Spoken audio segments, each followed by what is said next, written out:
Hello everyone, welcome to another CPL cast. We're back with more semi-finals action. I'm Neblime, joined by Saetzero.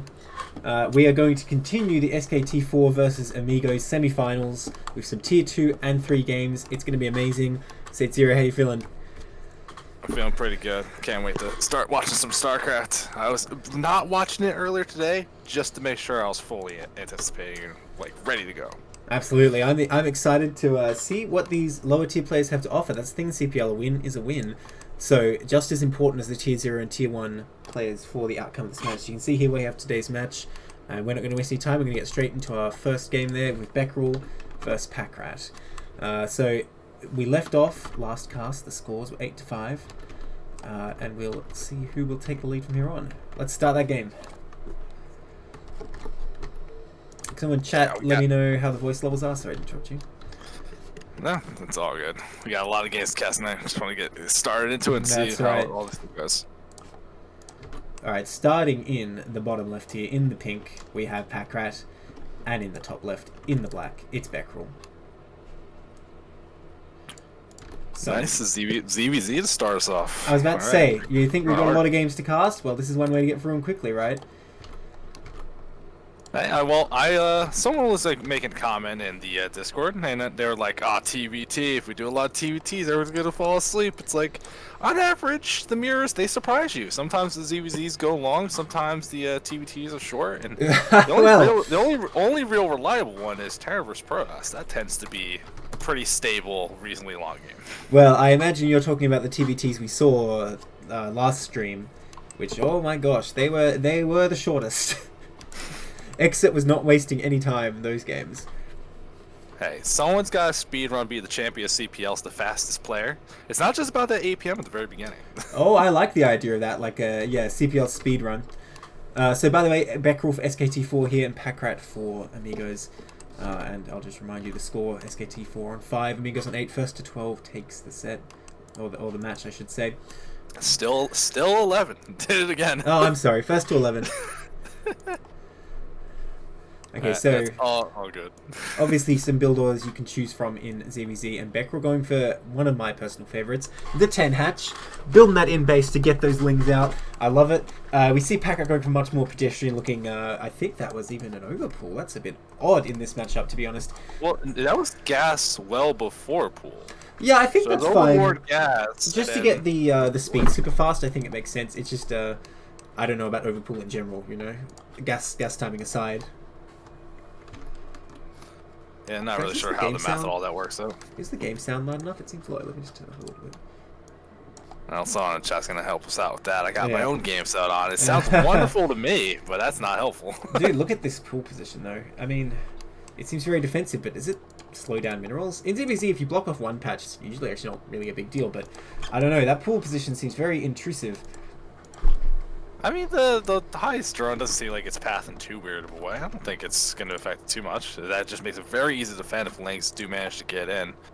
But that's something I wouldn't be so concerned with, right? Like, if you're going 2 hatch, you're getting this early pool, you should have a lot of links. I don't think you'd be super concerned about any kind of counterattack. Link should be your edge. Well, I mean, the thing is, though, his opponent's going to have a speed timing here. So maybe he can get some links in and run around. The thing is, because Packrat going for this super fast layer, though, he will be on the defensive, like you say, and it's up to Beckerel to kind of get something done with this 10 hatch. I'm imagining trying to defend this with spores. I think it'd be a bit of a nightmare. You can probably pick off that hatchery, right? I can't see how 3 spores could cover everything. I mean, picking off a hatchery with a limited amount of units would still take an extremely long time. So yeah. I'm not as sold on that. We'll have to see. Ooh. But we are.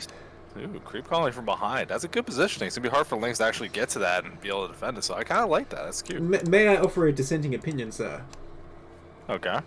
2 problems with this. 1, it doesn't cover the gas. And B, where are you going to put your Spire now? Okay, it looks like he's going to put it just above it, which is a decent position, but this position would be so much stronger. If you put this sunken, like, below the spawning pool here, you can get a drone drill off. So, I mean, it's definitely good. He's definitely, like, you know, thinking about the ways to do it. Okay, you know what? If he's going to make 2, that looks beautiful. He'll be good. Yeah, I mean, that bottom one is only going to be able to be attacked from the bottom. Lasers have to go around the minerals. That means they're not harassing the gas. Like, actually getting to that sunken is just going to be such a pain. Yeah. And I like that Packrat did fortunately get the Overlord Scout first, sees everything that's happening here, and it's, like being very cautious because they just know if they can survive long enough to get the Muse on the field without taking too much damage. You can see they have a lot of lanes. They're double layering that ramp, big concave all the way for these Sunkets to finish. Yeah, Packrat looks like he knows what he needs here. He's got this defensive setup. He's barely even mining gas right now because he knows he just needs to survive. He has the intel that there's no lair on the way. Not even mining gas is Beckerel. Beckerel's speed is done now though, so he needs to start making something happen. The Spire is almost finished for Packrat, and even if you can kill the drones, if mutas start coming out, you can kind of get in a tenuous position with no lair at all. Trying to pick off one link. Very nice micro there so far. Oh my gosh. This is a sight to behold. I love that he's just trying to carefully work his way in there, pick off what he can. Very nicely done. Now he's going to come up the ramp. Packrat giving up the ramp. 2 Sunkens are up though. Oh, there's a lot of links for Beckerel though. Let's see. Here they go. They're going to go for the engage. Pretty good engage for Beckerel. The Sunkens hardly doing anything for most of the links fall. Now both Sunkens going to work, but the drones trying to drill. Can they cut off the entrance there? They're both just sitting on the gas. They drill back. Looks like all these links will be cleaned up, but how many drones will fall? Looks like several. I mean, this is definitely a lot of damage here. I think you can keep going, but the Sunkens didn't take any real damage, like you're saying. Drones go through, but here comes the Mutas on the map, and if you look back at Beckerel, I think he was thinking this is going to kill. He's adding another hatchery. He hasn't even started an evolution chamber. Finally now, but this is going to give a decent opportunity to even up that drone count. Well, you know, it's a good thing there's 2 Sunkens here, because Beckerel is trying to keep him back with Lings, but the 2 Sunkens just deny that completely. Look how many Lings just came out of Beckerel's base, though. Oh my god, 2 Sunkens are not enough for that, especially with only 3 drones to defend, but Packrat will kill every drone of his opponent. If Packrat can get out like one more muta at home to like avoid a base trade, then I think he has this. Because yeah, I don't think Beckerel's going to keep any drones here alive if Packrat micros.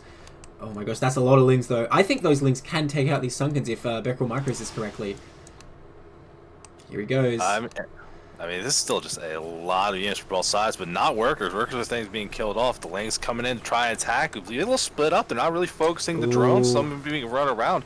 Is that a pretty decent move from Packrat to try and defend this the best they can. Sunk is taking some damage, but not killed off. But there, no drones for either player. It's just the units on the field and some money left over. 2 drones being made for Packrat. Backroll not doing anything back at home. Starting to add on drones now, but this is going to be a weird one. Bad news. I just lost power on my monitor, so I'm sorry. I'm just going to pause the game real quick to make sure. Oh, can you pause it? It's your replay, just so I don't miss observing anything. Take me just 2 seconds to fix this. Oh man, did you do that thing? I've had that happen on my monitor so many times where like the cable it slowly gets looser, and you adjust the angle on it and just it falls out. You're like, what the hell just happened? No, I did power surge on this shitty power board because I was trying to run a heater on it too. It's alright, I got it. Let me see. Are we back? Alright, we're back. Alright, go ahead. Yeah, alright, we're good? Everything's ready? Yep, I'm paused. Alright, we're getting back in it. So we do see it's 2 drones versus 3. The mutas do kill an Overlord. There's a couple links still in the map for Beckerel. And both players just dirt poor here. But I think still, he's got 3 mutas on the map. There is a Spore made. So I think you could defend all the things up in Beckerel's base. But really, both players are going to be in such a hard position. And I don't... Like, what do you do from here? Like, what's the move? Yeah, this is crazy. This actually ended up kind of even at the end of the day. Except that Beckerel still has no lair. And there's these mutas out. So I feel like Packrat still ultimately has the advantage, even though it's 3-2 drones. It's not like Beckerel's ever going to be able to take an expand here for a long time. So eventually, once both players are droned up again, I think Packrat can just take an expansion, get a huge advantage here, whereas Beckerel can't really do that. Of course, another option could be for Packrat just to keep making mutas off one base and eventually overwhelm this defense, because with so few drones, you can't exactly be making many more spores. Checks out the Overlord there. Actually, if Packrat could find that other Overlord down to south of the base, like this is money you cannot afford to be spending on Overlord right now. That would be a huge move, but it's just out of the Overlord vision. Well, the both players are like this is you know, like in the StarCraft 2 when they're like, you know what, 6 workers at slow start, let's like crack it open with 12, speed the game up. Yeah. This is what the game would look like if you were just like, but what if you started with 1? Like one. I'm glad Blizzard didn't think of that. Like honestly, it seems like the kind of thing Blizzard would do, given a lot of their map design choices. They'd be like, complete freedom. Just give them 1 drone. Don't even give them 50 minerals. Maybe they want to just rush with 1 worker. God, imagine. Yeah, I am concerned though because Beckerel has the extra hatchery, has all his extra larvae, and drones like will build drones. That will affect will snowball pretty quickly here. Well, if he Let's doesn't see have enough what the- money, though, to make the drones, although you're right, he's getting a bit ahead here, but still, with no lair, what can he really do here? Like, once Packrat's up to enough drones to start pumping mutas again, he can just totally lock this down. And, you know, even, it should be possible for Packrat to make a few lings, even. I mean, you're looking at it, though, like, Beckrell's not spending all his money, like, really recklessly. And he's adding on a bunch of drones now. He's starting to mine gas. He's going to be able to start the lair before I think Packrat gets enough mutas to challenge 2 spores that cover each other. Like, it's going to be hard to accumulate enough to really do any big damage here. You may be right. Although, at the end of the day, it doesn't matter if he has this mineral advantage. Like, in ZBZ, the gas matters more. Especially with these 2 seconds at home. I don't anticipate Beckrell winning with sudden link superiority. Alright, finally starts that lair. Yeah, I think Packrat can just go down and take the natural. It looks like that's exactly what he's doing. Packrat playing really smart this entire game so far. Although I will say, one mistake might have been sending these middleists home. And I think he could have cancelled one of the spores, and that's all he probably would have needed to do. Yes, he would have no drones at home, and he'd probably like barely survive one sunken, but if you kill your opponent's buildings, that's all you need to do. I mean, this is such a weird game. I don't even know where you would go from here. At what point, like, should Packrat try to make lings again? Because he could see. He's like by his opponent's base. He can see what's going on here. Yeah. You can see even more creep columns being added. We're gonna start writing off these kind of possibilities off the table as Beckrell's settling into a really nice economic spot. Still has plenty of larva to produce things. And it's going to be hard for Packrat to actually defend that expansion, which this Overlord does see. He does know the attempts being made. Yeah, I think this third spore is definitely necessary. So, Beckrell kind of doing the right thing from a terrible position here. And yeah, his lair's about to finish. So he's going to have a bit of like, don't want to say like a muta flood, but he's going to be able to make a few at once when that's done. And we see Packrat going for a 3rd hatch, by the way. But not making any additional mutalisks yet, and I think that's a bit of a mistake. He has more gas than minerals right now. No, he's switching to lings. That's why he wants 3 hatcheries worth of larva here. Like, he's switching to lings. He sees all the spore defense attempt to transition into mutas. That means the larva's in money is not being spent on lings for Beckrell. He's just trying to save up everything he can. I think this is actually really smart here. But there's a lot of buildings in the way. I think actually trying to micro these lings will be a problem. But that goes both ways. Off guard, that could be good. Because there's no sunken here, right? Yeah, the drone drills will be nasty, I guess. But if he just picks away at the spores, that's all he needs to do to win, right? The thing is, though, when this Spire finishes for Beckrell, if he suddenly comes out with 6 mutalisks and Packrat hasn't made any more, the counterattack could be real, because he doesn't have to hang in his base with his mutas with these spores, unless he dealt with the lings already. If the spores will keep him safe. Okay, we see a ling counterattack coming. Packrat not with the best micro here. Really needs to be moving, showing these down, but it's not. But his own lings are going to intercept. Or are they? Sort of. Doing the damage. I mean, with the Sunkens in the main, I'm not really too worried for Packrat here. Like, he can't kill this hatchery, no way. What's he going to do? He's going to, like, pick off 1 drone at best. Not even that, I don't think. So I think this is fine for Packrat here. But it does give away that he has a few more lings made, which Beckrell might not have been aware of. Sending some more lings out. I don't know about this. Oh, he catches 3 of his opponent's lings just off on their own. Those are free kills. Oh, but more reinforcements show up. And that forces him to retreat. I mean, the attack from Beckrell didn't manage to get anything done, but it bought time for that Spire to finish. And that's really all you're looking for right now is Beckrell. Like, yeah. You needed time to get these flying units, start, like, challenging both sides of the army thing. But does he have time? These lings are all here. There's not that many lings. How many are there? There's 12 lings for Beckrell, actually. No, you're right. There's actually more lings for Beckrell here. And a good engage again. Beckrell's had pretty good ling engages, I think, this entire game. And all those lings for Packrat are going to get cleaned up with minimal losses for Beckrell. Uh-oh. Now this is actually pretty serious. Because, yeah, if 6 mutas come out and they can start contesting Packrat in the sky, and he has more lings, it suddenly gets really dangerous. I really want to see Packrat start making mutas again. Because he has the minerals, he has the gas. Oh, he got supply blocked, so that's why. I mean, no, Packrat has not been. I don't think he's been supply blocked for a while. Did he just make a bunch of overlords? He just made 2. I guess so. Yeah, he just made 2 at once. That's a sure sign of supply stress, you know? Absolutely. I do like Beckrell over here. Look at that 2 o'clock expansion. Oh, like, yes. This game's weird. Let's make it real weird. I think that's sneak a base over inside. Honestly, maybe that's even like the textbook move in a scenario like this. Like, what do? You know you're kind of trapped here. There's no way an expansion is going up, right? Because lings and mutas will just come and kill it. I love this move. Why is he... Oh, there's a ling there. I didn't even see that. That ling was like hiding behind that like crown thing at the top of the hatchery. Okay, he goes for the natural 2. Damn, he wants his cake and eat it too. His own mutas are coming out now, but we did see Packrat finally make a few more, so I think he still has the superiority here, and I don't think he can maintain this. Like, Beckrell can't maintain this natural, I don't think. I could be wrong about it. I wonder if that could even just be part of the mind games, right? Like, the Overwatch so close to seeing it, maybe he sees the expansions, if he can deny it, he thinks, oh, he's on 1 base, I'm good to go. Doesn't even worry about it. Could be, There could be. there could be layers upon layers here. Yeah. Here comes the engage from Packrat. Gonna get around all these links from Beckrel. Tons of links still alive. Yeah, Good he amount of mutas cancels as right well. away. You may be right that he intended to cancel right away, because look, he didn't even try and save it. Like, he knew it was going to die. And yeah, I think Beckrel's fine here with these spores. These links can try, but I don't know. I don't think they're going to be able to do the damage here, because that's 6 Mutalisks chipping away at them. Yeah, they like right-clicked on the spawning pool. Yeah, I don't think that's going to work out. Well, actually, wait, I take it back. That's a lot of lings. Okay, no, they will get cleaned up. There's sunken being made now. I think there might have been a better opportunity if he didn't try to go in the minerals at all. Just went to the top side. Maybe try to snipe the Spire instead. Oh, for sure. Or hitting those spores as well. Then again, he probably has to take out anything a little more realistic. But it's just I don't know if at what point is going for drones at this point, because you got past that mid game. There's a lot of larvae available. It's like you losing a bunch of your lings moving off to the sides, and look at Packrat, giant mutafleet flying through. Beckrel's still gonna try to counterattack with some lings, but both sides have to be very careful with the army placement. I like Packrat having the little counter attack force up by the 12 o'clock. And Beckrel's not getting a whole lot done here. Both sides kind of just throwing away units a little bit for free. Beckrel still has a pretty good drone count in comparison, though. Yeah, I mean, Packrat still has the muta count, though. That's where this seems at. And he could be mining for a second gas. I mean, he's not yet. Some lings attacking at the natural here, but not really doing anything.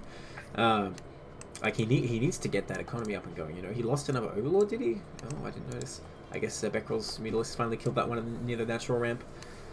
Yeah, they finally ended up doing that. Oh, look at this. He's looking. He's looking, but on Shakuras, there are a lot of bases on the side here. It's so easy to miss one. And I think he has, because, like, he bypassed it with this ling down here. Yeah, this is shenanigans. Beckrel has the little flock of mutas trying to move off to the side, move forward. Nice moving shot there. Yeah, a couple lings moving forward, but it does locate the muta army. And here comes Beckrel trying to go in the main. There's no anti-air here. This is a good what a move! What a move! The lings were advantage just base. Here we go. Okay, 1 drone falls, 2 drones, but hang on, he's going to get trapped here. If Packrat can do good moving shots, he can finish off this whole army. Oh, there we go. So far, he's doing it. Yes, he has the technique. I think he will kill all these mutas. So this may have actually been a mistake by Beckrel. He didn't get the drones he needed to. And now, Packrat in hot pursuit. Going to pick off all of these, I think. Maybe one will make it to the spore. Nice micro by Packrat, though. Nicely done there.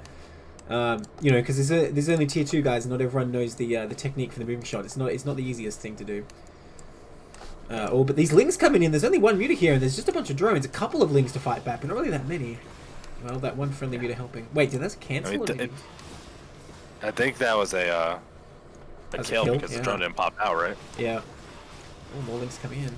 Beckrel doing a good job keeping the pressure up while he's droning up this hidden base. But he lost so many mutas there. I wonder if the hidden base actually matters that much right now. Look at this, trying to take the natural again. I mean, it is extra gas income, which is good.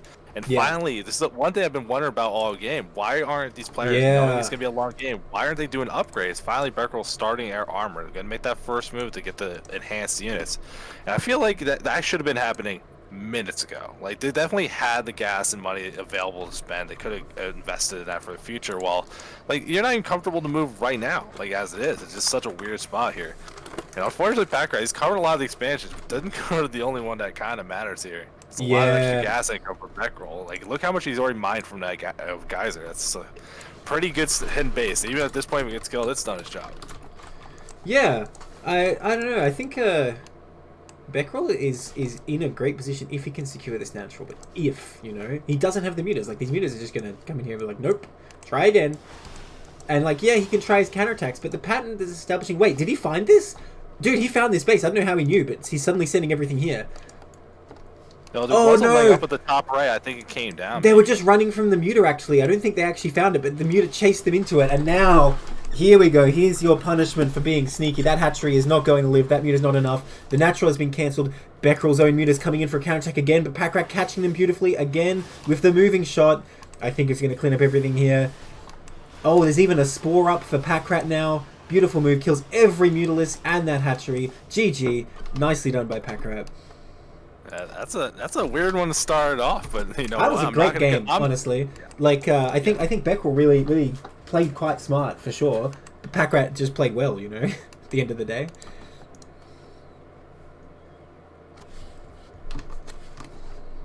I think you can't really ask for much more than a ZVZ. You know, that was a very Like, not exactly close, but like it could have been anyone's game, you know. And Beckerel really did a good job trying to fight back from a bad position. So I don't know. In this best of 3, I'm kind of thinking if Beckerel doesn't do the same opening, if he has other openings up his sleeve, he's looking pretty good. I mean, I think there's like the map's gonna make a lot of a difference. We can talk about that after you introduce the players. True that. All right, at 12 o'clock in the yellow, we have Beckerel, and the bottom right in the pink, we have Packrat currently up 1 in this best of 3. So yes, about I think it was Shakura's temple though. Like that's such a long map. You have ramps to help you defend. Like you could see that like Packard went for gas before pool, big investment to get these mutas up fast, and Beckerel abusing how big the map is. Like speed links move very quickly. I think when you play on Sylphid, things are going to get a lot more interesting. I would be very surprised if one of the players didn't at least go 9 pool. Or 10 hatch as well. I think 10 hatch as well, very strong when there's no ramp. You know, Beckerel proven himself to be a master of it, I think. But and you know, it's a lot harder to get the defensive SimCity if you spawn at 12 o'clock, which Beckerel has. Kind of unfortunate it wasn't Packrat spawning there, because I'm just assuming at this point Beckerel likes to go for 10 hatch. But yeah, I don't know if Zerg players weigh in on this, but it really seems like kind of a positional imbalance here, that this 12 o'clock, a Zerg SimCity is quite hard to set up compared to the other two, which are pretty normal. Yeah, the gas guys are being away from the minerals. Like, you can't use your drones nearly as effectively to defend. Yeah, I like the spawning pool placement so far, though. So it is going to be a 9 pool from Beckerel. Not doing the same thing. Looks like Packrat will be doing the same thing, though. This overpool gas, I think. Could still get a 12 pool, but the gas so early, I think, means he has to get the pool, otherwise he's just wasting it. Okay, so... I mean, it felt pretty good. Like, he had the Sunkets up in time to help defend. He made enough lings where it wasn't too much of an issue, even though Beckerel went for the 2 hatchery ling play. So, I actually don't like... I don't dislike what Packrat's doing here. If the build seems like it flowed well for him, so keep doing it. Yeah, although, didn't I say I like Beckerel in the series, and he's doing the best build right now, 9 pool speed, or 9 pool gas anyway. I assume he's going to go 1 hatch meter from that. But I love this build when I play ZVZ. This is just the only thing I do. Just get that layer, get that speed, whatever. There's always a way to play if you're going straight for tech here.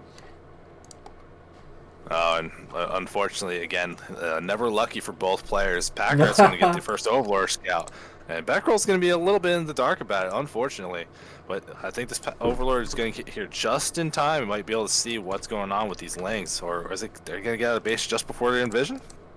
No, they do just get spotted. So Packrat has the idea of what's going on. He can start being defensive. That layer's on the way before speed, just like we saw before. We'll see if he starts creep calling here. He's just going to have to slam down a bunch of lings and try to hold on.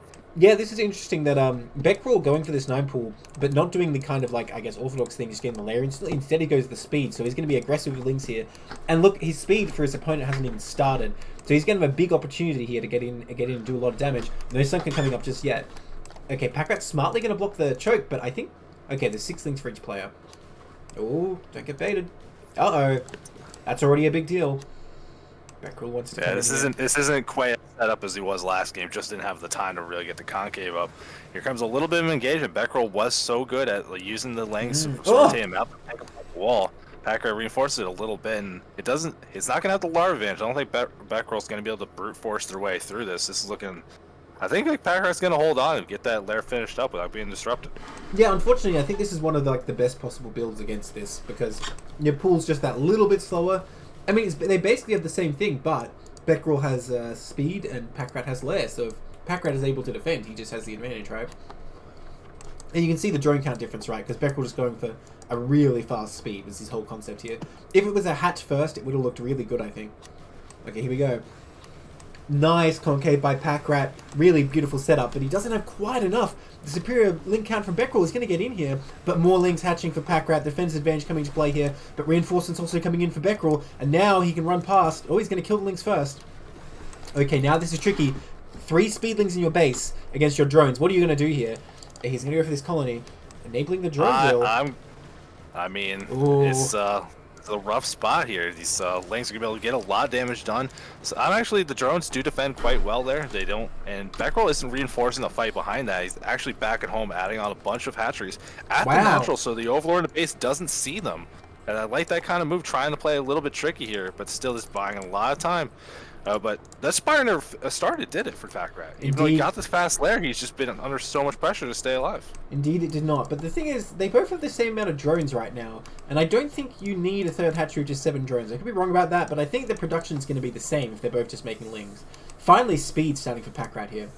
But yeah, I don't really see that much of an advantage for Beckerel, except that he already has all this money banked up, so I suppose he can actually make a few more lings additionally to begin with. And that sunken position is really not that strong.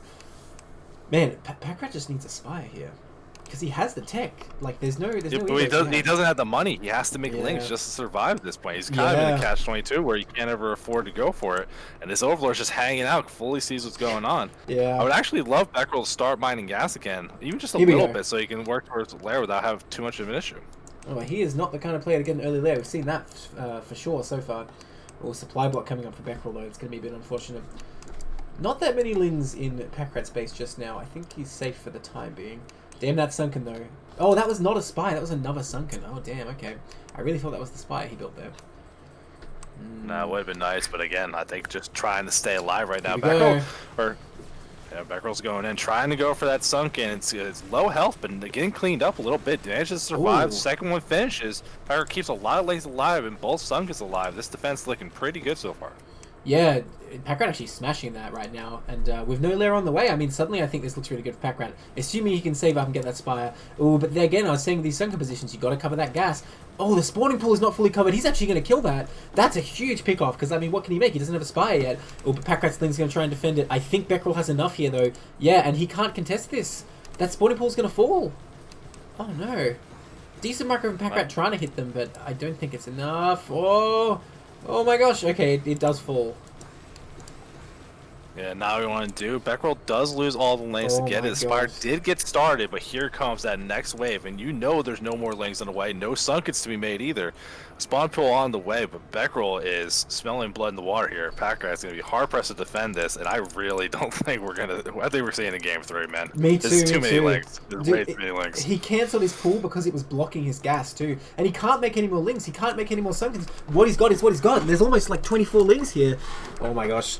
Packrat is so much trouble right now, but will Beckerel pull the trigger? He's making a lot more lings. I don't know how many he's going to wait for, but he needs to go as soon as he can.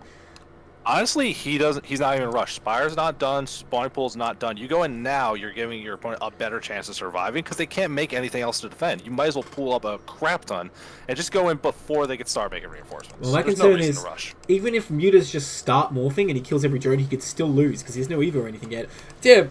That is so many lings. His spy position really good, but what does he have? The drone's not fighting yet. The drone's just happily mining away, which I think is a bit of an error. Can't make another sunken. Okay, there we go. Now the ling's hitting the drones. GG, he knows that spy is going to fall soon enough. Damn, that's a 1-1 then. Yeah, definitely a rough one. Making a lot of links turns out good strategy. I think just barely not holding off that ramp enough, and then how delayed that Spire was. Yes, really was one of the big things. Beckerel just showing that they're willing to make a lot of links. Both players stick it to their strategies. We'll see how that plays out on map 3, which I think that might favor Packrat a little bit more, having a little bit easier time defending and a little more travel distance. You know, I stand by what I said. I think Beckerel is really playing smarter here, and it seemed like Packrat wasn't well prepared for like his base layout there, or like what to do in that situation. Because as you say, he really just needs to get the Spire up. Yeah, a really good play by Beckerel, I think. All right, in the bottom left. Oh no, in the pitch we have Beckerel, and in the top left. Oh, they did. Oh, heroes. Okay, in the blue we have Beckerel, absolute heroes. In the top left. We have Packrat. In the red, it's 1-1 here. Who's going to take this best of 3? They both want it for their team. Obviously, SKT4 needs it more. Thank God for that. Because I looked, I'm like, okay, let's see what colors there are. I was like, oh God, no. ZVZ, no. That would have been a travesty. So, like, no. Thankfully. I've been watching on Top Respawn since game 1. In that first set, I was like a little off about. I think the only one that's worse is PvP because, like Zealot vs. Zealot, the colors are a lot less prominent, I think. Whereas Zerglings, like, their whole body is like the color of their team, so you have some of a chance. I mean, it's all so different for me. I do not have strong opinions. Do not have strong opinions. Yeah, you with your lurker egg distinguishing power, my God. Ridiculous. You could play it, man. You could play it and Yeah, feel if I cute. paid, Smiley. if I pay to win, I could play it. Oh, come on, what about us peasants who can't afford like $5 or whatever it is for cartoon? How much is it? It's I think it's like 10. Ah. If you say you'll play it, I'll buy it for you. Oh, okay. Spread the love, man. If you bought it, I'd play it a bit. I'm not saying I'll play it all the time, but I'd definitely try it. Well, if it's competitive advantage, you should play it all the time. Yeah. Maybe it's not that big an advantage. So take back that argument. I mean, maybe. Look, it would take getting used to, right? So there's an initial disadvantage. Yeah, it definitely took getting used to. The first couple of games, I was playing PvPs. I didn't know what photocans looked like. I was like, oh crap. I just walking into a defense I can't hold. Looks like Packrat switching it up 2 hatcheries first. No fast gas this time. Beckrell also going to stay on 2 hatchery play. So both players doing very similar builds. Packrat did sneak out 1 more drone. Yeah, that's interesting. Why is there that difference, I wonder? Did he get a faster hatchery? No, it's like the same timing, right? Yeah. Wow, these hatcheries are perfectly synced up. That's pretty good. Oh, no, there is slightly faster for Beckrell. Never mind. It's like 5 health, though. It means yeah. Well, when the Ling fight is won by like half a second, you'll know why. Well, I mean, I think really just being slightly ahead on like the drones, Packrat being just that slightly more economically focused. But if you're playing for defender's advantage, I think that looks good. So we'll see. Both players are going to get the overlords into base, see exactly what's going on. Then it's going to get weird because they're doing the same build. They're going to have full vision of each other. It's going to be who blinks first. Okay, so in the chat, by the way, this is tier 2 players. We're going to do tier 3 later. So I think that's like around 1,500, Sage, is that right? It's probably like 14 to maybe 16, maybe like 1550. Yeah, around like there. That. Yeah. The numbers keep changing every season. I never know exactly much, but I'm like a 1,400 player, and I'm tier 2. Well, there you go, confirmed. Okay, so like you say, that full scout going down, but Packrat going for the lair. Interestingly, I didn't see speed from Beckrell yet. In fact, he's not getting it. I think this is actually a mistake that he's just not spending his gas, and this might cost him big time. There's no room for mistakes when you're in the semifinals here in the match point of your set. I guess set point you call it. There you go. Oh, no, that's a hatchery. What? Yeah, no, actually, it makes sense to me. I think it makes sense if you see both players that he thinks they're both going to do the lane fight. Having that extra larva might be the kind of edge you're looking for here. But I would think your opponent's going lair. You respond with your own lair. You have the timing on it and everything. Yeah. I don't really like this overlord Nox just staying in to get as much vision as possible, trying to move down a little bit here. I think Beckrell should just try to play a little bit greedier. The way they're going to be greedy is with this extra hatchery, but with it being on the low ground, it's going to be a lot harder to defend than defending your base with the top of the ramp. Alright, well, let's weigh this up. I don't think Beckrell is going to be able to kill him with lings. I don't think that's what's going to happen here. And who has the advantage if he's going to have his spores on 2 base, Packrat on 1 base? Packrat's going to take his natural as soon as he gets the mutas out. And Beckrell's going to have to make quite a few spores, because look in the main, how is he going to cover this second hatchery? He's going to need like 3 at least for this main, and 2 for the natural, I think. So, I don't know, it just seems to me that that's going to be better for Packrat all round. That said, Beckrell does have 2 more drones, and he's making 5 more! So, man, he's going all out on economy. Maybe if Packrat doesn't punish, because as counterintuitive as it is, Packrat is the one who should be aggressive with lings right now, because he hasn't been droning like crazy. In fact, I don't think Beckrell even has speed. Oh wait, no, I'm wrong. He has speed. Yeah, he did manage to finish that up. Packrat having to move the overlord between the 2 bases, it doesn't have that full knowledge of what's going on. So making a lot of lanes from both sides, a little bit in the dark here. Beckrell is going to try to hold the bottom of the ramp. That's another way to kind of force your opponent to stay in place, because you see Packrat has way more lanes. But Beckrell being forward is buying time for this hatchery to finish up and start getting some mining. Beckrell's getting a really solid economic advantage, but will Aspire be able to even it up? Well, I mean, he has to spend 6 drones at least on Evo and Spores, I think. So it's going to be even, but he's going to have the natural, I think is how it's going to work out. But so many links come out for Packrat, and this is what I was saying. Like, I think Packrat can actually put the pressure on here. What defenses do we see at the natural? Oops, I pressed F5 instead of F6 every cast. Okay, he has a decent SimCity. Not the best, but it's something. So maybe he can try and defend here. I know it's kind of iffy. There's so many links coming down right now. I don't know. I think Packrat can actually get through here. Okay, he pulls back to the choke though. Packrat needs to be decisive and commit, and he is sending all the rest of these reinforcements. Some of them coming through to the main. hitting that Evo chamber, which I think is a bit of a mistake, but he has so many. I don't think there's much Beckerel can do here. Going to go after the drones in the main at the same time, hitting the natural. But he's right-clicked on that Evo chamber. Those links weren't contributing anything to the fight. The Sunken stays up. Oh, that's a huge mistake. Big error by Packrat there, right-clicking on that Evo, and that might actually cost him the game here, because we see this aggression is over. I mean, there is mutas on the way. You still force some of those creep colonies to turn into sunkens instead of spores. So now the mutas are going to be more effective as they hit the map.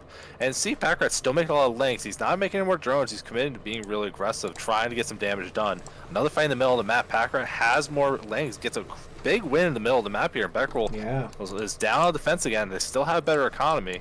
But they're going to have to survive what's going on here. Beckerel adding on a lot of links, no more drones. They got enough of an advantage in their mind. Yeah, now it's Packrat's turn to drone. And presumably he's going to take his natural real soon here. He's really just not going for the Overlord in his base. He's going to try and come and see what he can get done. I mean, all the drones are at the natural. No gas being mined at all right now for Beckerel. I mean, it's only one muta, but that spore doesn't cover everything. It could hit the gas, no problem. Not that he's using it. But at the same time, a lot of links coming out here. And Packrat only has the one sunk in his main. This could actually do serious damage for Beckerel. And Beckerel's in a decent economic position. If he kills a bunch of drones, maybe he can actually pull this off. But he's a long way off a lair, I have to say. Well, nothing blocking the ramp. Everything right up in here. There's one sunken by that spire. That's not really enough. It's a creep colony being morphed. Not even sunken yet. This could be real hard. You can see that sunken doesn't cover everything. Packer trying to defend the drones, but willing to lose other things here. Lings are going to go in for the drones, try to get the damage done the best they can.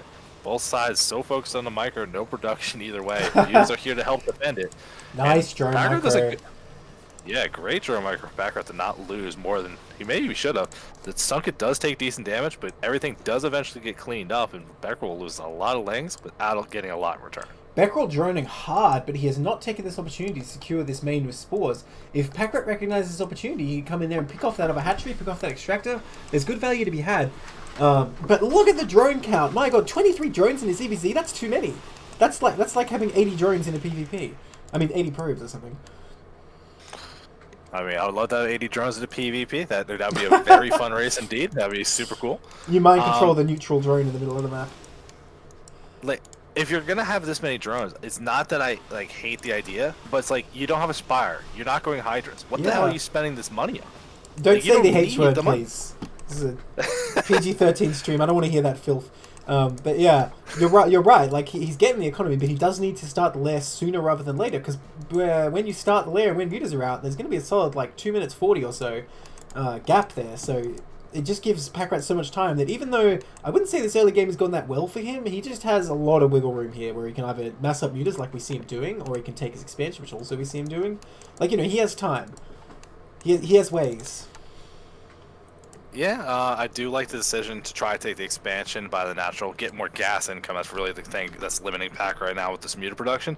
But like what we saw in the other game, this game's going to go long. Not investing in upgrades, I think that could be a strategic mistake if the game goes on long enough, where it's like, you could have had this, and you ended up not doing it. Beckerel has a lot of stack defense to that natural base. They're building a gas there, but still droning so heavily. Mining for both both bases, even if the Sunkens are blocking some of the things, it just doesn't matter with this kind of drone lead. Yeah, I really think if Beckerel is able to just hang on and get the mutas out, it looks fairly even as long as Packrat just makes a few more drones, right? Honestly, if Packrat only has 20 versus the 28, I don't think it makes that much difference with only 2 gas. I guess he can try and spam out a lot more lings. I don't know.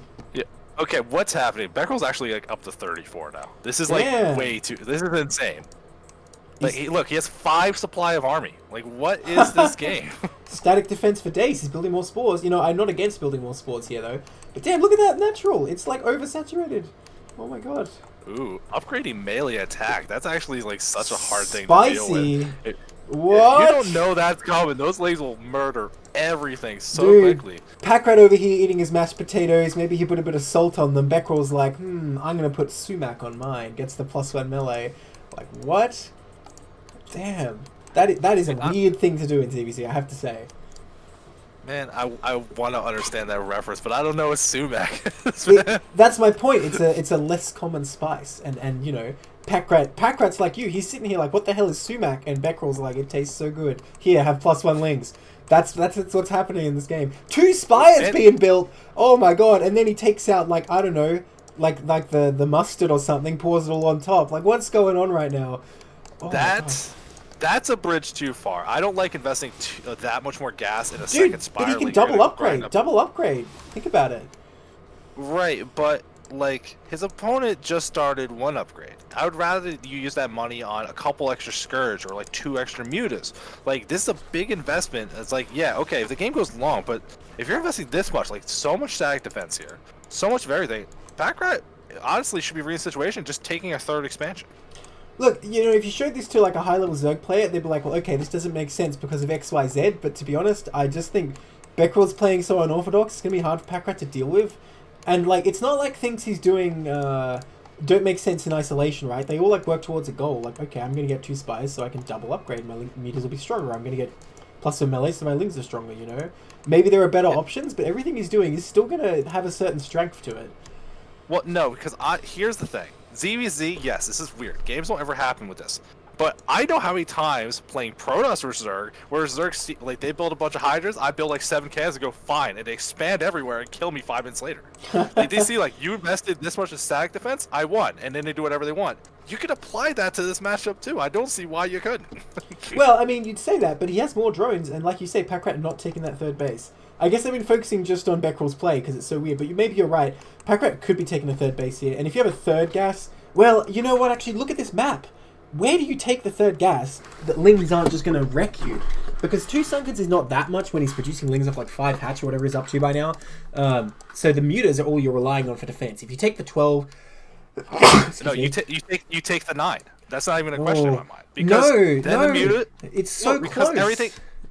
Yeah, exactly. It's close. The mutas could help defend a little faster, or they could threaten a counterattack a little faster. Like, I think that's the position you want to go for if you're going to take a 3rd base with a gas. I think it's the best bad option, but I still don't think it's a good option because the lings can easily just run all the way to the right, then to your natural or something like that. And yeah, you don't have to go that far, but it's far enough that damage will go down. I mean, I think it's just going to be really tough. And the mutas are out now, by the way, for Beckrell. 9 of them already. We only see 8 for Packrat. Not sure what he's doing with that gas. Look at this natural. Oh, okay, yeah, okay. Fair. Yeah, no, there's a lot of mutas here, and that first upgrade did go through. 5 more in production, so I think Packrat maybe just waiting for the +1 armor that will help them against the Spore staying alive a little bit longer, I think. So maybe that's what they're looking for. We see a Ling counterattack going in. Beckrell not really getting a lot done, but mutas do pick off an Overlord in the middle of the map. Packrat now knows mutas are part of the army for Beckrell. Both players had actually even supplies in the 70s at this point. This is like untreaded territory. I thought if you get above 70 supply in a ZVZ, the game just crashes. But yeah, Beckrell going for this 3rd faster than Packrat is. Packrat not even trying it yet, but he does have so many more Mutalisks.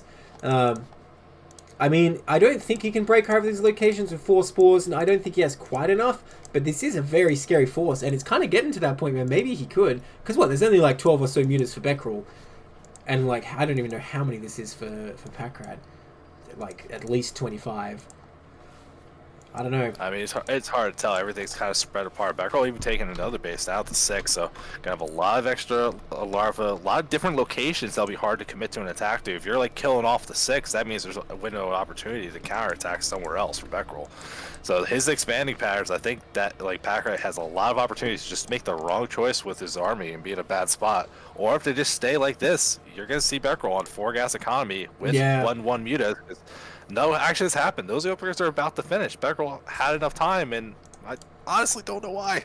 Well, I think this is the right move, though. Packrat trying to come in here and attack now.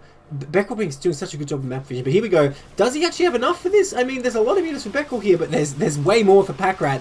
It's hard to tell. +1 just barely not finishing for Beckrell in time for this fight. May prove decisive. I don't know. It's so hard to tell in muta versus muta. I think Packrat has enough that he's going to power through here.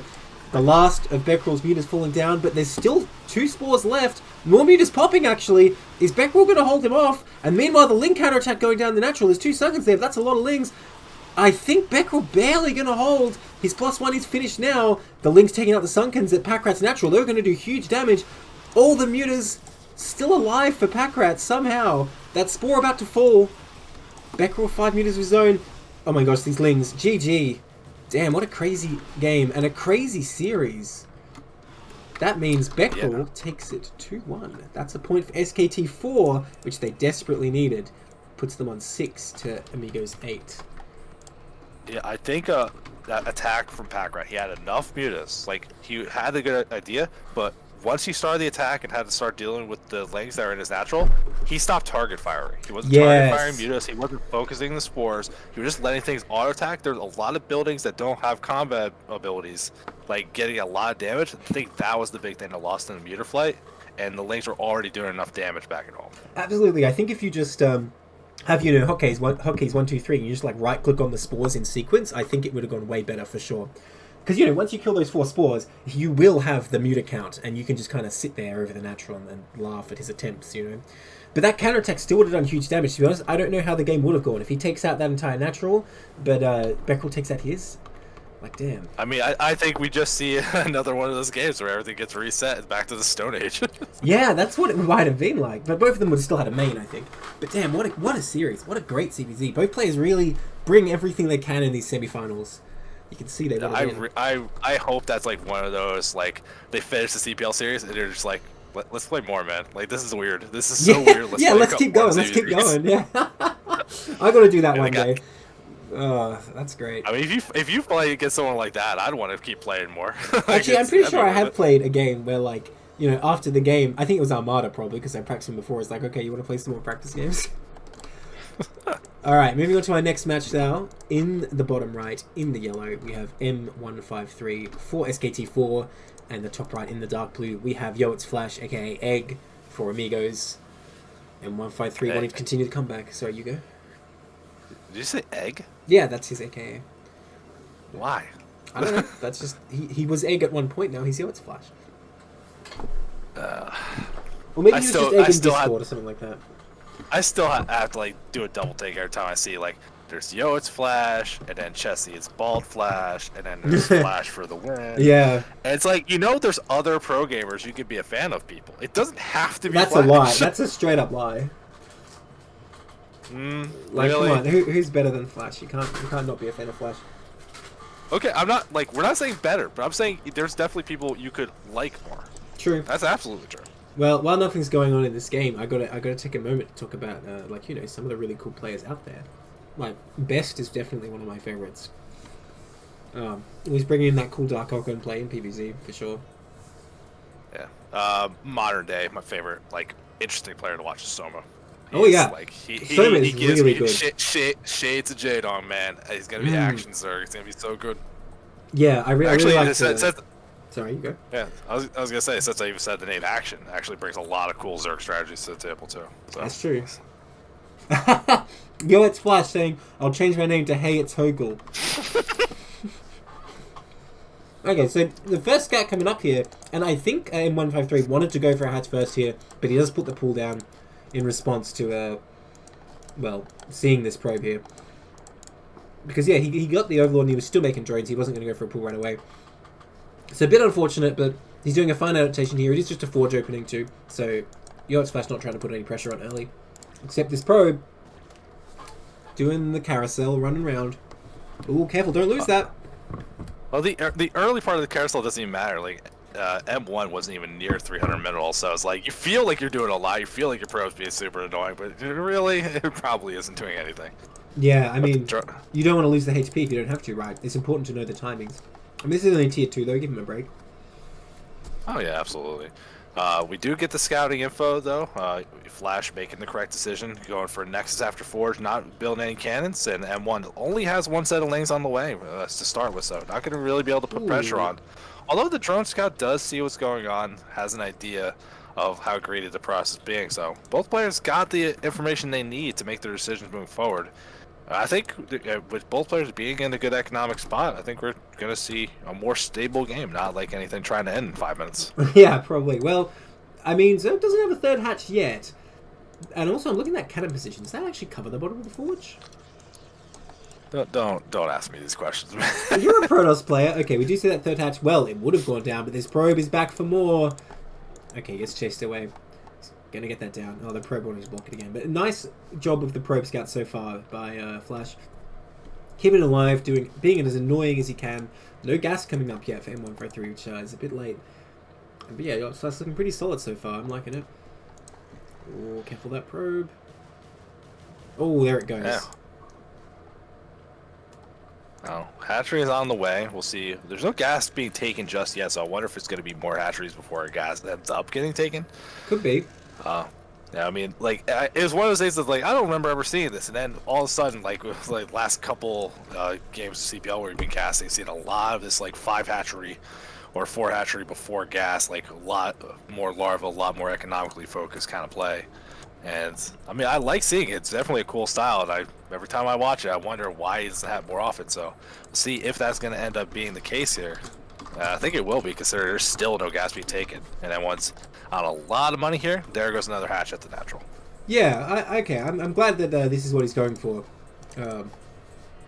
Because otherwise he'd be in a bit of a weird spot with no gas too late. So I assume he's going to go for like 5 hatch Hydra here. That's usually what you're doing. I'm not sure if it's particularly good on this map or not. In theory, you could like contain those ramps, I guess. I don't know. Stargate is coming up, so Flash is going to have a good idea what's going on pretty soon. Oh, so it does cover it? Barely? If he moved all the way to the right, would it still cover it, I wonder? He's not going to try, I don't think, though. That is some precise cannon placement then. So Flash really looking very prepared right now. Really executing his build very well, but we still haven't really seen what M153 has planned. I guess he just wants to go for big, like, muscle Hydra play. That's why he wanted to go hatch first as well. I mean, he's got these hatcheries on the way. You're just seeing a lot of drones being made right now, so yeah. I'm expecting a lot of muscle behind it. This Corsair will be able to scout it whenever it gets on the map, like a nice, easy way, fly through, see everything. We see a lot of hatcheries and no lair, or at least no lair completed. Like, you'll be in a good spot. Yeah, and I think you'll know what's going on pretty easily here, because you'll see like that extra hatch at the natural, and the Hydra Den already finished by the time he gets there. So I think it's pretty obvious. Oh, yo, this Ling gets all the way in, gets great information, sees two hatchery in the front, sees the Hydra not done. It's good to confirm no lair in the main. This probe zone is scouting. It's Corsair. I don't even need Corsairs, man. So does he just use the Corsair to kill the easy overlords now? Like, because he doesn't need to kill them. I would. Wait, that can slip through there? Oh, damn. Okay, I didn't realize a probe could slip through that gap. Damn. Well, zealots need to go on a friggin' diet, man. They can't slip through that, but probe scan. Dude, they are swole, man. They're on every diet. They're that's like true. 400 pounds. That's true. It's all muscle. You're right. Oh, that's true. Oh, it's like those bodybuilders that are like so muscle bound they can't even like walk normally. You know what I mean? That's why they're so slow. Yeah, and that's when you get you buy them a treadmill and an elliptical. That's when they go start doing leg day when they get those solid legs. That is an expensive treadmill. 150. I mean, you go ahead. You buy a good treadmill in real life and tell me it costs you less than $300. Go ahead, do it. Well, I mean, saying like, it might be a bargain. You're saying one vest spin is worth $1. I don't know. That's a pretty good deal.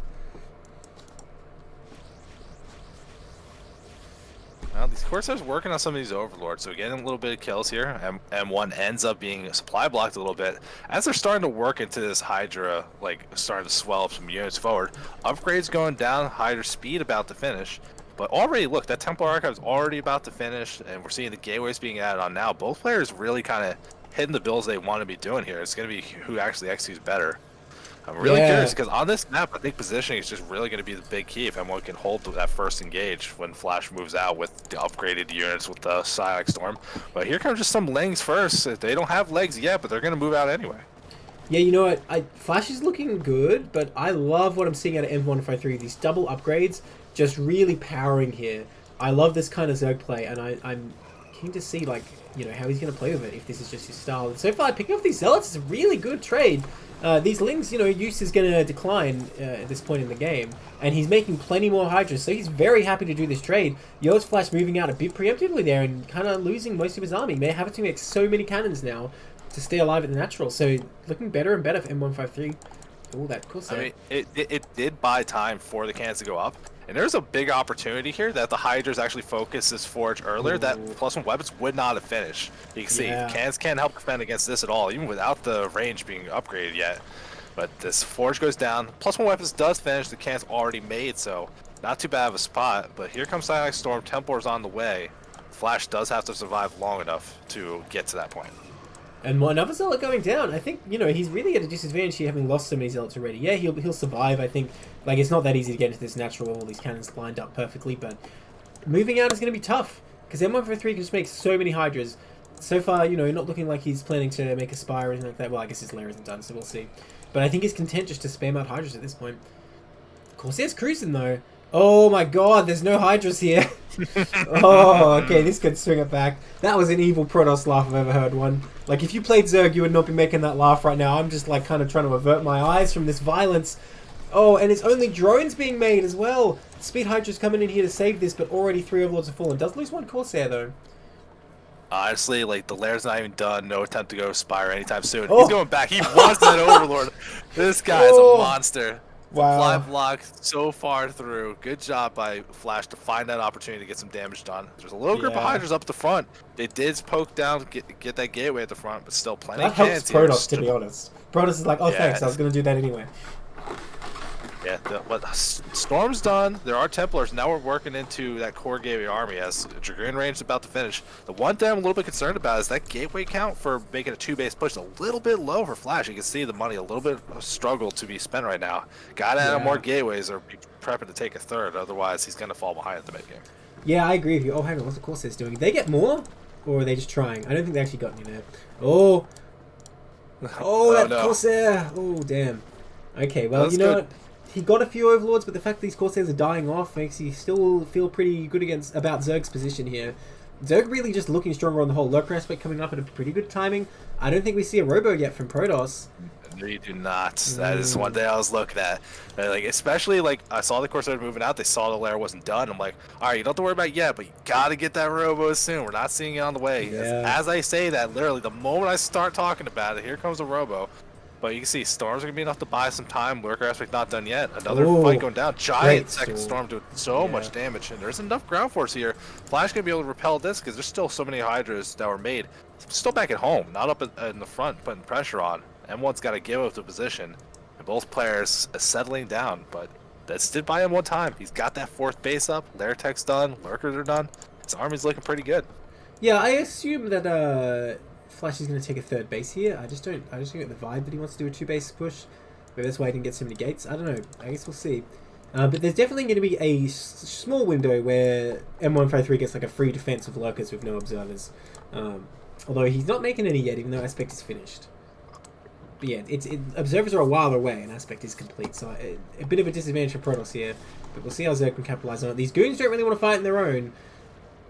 Oh, okay. Yeah, where's the Storm behind it? I see the Templar in the back there. They got the energy, but not going for it. You can see it's still the fight being moved up. Yo's Flash pushing the Zerg back. They're trying to use that high ground a little bit the best they can. One Storm goes down pretty decent, does some damage. And Yo's Flash managed to push out on the map, repelling this Hydra force. And takes control. This could be an opportunity to get that 3rd base if they're looking to do it. Yeah, I mean, I think Yo's Flash Army looking pretty strong on the map right now. I don't expect he can bust any of these fortified locations, but the 4th is a bit open, and he's just getting a lot of value picking off these Hydras so far. Upgrades are good, +2 for Protoss, but Zerg is working on +2 missiles, not too far off. Oh, another Overlord falling. Oh my gosh. Slaughtering a bunch of Hydra Teeters with Speed Zealots. That Templar making an attractive target to focus, but there's no energy. Protoss doesn't care. And, like, I don't know, he's getting good value here. Where are the Lurkers? Aspect is complete, but he hasn't morphed a single one, and now Protoss is at the door. I don't know, there's no Sunguns or anything here. The goons will pound down the Sim City faster than you'd think. Man, this is such a goon-heavy composition. Is there a single Zealot left here? I don't think there is. But it's doing the job. There's just not enough here. Like you're saying, there's no Lurkers. I think anticipating Lurkers, then they just weren't there. It's still Storm's doing a lot to bolster this, weakening up so the Dragoons can clean it. There's no ground force, and you're seeing it start to work on these buildings. The Hydra Den does get taken out. Finally, a couple Lurkers get morphed, but they're right in front of everything. You can just storm those and kill them off. Yeah, for sure. I mean, how much energy does he have left, though? Like, okay, one of them has almost 2. Yeah. GG, well played. Okay, damn. Well, Flash playing really slowly there. Interesting that he went for that, like, goon-heavy comp, but it worked beautifully. Damn, okay. I mean, straight goons is not nearly as bad. The one thing that, like, when there's no links to, like, help really kind of tear through them, so there's nothing really wrong with building the comp like that. You can see its strength. It's so good at killing buildings and dealing with the Lurkers that weren't there, but it's okay. It's still pretty strong. Yeah, well, you know what? I think Zerg there went for, a bit of an unorthodox build, but I think it was... Is this the right map? Yeah, Sylphin. Oh, okay. Oh, sure. Go ahead. I don't know. I know what's wrong with me. But even though I'd say, strategically he probably had a slight advantage, Flash just looking so solid there. Like, good army control, good macro, just kind of came across. There you go.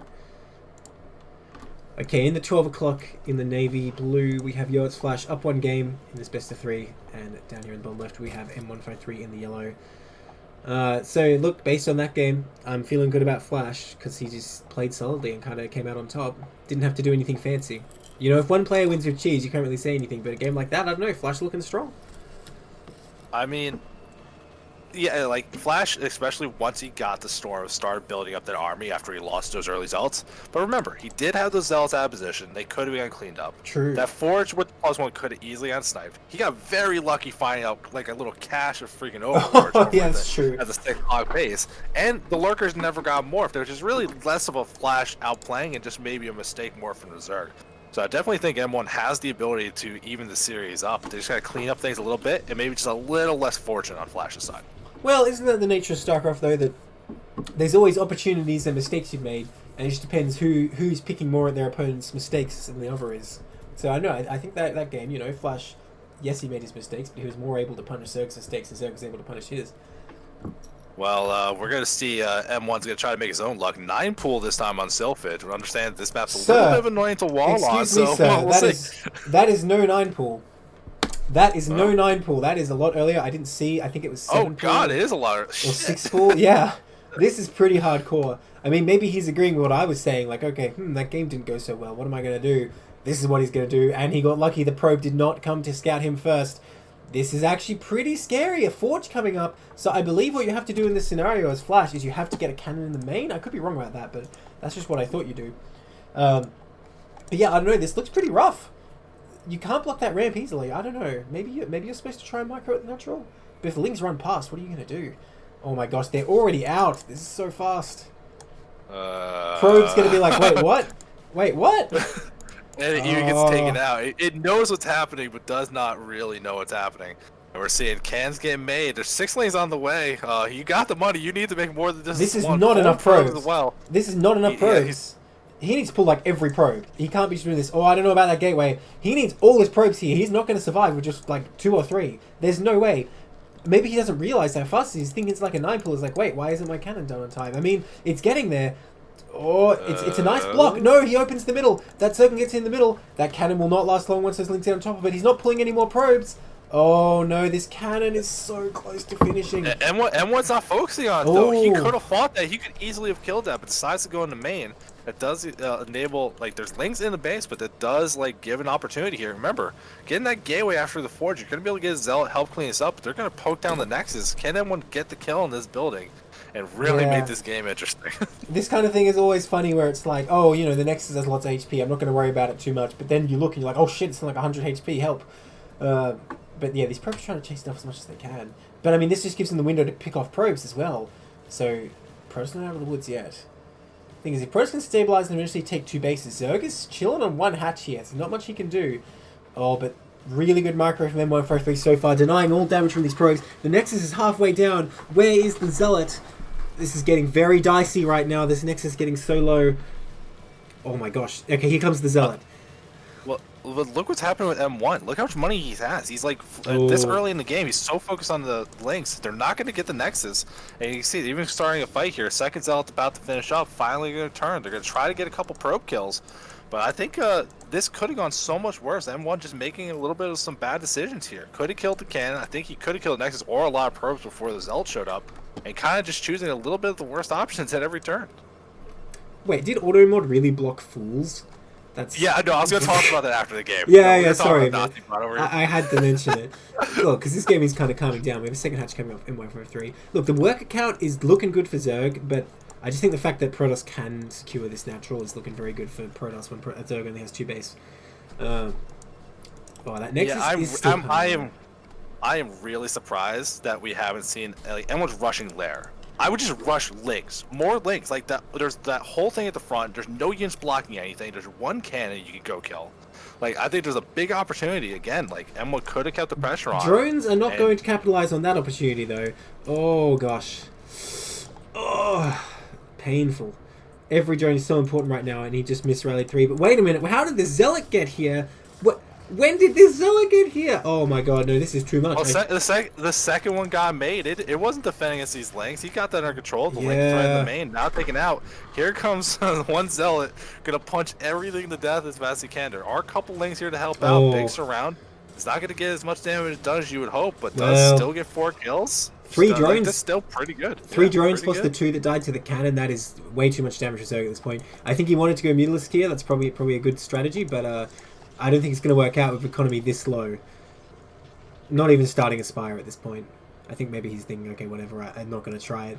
Another Zealot coming across. 2 Zealots even. And, it doesn't sound like that much, but when Zerg's on this kind of economy, that is a threatening force. There are speed links now here. One's going to try to surround. Good micro from Flash. Yeah, nice. Manages to take out one link. Doesn't lose a whole lot of the force here. And these speed links really not getting that great engaged. Yeah, moving forward here. M1's going to add on a Hydra Den on 2 hatcheries. Try to get something done here with the little amount of money. But the Zealots are even going to see it coming. Managing to try to get in a little corner, fight as best they can here. Flash just buying as much time as they need to get that Nexus online, kind of get everything settled. We're going to see the car we're about to finish. Wonder what the tech's going to be against this low economy Hydra play. I assume he's going for luck here because he has a lair done. I'm pretty sure that's the plan. Because what are you going to do with 8 drones on 2 hats, right? Whereas locos, you kind of, 2 is as good as 20 sometimes. Well, I mean, I think what the plan is, what we're seeing already from M1, that he's actually just adding on a lot of speed links, hoping to find opportunity. But this should have been done forever ago at this point. Yeah. Well, I mean, this... Can you slip past that Zealot? I know you can slip past in the middle here. So yeah, this is looking a bit dicey. Okay, he does move the Zealot into the gap. On the right side, okay, another Zealot comes out. Again, 5-second rule, man. Seriously, we should clip every time we do that. Dude, you can make a 2-hour-long video. Yeah. Okay, yeah, I think the opportunity is definitely passed, especially with 2 cans here. Even a third one getting made. Flash knows how ahead he is, just ticking all his boxes. Although I do think he needs to focus on making probes more and staying ahead. We do have those lurker aspect coming up, as expected. What are you going to do with that here? You can't really bust the front, I don't think. With 3 cannons up, I just don't think that's going to work out. You really need like some kind of like tempo advantage to make that work generally. And drops not even close. Like he hasn't even started them. Yeah, honestly, if you're going to make that work, I think you have to like slowly siege down the outer buildings and then try to go with the links to kill the cans. Like one fell swoop, like gamble the whole thing on breaking that wall. Yes, or exactly. you just use the lurkers to let yourself drone up. That way you're at least immune to attacks. You're not trying to break anymore. But I don't like that decision either because like you haven't seen drones in a while. As I just look at that, the production bar 6 behind it. So maybe everyone's trying to transition out of this. Doesn't see 4 Zealots move out here. Can this link counterattack do damage? Nothing's blocking, but there's still 3 cans here. Speedlink's trying to get through. Good amount getting to the main. But here's that Zealot counterattack. It's going to get weird. And F3 just says GG without even trying it. Well, there was a cannon in the main, so he couldn't kill that Nexus, I think was his plan. So that's a 2-0. Well done by Flash there.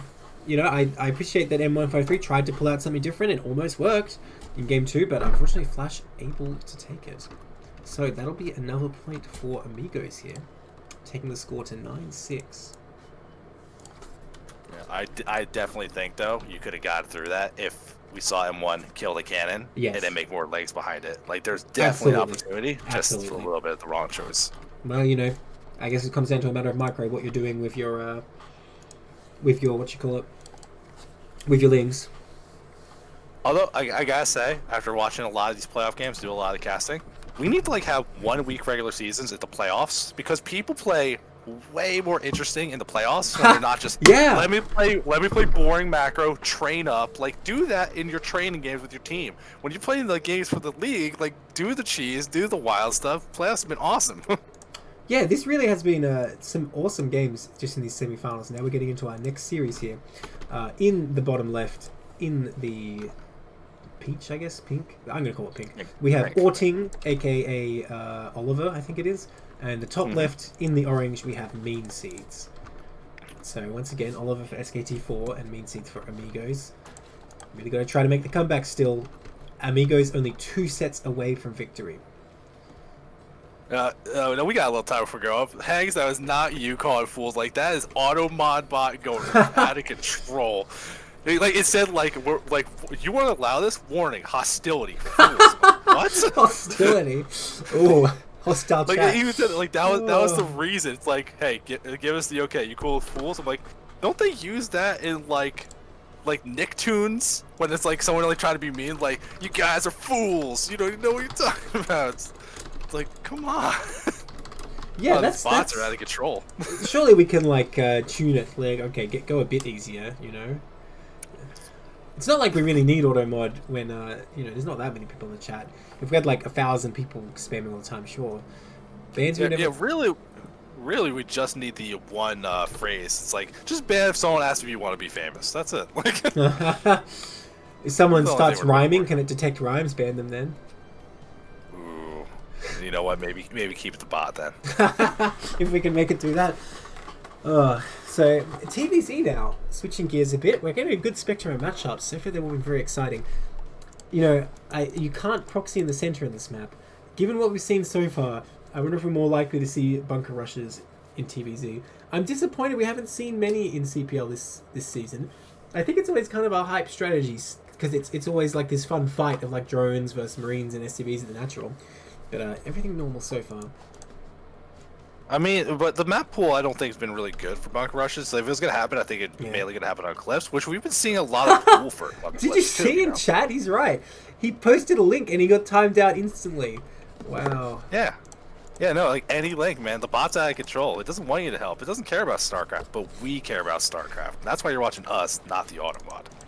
Guys, fight against the bot. Only if you donate today, we can save one link from the bot. Every dollar is one link saved. Go to the Ko-fi and donate. Man, look at this shill. We're teaching him well. He's doing it. we need to put like, you know, a spiel in there, like only you can stop the bots. Put like a Terminator. Although, what would you do though if you try to go to the thing, you try to donate, and it asks for a security bot to verify your identity? Oh, like, do you trust me at that point?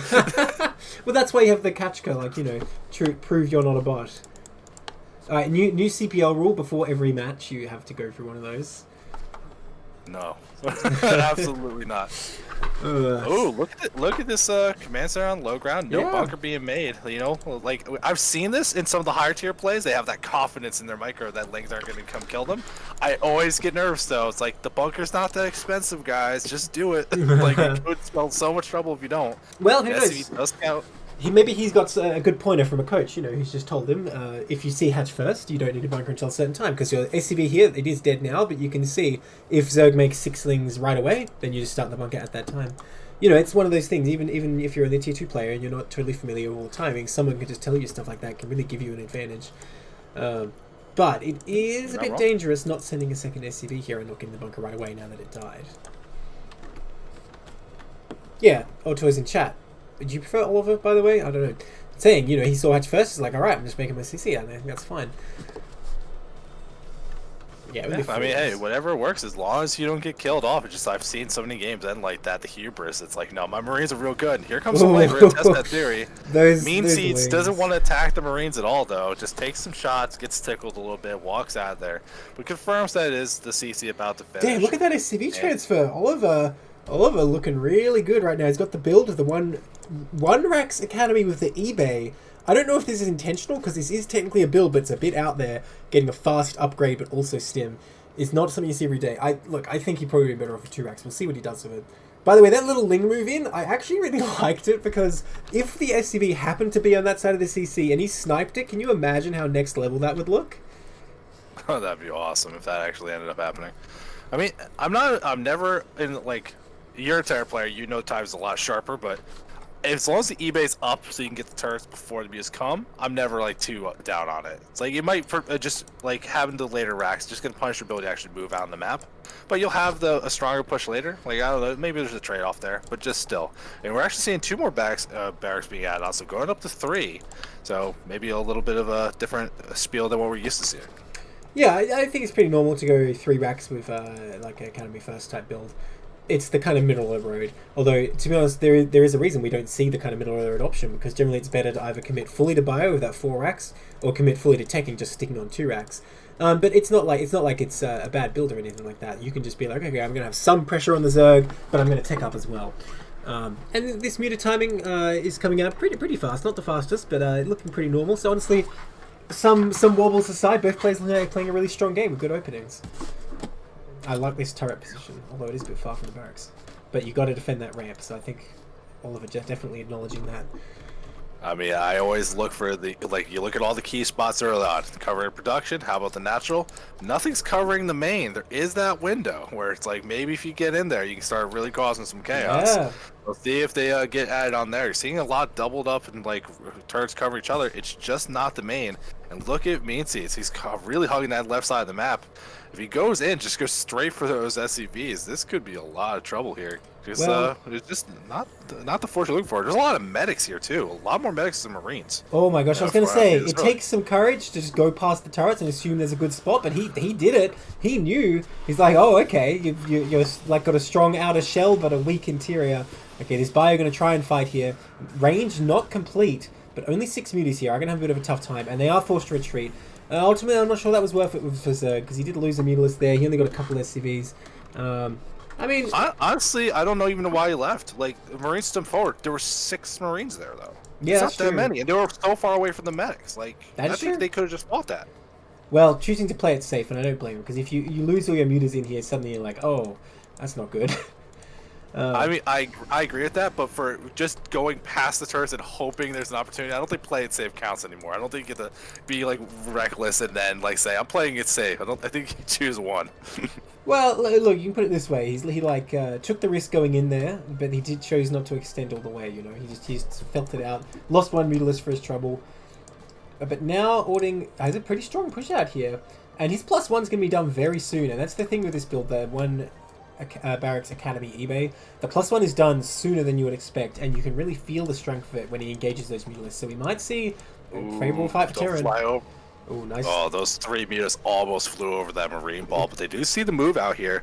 Mean Sinks did take up the base at the top right, so, you know, you're going to be able to move forward with some of the things. Lurker aspect on the way, but pretty far off. And there's no Sunkets here, no real defense. It's just going to be up to these mutas. Has to be very careful. They got to buy time. And he's not really, like, doing it. He's leading them right back as a natural that doesn't have defense.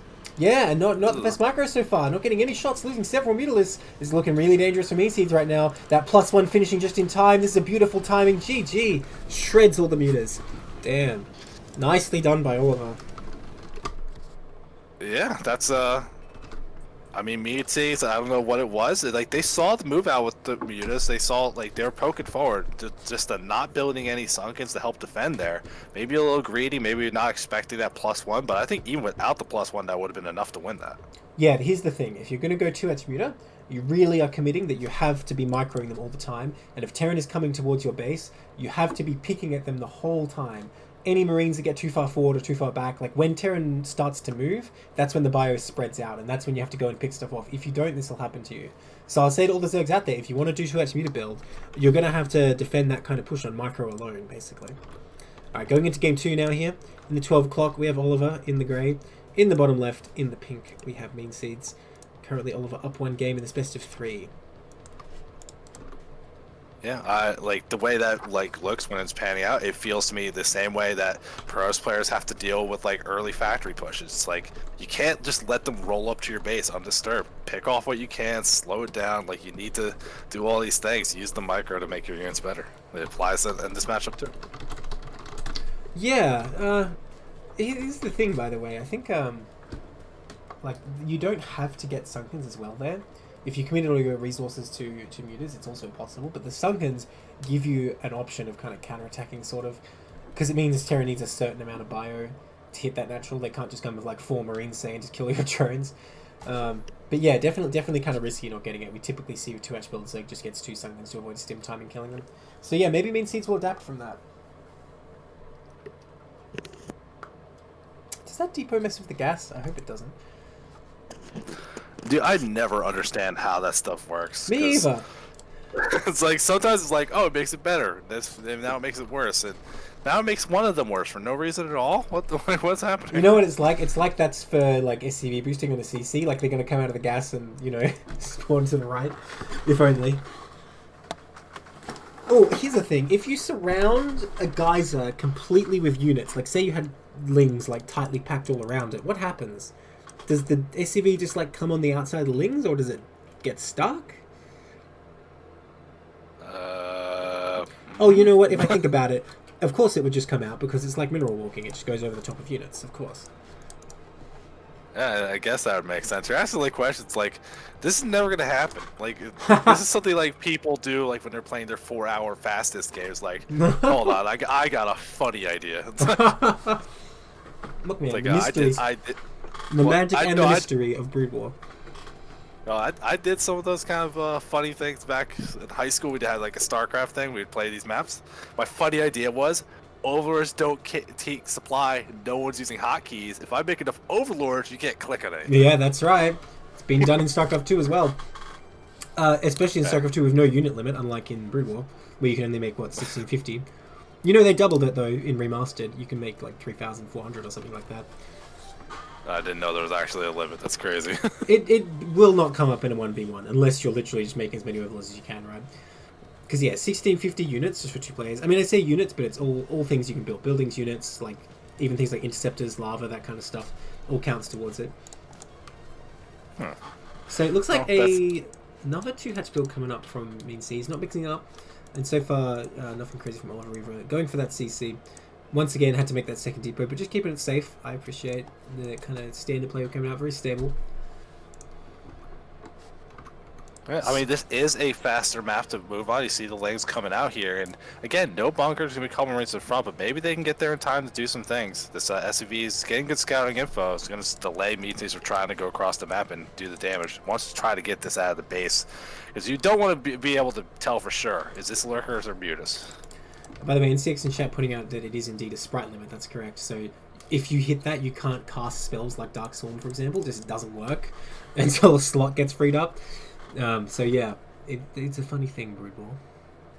I mean, that happens in old games too. I just wish it worked like old games, where if you hit like a sprite limit in like a Mario game, it just won't spawn the enemy, so you can cheese through things every time, right? It's good. It's pretty fun. I mean, we are seeing. Look at this though. Yeah. It's a lurker, not muta. Throw them up. Like we're gonna get a little bit confusing here. It's still that early academy, so there's gonna be plenty of scans to deal with it. And if we see Oliver go again for this early eBay, they will even be able to make turrets like without too much issue too. But I love the switch up here. Like the first game, the muta micro wasn't that great. Try something different. I love this. You know, I love it on this map. This natural, I think, is really good to get busted by lurkers. Because you have that angle where the minerals can be hit without really getting all the way in there. You can't build that far forward as Terran because there's like unbuildable terrain like just there. So I really like this strategy, and like you say, it's good to mix it up. First game didn't work. Okay, let's try something else. Now here's the thing about this fast eBay build. I actually don't like it as much as going 2x Academy. Turrets are less important than you might think against 2x Lurker. As long as you save your scans, you can generally just gun everything down before the detection runs out. He's getting stim right away here. But if he doesn't build additional bunkers before the lurkers are morphed, he's going to be in trouble. I mean, we'll end up seeing units move across, but it's mostly just lanes. There's a couple hiders behind it. They're going to be able to help out a little bit, but still, it's not a lot back here. It means he doesn't have a whole lot of gas to work with. So those first 2 lurkers, when they come out, if they can get the damage done, they're really going to be important here. Stim's going to be finished in time, but +1 weapon's way off so with the range. And look, a fast academy here in comparison. So I don't know if there's something that got scouted where they got the feeling, or are they just really mixing it up here? You mean factory? What you mean? But yeah, yes. Factory shit. Okay, he's only going with 3 lurkers, which is actually kind of surprising. I thought you can afford more with this kind of build, but I guess not. He made a lot of circlings. He's still going to be strong. Now, yeah, that second bunker is just what he needs. Did he use the scans? He did use 1. I didn't see where it was, but presumably he realizes it's muta now. Not muta. It realizes it's not muta.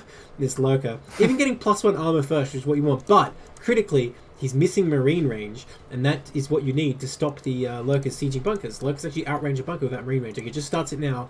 So he's going to have a bit of a timing here. The front bunker is not occupied. If it falls before Terran gets in it, uh-oh.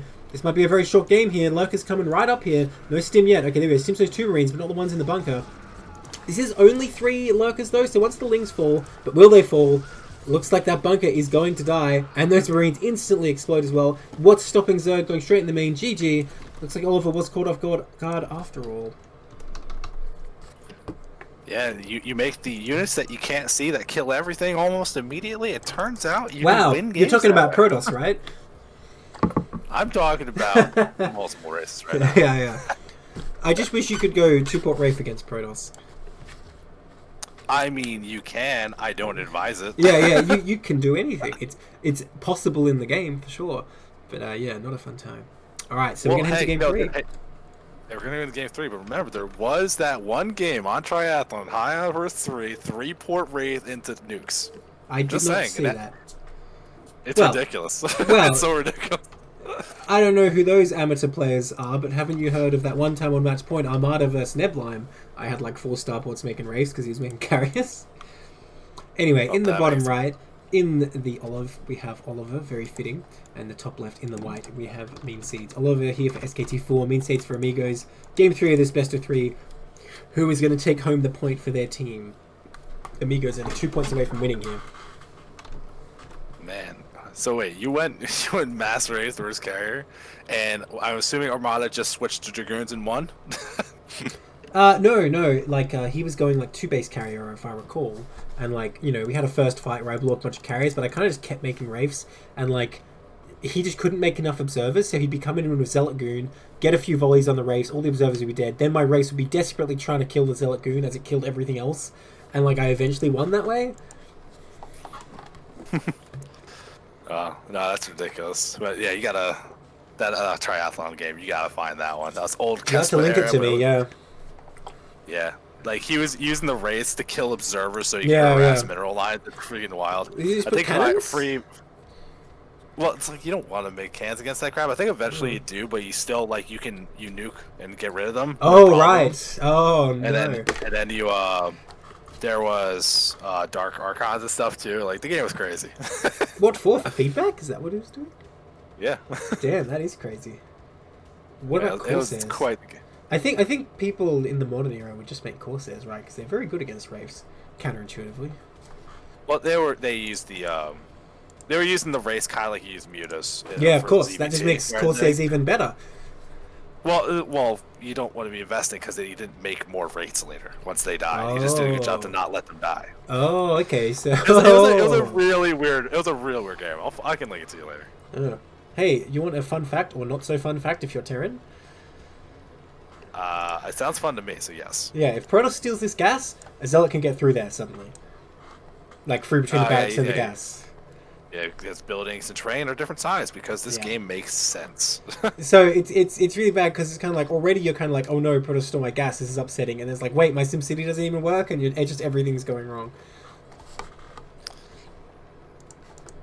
Well, speaking of a game where things are going wrong, nothing looking too bad here, and it's cross position, so maybe we're gonna get that longer game. I think means he's not feeling too uncomfortable here, not being right next to a giant Marine push after what happened in game 1. So yeah, regarding what's being said in chat, by the way, if you have the Marines in the front bunker there, and yeah, like people are saying, stim them, put them in the bunker, and do a little bit of repairing, you can definitely hold that. But I just recommend getting 3 bunkers, just to make it totally safe. And even if you only have 6 Marines, it's still stronger to have them spread between 3 bunkers. Okay, so 3 hatch coming up here. Bit of a deviation we're seeing this game. I mean, I definitely don't mind this kind of change at all, but the fact that the SUV's in here and getting all that scouting info, I'm curious if the build's going to be different from Oliver, like after seeing this here. Indeed. He's going eBay first. I think that's a great adaptation versus hatch first, especially in these cross positions where stim timing is probably not that scary. So is this like you're going for a timing with +1, or is this like really geared for later on, like +2 or something? Like it's more of It's more of a powering play with bio. So you know you don't need stim really fast, so you have time to start the +1 and then get the academy, and you'll still have stim and medics out in time for Meteor or Lurker. So you'll just end up with like a faster upgrade, and you'll have a big bio force getting a bunch of barracks here, and you just really try and put the pressure on Zerg and stop them from getting a third. If they go muta, you just stay on the map the entire time, and they cannot come to your base, or you will just destroy their natural. If they go lurker, you kind of just get complete map control, tech up, take your third, and you know, whichever direction you want to go from there. I mean, hey, if whatever works, this is not gonna be so bad here. And with cross spawns here, you see a couple lanes trying to move forward, but plenty of Marines already here. Shouldn't have to make the bunker at the front. So this expansion gonna get up without any issues. Both players moving into that mid game. Lair's about halfway done, And we haven't seen Hydra, as I said it, like literally as I was like, I saw draw move to the right. I was like, I should not start this sentence. Shit. And Yeah, we're gonna that's see alright. three hatch lurker. I love this. Like this is such a strong play, especially if maybe the micro is a little bit rough. If you're like maybe you're not feeling comfortable. Now a map like this with all these bridges and like high ground, you can kind of manipulate around. I think this is a really good decision to go for the lurker play here. Yeah, you can also go into drop here with 3 hatch as well, which can be very scary for Terran to deal with. Look, there are weaknesses. Oh, we see a scan going down. What does he scan? He scans the hydrogen, boom. Knows exactly what's going on. Very nice scan there, barely caught it. Although I like the fact that means he's tried to hide it, putting it over by this hatch, but this just shows this is a weak hatchery position. If you put it down by the ramp, then you can hide the hydrogen a bit better, I think. But anyway, about this 3 hatch lurker, the weakness it has is that if you tech drop fast, it's harder for Zerg to deal with that. If you're just defending your base, you know, Zerg doesn't get in there with drops or anything, and you just come with your own drop ships, you can put a lot more pressure on Zerg than if they were Mutalisk, because they already have that Spire. Another scan going down, though. I don't know how I feel about that, because he needs scans for the lurkers. It's better to have more energy. But he just confirms there's no Spire there. He sees no, what do you call it, lava being saved, so he should know it's lurker for sure now. Getting that armor up. I think he's just really trying to see a Hydra. Like he wants to actually visually confirm that it's going to happen. Although at this point, I think it's going to be reasonably fine. I would have loved it if Meatsies, when he put the Hydra then, because he built that hatch so out of the way. If you put it to like the left of the spawning pool, like that would dodge the scan on the third hatchery. Like you're hiding the tech, and then you just waste the scan trying to find it. Well, people in chat, my take on it is you just don't scan right away. You wait until like, I don't know, 6 minutes say, and then you scan the natural, because then you're going to see either he's saving lava, it's muta, or he has hydras coming out as lurker. If it's 3 hatch build, that is. You shouldn't need 2 scans. If you need 2 scans, something's gone wrong. Or if you're just trying to get a read and you're not quite sure. So this drone going to come to the top right, by the way. I don't think we're going to see any drops here. Looks like Zerg's happy to just take his third with this lurker tech. And I don't think Terran can really stop that. But Terran also going to just tech up quite fast here. Only 3 barracks. Not even 4. Like, usually with this eBay first play, you see 4 barracks, then tech if you just want to go tech right away, but he's going just a bit faster. And like I was saying, he might get these fast drops, which could really mess with Zerg in this scenario. And look at that, he's actually going to come and be aggressive with these lurkers. Okay, no, just going to start the 10. I was going to say, I would not be a fan of him coming in here and trying to attack. Oh, do it, Meatsies. Okay. He's inching forward. I can feel it. He wants that attack. Yeah. I didn't tech to these kind of units to not play with them. Like he's getting in a good position, controlling that bridge, gonna control any kind of move out. At least 4 scans everything. But the tech's pretty fast. I think science vessels be on the field before it's too long here. All the bait. It's gonna buy. Okay, nice pullback. He tried to bait the Marines with Zerglings, but Oliver doing a good job just pulling back there. Looking very solid. And yeah, this is the thing. This is going to be quite a fast dropship. You can get the tanks to push the lurkers back as well. So Meatsies looking pretty good. The other thing is this third hatchery will go up. The hive's going to be at a reasonable timing. If Zerg can get their defenses set up, I think they'll be feeling fine, but a tank vessel push could still be scary. Drops could still be scary. There's definitely opportunities for Terran here. Yeah, we are seeing Queen's Nest about to complete and a Spire on the way, so you're going to be able to start making Scourge help deal with these science vessels when they hit, and then, you know, going towards Hive. When you have Lurkers, never a bad idea. You get those Defilers up, get that Dark Storm, and make it just a pain for Terran to move anywhere. Yeah, for sure. Well, make Terran's existence pain with Dark Storm. Well, I mean, if you had some melee units, man, you can make fire bats anytime you want. They are not melee units, my friend. Hey, they work under Darkstorm. Sort of. They technically work under Darkstorm. Like, there's no way to do full damage. I guess a nuke. If you go nuke and Yamato, you can do full damage under Darkstorm. Yeah, that's Terran's only chance. You hear it here, guys. The new meta. You see a hive start? Okay, time to go nuke. Ooh, dropship's on the way, so here comes your move, and we're in a second eBay, so gonna keep up on these bio upgrades. But here's that hive, halfway done now. Lower lurkers being added on, Spire's about to finish. Like every time I see a Spire like this, I know it's for Scourge, but I want it to be a greater Spire. Like, well, that'd be there's always that chance. It would be quite strong since he's not getting vessels right away, right? It'd be a very tricky move though, because if you're investing all that and Terran counters it, you're suddenly in a really bad spot. Scourge coming up for drops as well. Honestly, Meansie's looking really solid right now. I love that he tried the cheese last game, and now he's going to go back into like a very defensive playstyle, really keeping his opponent guessing what's actually happening. And I'm liking Zerg's position more and more right now. But Terran hasn't really... Sorry, you go.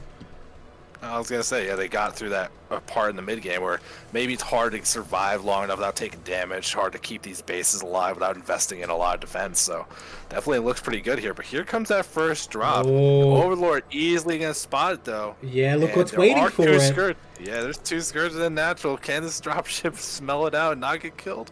Oh my god. Oh my god. They don't aggro. Ah! No. He just flies right past it. Oh, Mean Seeds was looking so good, but he just didn't even notice. He's pulling 2 other Scourge away. No, but he didn't drop. He didn't drop. He's going for the main. I think this is a mistake. If he did moving unload, he could have easily dropped all that stuff out without Scourge catching him. But now they're going to catch up, and he's dropping in not an ideal location. You're going to try and gun one down. Okay, that's all you need to get. That worked. Yeah, Yeah, one that doesn't works. do it. But look, the Scourge are in position. He just gave Zerg so much more time to react by not dropping in the top right here. Again, I think it's a major mistake. He needs to do an unload. Oh, but there's a lurker right there. I mean, he's gonna see the intent for Ultralisk Cavern, not the Filers. Yeah. And couldn't really get the drop off. Unfortunately, doesn't really get anything done with the dropship. But still, like the Yeah. fact that it didn't die at that natural is wild. It got some scouting info, confirmed that the third base is up at the top right. And during while it happened, Oya hitting it with the raid for 41 while we're casting the CPL semifinals. Glad to have Oh, more hey, viewers thanks for figure the it raid. out. Oya87 just raided us with 41. Yeah. Thanks a lot. Welcome everyone to CPL 6 semifinals. This is the third game in a best of 3 right now, by the way, to add to the score at the top of the screen you see there. These are tier 2 players, so approximately like 1500 MMR. But its semifinals, the games have been great. A lot So of add like plays. 200 MMR, right? Yeah, people want to win. They're trying their best here. Oh, that vessel! Boom, there it goes. But he takes out the lurker before it goes down. Where is the bio? These tanks should not have to do this all on their own. How is that? Like the Lynx could have just killed those tanks. Like they could have jumped on that, or at least like picked off some. Maybe you don't one. think so? The tanks aren't that bad against Lings, you know. Like there's only like what, like 7 Lings there, and no Adrenal yet. So, oh wait, actually, I think it is done. I think the tanks are going to be fine, but yeah, the bio definitely is better for that. But losing that vessel is a big deal. It's going to be hard for him to push forward here. Now the tank count is quite high, and that's effective against these ultras. The upgrades are decent for Terran, but I think Zerg, yeah, is slightly ahead here. So I'm worried for Terran here. Zerg has really not been molested and going up for this 4th as well. But Terran has his chance. He's making his push. This is his move. And I think the game will hinge on how this goes. And I am worried. Ultra's already out, but without chitinous, without speed, they are just like, you know, free targets right now. Okay, chitinous just finished. But it's not like the bio upgrades are great. It's still +1. It's they're about to actually finish the 2nd armor upgrade. So Yeah. like, they're not gonna mow through these ultras quite as fast as you would be expecting to see. Gonna get into the middle here, finding a whole bunch of group here. It's ultras and lengths. They're gonna get a decent surround. Focus that but lurker. Okay, not the best spine. Yeah, I think this is a win for Terran for sure, because these ultras don't have +2 carapace yet, and the tank's doing a lot of damage. Even micros that vessel away, nicely done. So many more Scourge though, he needs to focus them. No, the vessel goes down, but Terran does still crush that army. And kind of an anti-timing for Zerg fighting with his ultralists before the movement speed, before the +2 carapace. Great move for Terran, but can he get into this natural without a vessel? No Sunkens here, and he does have scans available. How much energy has he got? Okay, he has heaps of energy. But you can't afford to be losing units for free here. This is a very tenuous situation. He only has a little bit. Okay, siege is up. Yeah, still enough of that army survived. You can't just replenish with a whole bunch of ultras. We're seeing Nice now is trying to be made, trying to get something available to help like defend this, but the pressure at the front's gone. Those lurkers end up having to retreat. They're not going to be able to defend this too well. The bio's going to move forward, and I think there's an opportunity to get a lot of drone kills. Has to pull away from the natural before they end up losing too much here. But this is buying time for those Zerg upgrades to finish. Maybe when these are all done, ultras can get in there and clean this up. Well, we can see while Oliver is microing this, his macro is falling apart. He's hitting 3,000 minerals, which is a big deal. Those tanks pounding those ultralists, they're doing a lot of damage, but they will get cleaned up here. And like you say, it's really Zerg just had to delay there, and he has done so. Terran with not a very big army at all, trying to move up to this top right. He can probably deny this 4th based on what's here, but the ultralists on the map are very scary, especially with +2 carapace finished now. You know, about those upgrades, by the way, the weird thing that Oliver did here is he cancelled +1 weapons and started +1 armor because he knew it was a lurker opening. And now, I see the logic behind that, but when you're teching fast, I don't think it makes much sense. I think it makes more sense if you really want to put pressure on a bio. I guess I should explain, against lurkers, you want +1 armor because it means the lurkers take 1 more shot to kill your marines, so it's very strong. Okay, Zerg looks like he was trying to defend this natural, but I think that's a mistake. I think a counterattack would be stronger, because this hatchery, well, I was going to say it will go down, but the Marines opting to go up the ramp instead, so maybe this hatchery will survive. All that lurker getting taken as well. These tanks not really going to do much on their own, but Bio getting good value here, but more Ultralists come out of that Nidus. And I think this Bioforce will be cleaned up. Bit of a misplay there. He definitely could have got that hatchery if he just stuck down here at the natural and focused it. But now Zerg still has his 4 bases up. Terran starting to do a bit of mech switch stuff here, getting the vultures out, but he didn't get a second factory yet. Oh, no, he got a third factory even, so never mind what I'm saying. But you need a third here. That's the thing he doesn't have, right? What he's done so far makes sense. You do that tank vessel push, you put the pressure on Zerg, but you needed to get the mines out during that. He needed to get the third during that, so he's kind of like a step behind here. Yeah, really, like, just during all that fights, I think there's a big opportunity for Terran. He could have taken the third during that, added on more infrastructure for production, because if you're looking at it, it's 3 racks, 3 factories, that's all the production. With this many minerals floating around, I think that's a little bit of a mistake. Mean Seas is getting this Zerg army really upgraded back at home, and whenever they want to like manage to start working on defilers and supplement this ground army, I think it's going to be a lot more intimidating to deal with. Terran did finish the +2 bioweapons, so that's going to help out against the Ultras a bit. Whoa, mine I see doesn't that go mine down. connection, yeah. Yeah, so this is good laying these mines. I'm just worried because he didn't get a second armory. He's actually still investing gas into bio upgrades, so I think it's probably a mistake. The third CC is going down now, though. You know, I don't want to say like Terran's out of it at all, but he is in a pretty tough position, I think. Everything seems to be in Zerg's favor right now, so he needs some kind of move. And you know, these vultures getting killed is not the move. We're seeing a little bit of a change from Mean Seas. Starting to actually add on mutas. Oh, I like this. it. Trying to catch the mech switch before it really gets up, especially if you're gonna start slacking on the bio play. Like if you're not gonna keep adding on a ton of Marines, but you can see Oliver's actually trying to just make units out of whatever they can. So still making play Marines. Finally, that third season is going down. We're seeing more barracks getting added rather than factories. So I think it's just gonna be a little bit all over the place to build. I mean, if the game goes long enough, you'll upgrade everything. There's nothing really wrong with that, but early on, I think it's just going to be a little bit hard to control. Yeah, I mean, okay, this is the thing about the meter switch. It makes sense, because when you first start mech switching, you don't really want to be making a bunch of Goliaths, but there's still so much bio out, and you know, if 2-2 upgrades was nothing for the mutas, they will actually shred them pretty easily. Although, this is a nice pick-off if he gets that vessel. That's definitely worth. Okay, look at this Terran army. I don't think this Terran army can really take this on. The Ultralists with +2 carapace, but it is +2 bio. But I don't know, only 3 tanks. The mine's obviously not going to be useful in this sort of engagement. The vultures aren't useless against Ultras, but they're certainly not good. Well, here comes the stim. He has energy for a D-Matrix. That could really make a difference here, but not going down yet. The vessel's doing absolutely nothing right now. Tanks doing their damage, but getting taken out. There's an irradiate. But I don't know. I think Zerg will clean this up for sure. Did he get that vessel? I think he did. That's unfortunate. I mean, the rates are going to go down, but the Ultras do manage to clean up everything. That force ends up getting cleaned up. And now that the worker supply is about even, the mutas back at home did do some damage, but nothing too critical here. Managed to pick off a couple Marines off on the side. But we're just going right back. It was just a little taste of mutas, no big deal. Going to start back into Ultra Ling instead. Adding on some Hydras that I assume would be Lurkers later on. But where's that Defiler Den? I'm still waiting for that like Dark Swarm, that Plague, these big power things that can help out in these big middle of the map fights. And these things just not grabbing the tech for them, unfortunately. Yeah, if you're not going to go for Queens, if you're just going to keep fighting Ultras here, I think Dark Swarm definitely worth. Even if you're doing drops, which is also a very good thing against mech, if you do big Doom drops, Dark Swarm extremely good with that. So yeah, I agree that it's probably a bit of an error not to be getting that. I think he's kind of stuck in this verse bio mentality where all you need to do is just mass the Ultra Ling and you can do it. But he's coming across here with force, including Hydras, which have been speed upgraded, so he's starting a bit of a transition towards an anti-mech composition. And yeah, the mine's really just not getting laid. With this mech switch, it's really taxing on APM. You have to get out there and be constantly laying mines. Because if Zerg gets across the map like this and you don't have the tank count, you can see this force isn't really competent to hold this location. All the Scourge coming in too, going for that vessel. How many Marines are here? I see 3 Marines in range. Okay, he's going to move more. Oh, vessel! There it goes. And the rest of the force comes in, looking to deny his third. I mean, if they can make that lift, that's all you really need to do here. But you're actually engaged that Bioforce over on the side. Yeah, there's a decent amount of turn force here. Stim doing a lot of work. Some Ultras go down. They're going to back it off here. Even without the tank siege, like still just good, like big numbers helping out kill these Ultras. Some workers do get killed off at this mineral only, but like overall the fight does go in the way of the Terran. They shoot up well ahead in supply. But you can see the main and the natural mined out, and the base is taking as a mineral only. He has to establish another gas base, or he's going to deplete what he's got really quickly. Yeah, I have to tell you, as a Terran in this scenario, SCVs are the unit you least care about losing, for sure.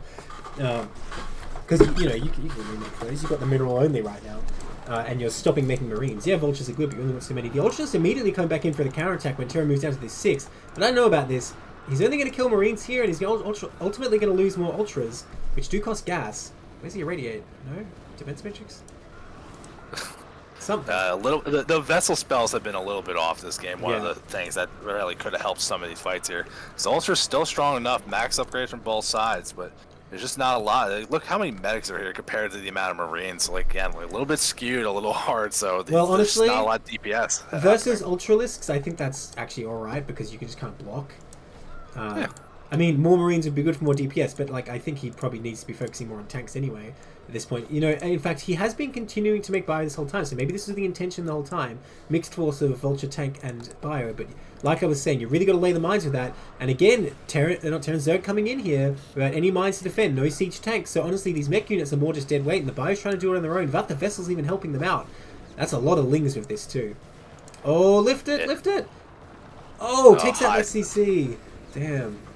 Yeah, Hive Tech Links don't care about any kind of repair you're going to do. They'll kill that stuff so quickly. Yeah, that's true. Everything does get cleaned up here. The Ultra's going to keep trying to fight. And there's a decent amount of tanks and Vultures, but like you keep mentioning, there's no mines, there's nothing really trying to help out here. And you can see now it's down to that 6 o'clock base. A couple Ultras go down there. They're just trying to keep shutting things down. Means he does take a 5th base out of mineral only, so they're going to keep moving forward. But still, no advancement in the attack. Just kind of playing with Ultra Ling and hoping if they keep attacking enough, eventually it's going to be enough to break through.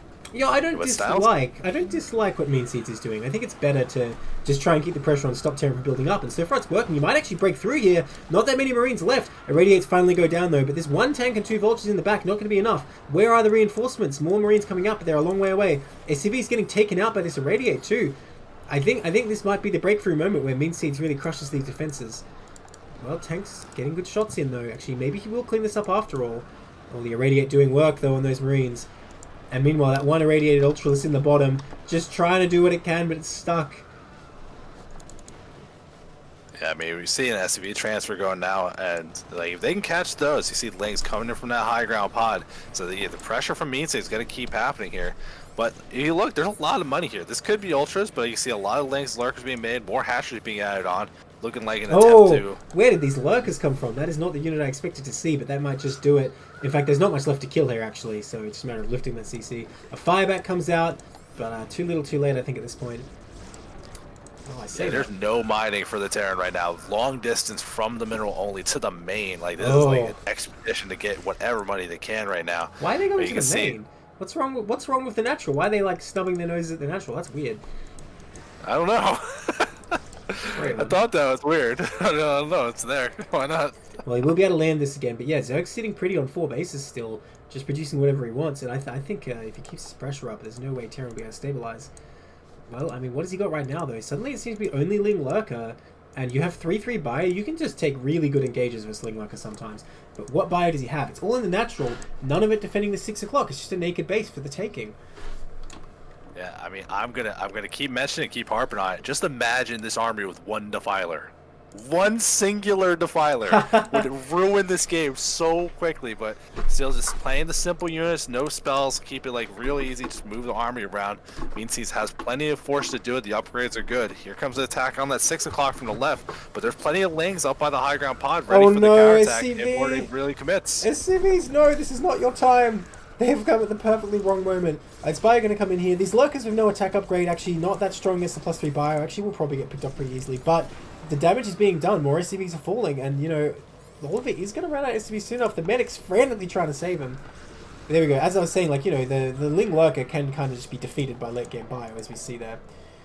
Look, about the lack of Defilers, theoretically, Terran should have mines everywhere and like siege tanks, but I guess he doesn't, but you know, in theory, just the pure Ling Lurker is not so bad. I mean, sorry, Ling Lurker. Well, in theory, the game we're watching, like Defilers. Yeah, it's true. GG, the Ling Swarm going to be too much. Nicely done by Oliver. Just keeping that pressure up, I think, is a perfectly good move.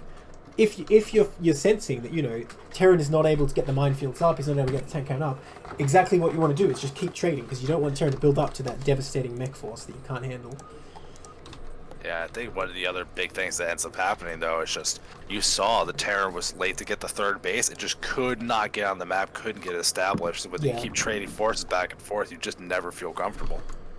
So that would be a 2-1 for Mean Seeds, right? That is correct. All right. Well, that's another point for Amigos then, isn't it? Ooh. It seems that way. You are running the scoreboard. I'm trusting you're doing it correctly. I hope I So am. what is the score going up as we're going to the last tier 2 game of the day? 10 for Amigos and 6 for SKT4. Amigos only needs one more, and they are in the finals. Let's see if this is going to be it. In the top left, in the peach, we have Justo Llamas, or is it just 2 Llamas? I don't know. In the top right, in the yellow, we have Gerthang. Going to this PvP. This could be the decider of this match. Or SKT4 could keep their hopes alive. Yeah, just to clarify though, even if this does decides like, all right, we know who's in the finals, we're casting all the games. Oh, Like, of we're course. casting everything. Yeah, like even once you're like, if you get eliminated and he's like, oh man, we're not gonna get finals, you're playing for pride. You don't get blown out. You don't want to be that team that gets blown out. So when we finish the cast today, will we have casted all the games from the Amigos versus SKT4 match? No, we'll have not. There is one special yes. event that's going to be. That's right. happening. That's happening early tomorrow before we start our real cast. I Very got good. a long day. I got a long day ahead of me tomorrow. Absolutely. Okay, but as Saetzero says in the other match as well, we will cast all the games no matter when the winner is decided. But we don't actually know. Well, I can't speak for Saetzero, but I assume both of us don't actually know who went through the finals at this point, and what the results going to mean. And I hope some of you in chat don't either. I read it and immediately forgot it. Like, because I'm not here to get spoiled on my own games. Oh, nice. Did you actually manage to forget it? Because that's a skill I need to learn. I do not really know the score who wins each individual game. Yes. Fair enough. I can't get it out of the back of my mind when I do that. It's a shame about this ASL thing, because like I'd like to watch Tasosis, but I don't think I could avoid spoilers for long enough. Oh no, I could easily avoid spoilers long enough. But also, like, I don't care about spoilers. Half the time, I actually check the spoilers because it's like, because that's my favorite thing that I saw TL, the recommended games. Like, do you want to watch this? And if everyone just clicks no and I see it's a bunch of 2-0s, I'll probably skip it. Fair enough. Fair enough. Oh look, I think. By the way, these guys top versus bottom. No, they didn't. This is a pretty similar case. Nope. Not the worst. Oh, it's a lot worse for me than it is for you. If we get to Zelda versus Zelda fights, I'm gonna cry. I have no idea what's happening. Send me a screenshot, Discord. But yeah. Is Justo Llamas in chat? Can you tell me how to pronounce his name? Because I'm not sure it's like Justo Llamas or like it's actually Llamas. I actually have no idea. I don't know, man. This is why you pick the name. Like, we're not here for pronunciation. You made these hard to play, hard to say usernames. Now, finally, it's tiny build deviation. It looks like we do have an early Zealot coming out of Llamas. We're seeing the faster core av Gerthang, so a little bit of a change here. Still, both players got an early gas, not 10-12, no 2 gateway nonsense. So, still going to be able to get whatever tech they're choosing to. And until they eliminate these scouts, we're going to really see a commitment either way. Although on a map like this, where you got all this high ground, you got like a lot of advantages. Reavers and Dragoons feel real good. DT's less sure about those. Yeah, I don't think this has any characteristics to make it particularly good for a DT. It does have that like convenient Reaver spot behind the minerals at the natural though. No Terran bitterness at all, I swear. So, yeah, if you want to harass with Reaver, that definitely could be an option here. The main, I have to say, does not look that good for Reaver though, because there's a lot of space away from the main minerals where you could be putting goons or spotter pylons or whatever. Oh, he really wants that probe. His own probe's even hitting it. Okay, he does get it. So Gothang has eliminated the scout from his base, as has Justo Llamas. I'm just going to call him Llamas, it's probably better. And Llamas actually retreating this Zealot as well. Yeah, I think I'm not sure about how long to delay the range there. We saw Gerthang just starting now. He eliminated the scout beforehand. But if I was just looking at this from Llama's position, I see you're starting a robo, you got one gateway, and you're not getting range. I think you're rushing Reaver in a fast expansion, maybe trying to bait your opponent out a little bit. I do like the 3-gate play, but I will say this robo is far from the ramp, so I don't know if we are going to see an expansion right away. I think he's probably going to go for harassment here, because if you want an expansion, you get the Nexus and you just walk the Reaver down without a shuttle at first, which he's not doing. He's already getting the shuttle. Wait, did he cancel his support? What? Oh no, it's finished. Never mind. I was looking at the Yeah, no, production tab. it's finished. I was looking at the production tab and it disappeared. I'm like, where did it go? It couldn't have finished. I mean, it can. As you can see, there's a It shuttle. being literally made. has, yeah. I think you'd be like playing some wild kind of PvP where it's like, no, I'm doing Zealot drops, dude. You have no idea what's about to happen to you. Oh my god, that would be sick. I want that now. Ooh, yo, look at Llamas adding on a 4th gateway. This is very committed to break through, and this is what I'm Ooh. thanking. Like I say, like if you think your opponent's going for that early expansion, going for 4 gateway, a lot of goon, break through, just kind of close the game off. It's a good way to go. But if Girthing doesn't go for that expansion, this probe's gonna get up here, see some stuff covering the ramp, but no Nexus being started. I'm curious if Llama's gonna react or still commit to the attack. Well, there are many potential pathways here, right? If Gothang goes to harass, maybe he gets caught, his Reaver dies, and like, I don't care how many goons you have on that ramp, with 1 gate production versus 4, Gothang will not hold that ramp. Maybe the Reaver goes to harass and gets away scot-free, and yeah, Llama's in a really bad position, I don't know. Ooh, picking off that Zealot, very nice. Good micro too, pulling that back. And, you know, he's going to take this little fight in the middle. This is a great start for Llamas when already he has superior goon production. Trading is exactly what you want. Gothang doing his best to keep him alive, but I don't think it's quite possible here. And he does lose all of them, and he sees what he's up against. Suddenly, so many goons going out there. I think it's key intel, though, for Gothang. He knows he needs to stay back and defend this ramp. Yeah, I don't even know why he moved out. He was on 1 gateway production with this Reaver play so long. He knows he has less units. Like, no matter what your opponent's doing, you have less units. You have no right to go out here. He's not even really covering the ramp here. He needs the shuttle! Oh no! Oh my gosh. Is he going to kill that Reaver, though? It's okay. Okay, he does pick it up. Yeah, barely. But these goons managed to walk up the ramp. The high ground advantage not immediately gets eliminated here. There is a nice defender advantage from Girthing. The Reaver helping out a lot, so it does manage to clean it up. I think Llamas, maybe if you wait for 1 more round of production, I would have had a better opportunity here. But doesn't get the Reaver. A lot of Dragoons getting built back up for Girthing. And now look at that supply lead. Here's the opportunity. Now you got the shuttle and the Reaver. You can push out or secure your base. It's really up to Girthing what they want to do. Yeah, I think you're right that Gothang's looking pretty good now after that engagement. Did Llamas actually lose any... No, Gothang lose any goons up on that ramp? I don't think he did. I believe he lost 1. Okay, I wasn't sure, because I thought... Like, it was like a very small amount, yeah. Now we're getting the fight here. The Reaver's not involved yet, but still it's a small engagement. Now that the Reaver's here, these goons got to run away. So run away from the Scarab. Nothing gets killed off, but you can see both players trying to take this into the next stage. Nexus is going down on both sides. And there's plenty of reduction here. We're seeing more Reavers being added from Girthing. That's exactly what I'm looking for. Llama's not choosing the tech just yet. I would love to see a Citadel working towards Templar or any of these kind of things. But right now, they're just still trying to grind on their 4. And we're trying to see an attempt to harass. I think that Spotter Pilot's barely not going to see it, though. We'll see. Is it not going to make it time? Oh, I don't think so. Nope, not a sign. Does not see even a little bit of it. Nope. Just barely too low, unfortunately. Uh-oh. Oh, the pro's being pulled. They know they're in danger. But he's taking the right path here. Let's see. I'm sorry, goons coming in. Needs to be careful. That Reaver's low. He only gets a couple. Pick that Reaver up. Run away. Oh, my God. Oh, only gets a couple more. That was so good. That was so good. He only got a few, actually. He only got, like, I think, like 5 all up. Ah, damn. I thought it ended up being more than that. He does end up losing the shuttle and the Reaver as well, but still. A little bit of harassment, gets a little worker lead. Both Nexuses are now done between the 2 players. AC Girthing just adding on a second shuttle. He's already got the Reaver made, keeping up on that goon production as well. But this game looking pretty even. But it's just more production for one player, more tech for the other. But the economy is very similar. The worker, everything's like very similar between the 2 players. Just Llamas feels the pressure, wants to try to get that first step on the map, control that middle area. Yeah, I think Gothang's still looking fine, just have the fact he has his Reavers. And, like, yeah, he didn't get that much damage, but he got, like, 1 goon as well. I think he got enough that it's not like losing that Reaver is putting him behind. And here we go. Lana's trying to come in again, but I don't really see this happening. Oh, the shuttle out just in time to save that Reaver. But that's a lot of goons for Lamas. I mean, he knows what he's about. He's made a lot of goons. He's going to use them. Nice pickup again. Decent shuttle micro so far. Looks like Gothang barely going to hold on here. Needs to be careful, though. Oh, did you see that pickup? Oh my gosh, that Reaver must be on like 10 HP. Yeah, it's colored a bright red. The whole thing when I'm looking at the icon is everything red all the way.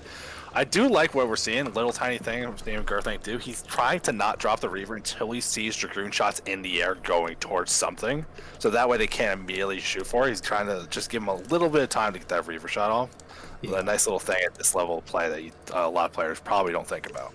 Yeah, I'd say for tier 2, I think Gerthang's Reaver micro has been quite good. And Llama's, I think, doing a good job of not being too shy as well with the engagements though. Like if you wanna pull the trigger, I think it's best not to hesitate. And so far he has been doing a good job, just trying to get in there and trade what he can. But ultimately the Reaver too strong, and no good trades for Llamas so far. Man, not many probes out right now for either player. If I look at the probe count. Yeah, they're both investing a lot in their armies right now. You can see Gerthang adding on a couple cannons, wants to make sure that drops less of a possibility. But if you're actually looking at Llamas here, it's like finally we're seeing some extra tech being added on. Like we're seeing Reaver making a shuttle. Chat, people have said that Reaver has been programmed to feel relief now, like after it survived at like 1 HP. Oh my god. Well, did you guys see Crane's Reaver? That one was a lot closer to dying, in my opinion, because it was like 8 shots flying at it and it got picked up at the last second. Well, if you didn't see it, you can go on that Brood War subreddit. That's right. Neblime made a nice little video. You can go check that out. I think it's on YouTube. You can follow that YouTube as well. See, you gotta chill, man. You gotta don't be like, did you see that thing? No, to be like, I made this thing. Go look at it. Oh well, I don't want to direct people to my personal channel from CPL. I just want to point out there was some hype moments in that series. That's the caster advantage. That's why you cast, right? The chill. Okay, these Reavers getting dropped down. Oh. Moving back and forth, they're taking a lot of free hits. Now Llama's army just looks straight up inferior. I wonder if Gerthang can actually get in here now and kill this natural. And that will be the end of it if he can. The army looks inferior, and they're the high ground advantage. Gerthang in a much better position here. He's going to step forward. The Reavers aren't with the army anymore. Needs to be a little bit more careful on these kind of things. We are seeing Llamas finally starting to add in their own Reaver defense, so the armies will be a lot more comparable. Llama's has done a great job getting back up in that probe count. Both players were low, but Llama's doing a good job really grinding them out. Gerthang still focusing on army, working a lot towards tech as Psychic Storm starting to get research and more gateways getting added on. Oh, look at this. He's going for the harass here while the army moves in at the same time. Honestly, this engagement looks terrible for Gerthang, but if he kills a lot of probes, maybe it'll be worth it as a distraction. I mean, I think he's going to get cleaned up here, but the Reaver in the main gets 9 probes with the first shot. Oh my god. Just slaughters it. But we do see Llama's taking that engagement comfortably. He probably hasn't even noticed this Reaver yet. He's looking at the fight like, nice, I did it. And it's like, oh wait. Oh no. Oh no. Oh. So many probes have fallen. And we've... Yeah, Sorry, you go. I was going to say, it's a lot of harassment that got done that's going to lead up there, but look at the supply, still pretty even, so Llama's army still look intimidating. If this Reaver and Shuttle get taken out here, there's a good opportunity Llama could tower attack and maybe get something done there, because they still got a lot of their goons alive. They still got this shuttle, it still has a Reaver in it.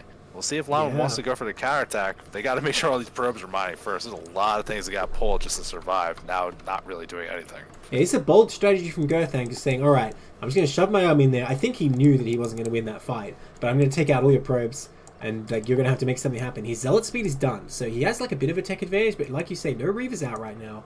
No Templars out just yet. Storm is complete, but it's going to take some time for the Templars to pop and get enough energy. So there is a window here for Llamas. This could be exactly what he needs. He's got his own Reaver as well. Yes, especially Speed Zealot is super good, but that Reaver alone could be the big key. There is an observer seeing the movement, so Gerthang knows what's going on. What is that Reaver doing? Ah! Oh no.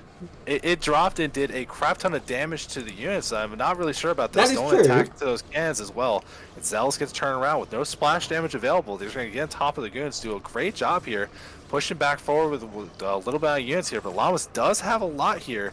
We do see Templar here. They don't have enough energy for Storm yet. Even an Archon being made, just enough to hold on for now. Both players still making army, not trying to overcommit. Llama's going to back off here, taking a little bit of the fight win. And we are back to even again. My gosh. This game is going back and forth. And this is only game 1 of potentially 3 games. My god. Well, I have to say I like Gerthang's position though, because he has Storms out now. And Llamas, as far as I know, doesn't even have a Citadel. Yeah, and Gerthang's also been, because they made the Forge and the cannons, they have been working on their upgrades. They got +1 weapons with +2 on the way, so definitely a little bit of things here. Llama's starting to add on more gateways and work towards the Citadel, so they'll get the tech eventually. But this is what I like to see. Girthank going for that third base. Where, like, both sides just lost a lot of army. No one feeling super comfortable. This is a great opportunity to try and expand and see if we can get that established before the next attack. In chat, can Reavers love? No, only destroy. Okay, Dude. Storm. No, the Templars! Oh, one dies with 100 energy. I mean, he does do a little bit of damage and force these goons back. Maybe his composition is good enough to take this fight. Yeah, I think Girthank takes this fight. Just because the Zealot's getting on top doing so much damage, even though he has a lot less goons. Yeah, and that Archon doing not bad either. Yeah, there's a lot of damage, a lot more than I thought was going to happen, actually. I think if Llama just held their ground after this Templar died, because the second storm didn't go off, the first one wasn't particularly great either. So I was expecting that to go a lot more in favor of Llamas. I think maybe over microing the units, not taking a fight. Or maybe Zealots are just that good. It's hard to tell sometimes. They are very good. Well, he's kind of committing to a location where he can get cut off. I don't know if Llamas can really take this, even with this Reaver. Oh, maybe. He does have a lot of goons. Oh, nice hit there. Archon getting right on top. Really wants that Reaver, but nice micro. Keeps it alive. But the goons are falling. Yo, the Archon's killing the Reaver and Shuttle as the goons take care of everything else. Oh, did you see that? Mutually assured destruction. They killed each other. That was amazing.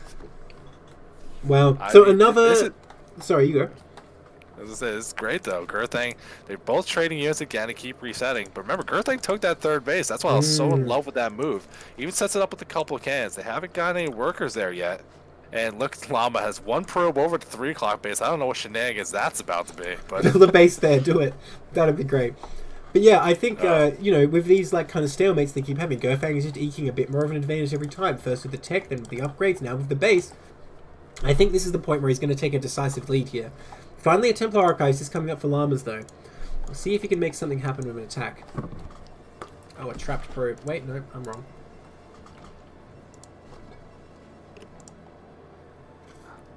Girthank's still pretty far forward, trying to claim that middle ground. But Llama's finally had enough of fighting in this area like this, trying to navigate a different path so maybe they can avoid each other's armies. But Girthank, since they control that a good area, they're going to try to expand to 12 o'clock as well, really trying to lean into this economic advantage. I hope they don't overcommit to it. Like, there's still, you can see both players, they're not building up banks, they're still having trouble spending some of the money. Like, you don't want to go too crazy here. And a little pocket of the army from Girthank getting engaged on first, but Girthank still has plenty here. It's just goons for Llama compared to Templar, there's Reavers, there's Zealots.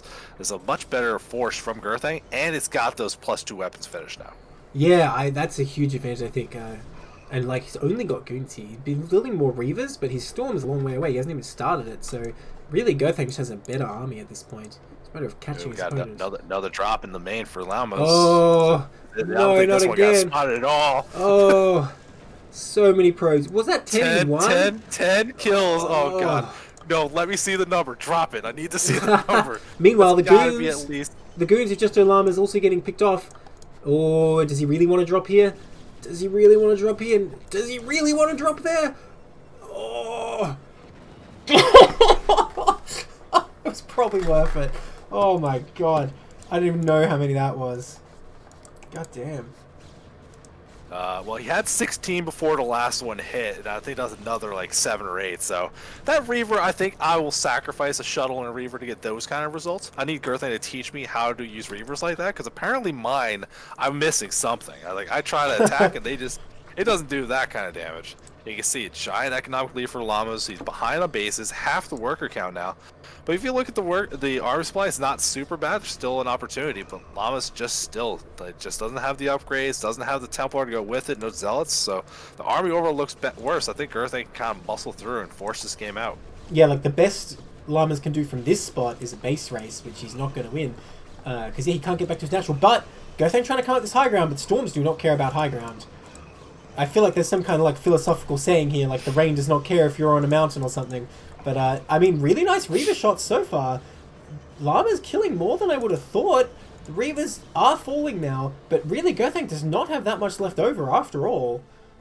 Damn. Yeah, one of the big things, while the drops or the storms were really good, GG. it is enough to get the game. So Girthank gonna take game 1.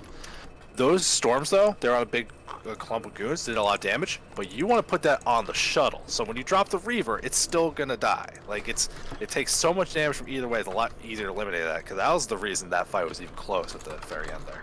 Yeah, but I guess the thing is, at the end of the day, Gerfeng was in such a position where an even trade was totally fine for him. Oh, yeah, for sure. And yeah, that was a really great game, though. Both players really, you know, fighting neck and neck. Just Gerfeng always had something coming up behind it, you know. Yeah, PvP, man. I love watching PvP. It's fun. Some games are more fun than others, I'll say that much. Okay, when you drop, they're fun. Sure, as long as there's a shuttle made, cool. I agree with that. Okay, in the 12 o'clock, in the grey, we have Gerfeng currently up one game in this best of 3. In the bottom right, in the purple, we have Justo Llamas. So we have Gerfeng for Amigos, trying to take it home. All he needs is this one more map, and Amigos will be in the finals of CPL 6.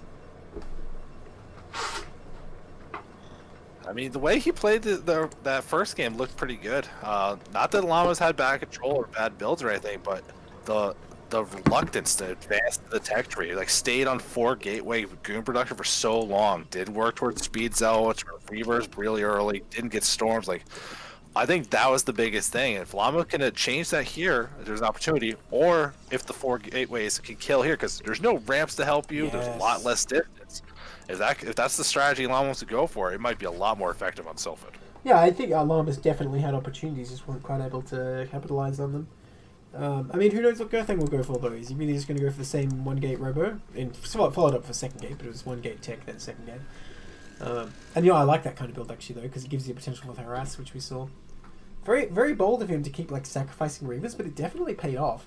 I guess he identified that his opponent really wasn't, like, denying that with goons in the main. Yeah, like I said, like, if I could get that many probe kills for a Reaver and Shuttle every day, all day long. Well, I always like to imagine it, you know, if like you built the Reaver and like at the moment it finished it exploded, but also that many probes died, would it be worth it? And like if the answer is yes, then I guess you've done the right thing. Yeah, I don't know if I'd trade 1 Reaver for like 5, but if you're adding the cost of the Shuttle. He got a goon as well. 5 and a goon. Yeah, that's a little unsure. I do like Llama's check in the middle just a little bit, just to make sure for no shenanigans here. And the scouts are going to pass each other. I think both players are going to get that first scout info, get an idea what's going on. And we'll see if there's any kind of adaptation. It looks like Llama's already working on things, but Gerfeng, everything seems a little slower. Like the cyber core is a little later. I think their gas is a little bit more ahead, but everything's just a little bit off in comparison. So we'll know these are human players in Coach Pupil League, where, like, I guess, like, sub 2K players play off in various tiers. And this is Tier 2.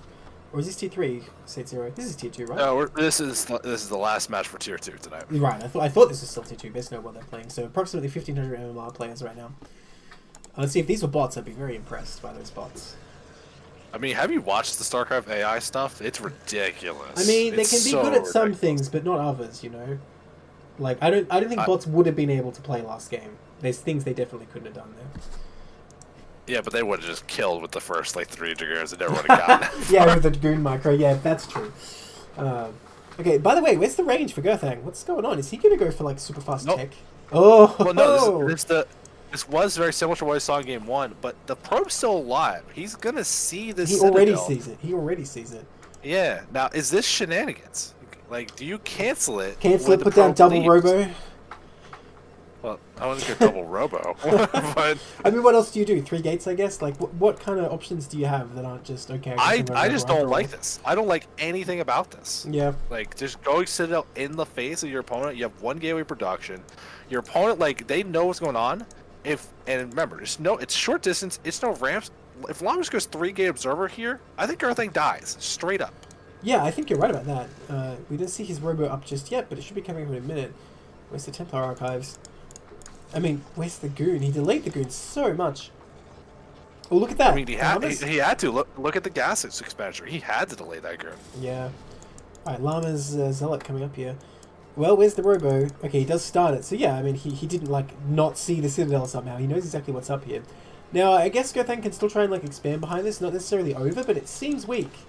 It seems like Llama's gonna have a really good advantage here.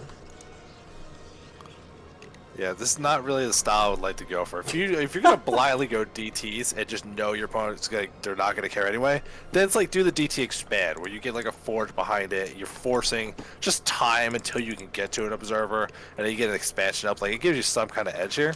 But we're seeing Gerthang. He doesn't care. He's got the one DT on the way. He didn't even have a second gateway on time. Here comes that forge now, but you can see that like Llama's already on the map. The road was about to finish. There's going to be a pretty big opportunity here where maybe this DT can get something done, but as long as the observer passes in a way that makes sense, it shouldn't get anything too massive. Well, I have to say, the Robo was a bit late, but yeah, I think he'll barely have time. Like, if Gerthang really wants to commit, the DT he'll probably kill like 2 probes or something before the observer pops out and the goons kill it. And look at this, these goons here kind of making sure the DT can't just run in, because they would just start picking off probes, I think. So yeah, I think Llama's going to be totally fine here. Well, Llama's got the observatory done, but he's not making an observer yet. He's like, this is like precious time you don't really want to be messing around with. Ooh, But yeah. you still see a Nexus behind it. Llama's going to take that first expansion. Gerthang going to try to do the same thing, but since they don't have a lot of gateway production, they're going towards a forge. I think they're trying to do something here, and I like Llama's position better, even though at least Gerthang does have a tech advantage. Hang on, I think the stream is struggling. I'm not sure what's going on. Can you just watch it for a second, see if it's working? Well, it seems smooth for the replay, at least. Yeah, the replay, yes, but the stream, I'm not so sure. Yeah, Okay, it's kind of it's back, buffering. it's back. No, but now it's not. It's back? It was, but now it's... I paused. Oh, okay, yeah, no, unpause. We're good. Keep going. I thought it was StarCraft lagging out hardcore. I'm like, oh no. Alright, sorry about that lag, guys. I think it's good now. Okay, this DT... Well, really wants to get in, but he'll just have to settle for 1 probe kill. Not exactly a glorious career. Oh, but he ain't done yet. He'll be back. Yeah, he needs to not get that Templar killed. If you lose the first DT in the threat, because this is what's going to keep Llamas back at home with these goons, where you can't have to wait for the second observer to start scouting your opponent. If you lose that early DT, you just have to like be so cautious here. Yeah. You can see what's happening. Llama's ahead on workers now. The unit count is looking pretty healthy, and that Nexus is going to finish slightly ahead. So everything looking pretty good here. And now I'm just waiting to see like who adds on more production. Do we go towards Reaver Tech? Is he going to just rush towards Templar to match? Gerthang using the advantage they have, Storm nearing completion, and +1 weapons about halfway done. Looks like Llamas is going to go straight for Reaver here. I think it's a fine choice, because you can come and try and hit the front. This straight to Storm strategy, right? It's not common, I have to say, but, you know, we have seen pros do it. And it seems strong if you can get, like, Storm drops going, because I don't think you really want to try and, like, be moving out on the map and taking a fight. Because although the Storms are theoretically stronger, your army's just going to be smaller at first. And against Goon Reaver, I think it's going to be tough. You have to rely on this defender's advantage for now. But I think if you go straight into Storm drops, it actually looks really good. We'll see if that's what he does here. Because he's going to need his own robo eventually. Well, there is also that opportunity. If you could storm the Observer and kill it, then the DTs can start doing work. Ooh, that sounds spicy. That'd be quite tricky, right? Because A, you got to spot it, and B, you have to, like, hit in such a location the Observer can't dodge the Storm, right? That would be really cool, but that would be tough. That would be next level if he pulls it off. I had to get hyped for that. That'd be highlight reel stuff. That reminds me of in StarCraft 2, like, my PvP strategy in late game was get a mothership and kill all their observers with phoenixes. That's the kind of weirdness we're talking about here. Like, that is a weird one. I want to see it now, though. I hope that's what he's trying to do. He is moving out here. I mean, well, with Storms. Yeah, I mean, he's got Storms. The Templars are pretty far behind. Only has 1 DT with the army. Other than that, the army isn't particularly strong. If Llama's actually finds this with all of these Dragoons, this is actually a pretty good opportunity to take a good fight here. They're going to circle around each other. Ooh, everything gets split up. Llama's getting 3 Dragoons caught out here. Ooh. They see 1 Storm going down. If it kills off a Dragoon, Llama's going to have to come and retreat. No chance to pressure. But this might be what you're looking for. Now it's a good engage. 1 Storm got used. Great second Storm on all those Dragoons on the side. Arc being made, but Llama still just has a lot of stuff. Honestly, that was as good as an engage as Gerthang really could have hoped for. I'm not really sure why he's out here. He shouldn't be. Yeah. Like, that's just the end of it. Look, for a second I thought maybe you were right, because like, why would he be trying this unless he was trying to get that observer? That would have been so awesome, but that was not what he was doing. Oh, that Reaver, careful. Damn, if he picked that off. If he picks this off, oh my god. Get that Reaver. Right. Well, this actually kind of bait. You're gonna bait these Dragoons into taking a fight. They don't really want to take either. More units getting lost for Gerthang. Llama still has quite the force, and now that you have a Reaver moving forward, these cannons aren't going to slow this down. You can whittle down that front line very quickly, and then put a lot of pressure on this Nexus. I think you're even going to sacrifice it. Gerthang did not make any more Templars, and that's his only real advantage here. Really wants that shuttle to slow this down. Not even trying to target the Reaver yet. Okay, there he goes. Really just wants to kill that shuttle, make sure the Reaver can't get in there. But yeah, I think he's just losing more and more. The only advantage he had was Storm, and he's just banking 1,000 gas right now. That's not going to help him at all. Both the Reaver and the shuttle extremely low, and those goons know it, but a nice drop as well. Honestly, Llama's just completely baited him to kill the Reaver. It doesn't even matter. He doesn't even need it. Observer died. He doesn't even care. He's got 2 more. Yeah, I think this is the end. I think Llama's going to take this game. Yeah, the Reaver does get dropped before the shuttle at 1 health gets killed off by a Dragoon. So even the Reaver staying alive here. Going to be able to shut off the rest of this mining at the expansion. Llama's just going to move right on into the base. He's moving ahead of the Observers. And so this might be your like one chance. But it's not DTs being made, it's Speed Zealots. But there's just so much stuff here from Llamas. The Reaver's still alive as well. I don't think it's going to be enough, and I think we're going to see a game 3. Yeah, the Reaver very inefficiently hitting that Nexus with Scarabs. Like, how much does it cost to kill a Nexus with Scarabs? It's going to be like 16 Scarabs, right? That's a lot of money. It is a lot of money, but you still kill a Nexus, and you get to feel real good about it. It's like, listen, I could kill it for free, but I'm a baller. GG. Like, I guess so. Okay, so that ties it up 1-1. Llama's keeping SKT4's hopes alive. Now, correct me if I'm wrong, but in the regular season, SKT4 did win the most, right? Yeah, they were the #1 seed going in. So, I think the CPL curse, where the regular season teams tend to struggle a little bit in the playoffs, like to get figured out or something. I don't know what's going on, but it's happened enough. Hopefully, we buck the trend though, and SKT can run this one back. We don't want to close it up too fast. I guess they were just burning the candle at both ends. Winning all the games in the main season, whereas the others saved their real effort for now. In the bottom left, in the green, we have Gerthang. In the top left, in the white, we have Justo Llamas. I wasn't even sure I moved the camera because, like, oh, they're both Protoss. Like, the colors are just similar. I'm like, wait, did I really click on the minimap? Once again, the colors similar. So tied up 1-1 in this best of 3. If Gerthang can win this, then Amigos is guaranteed their spot in the finals. But if Llamas wins this, SKT4 will still have to go on and win several more sets. Let's see what happens here.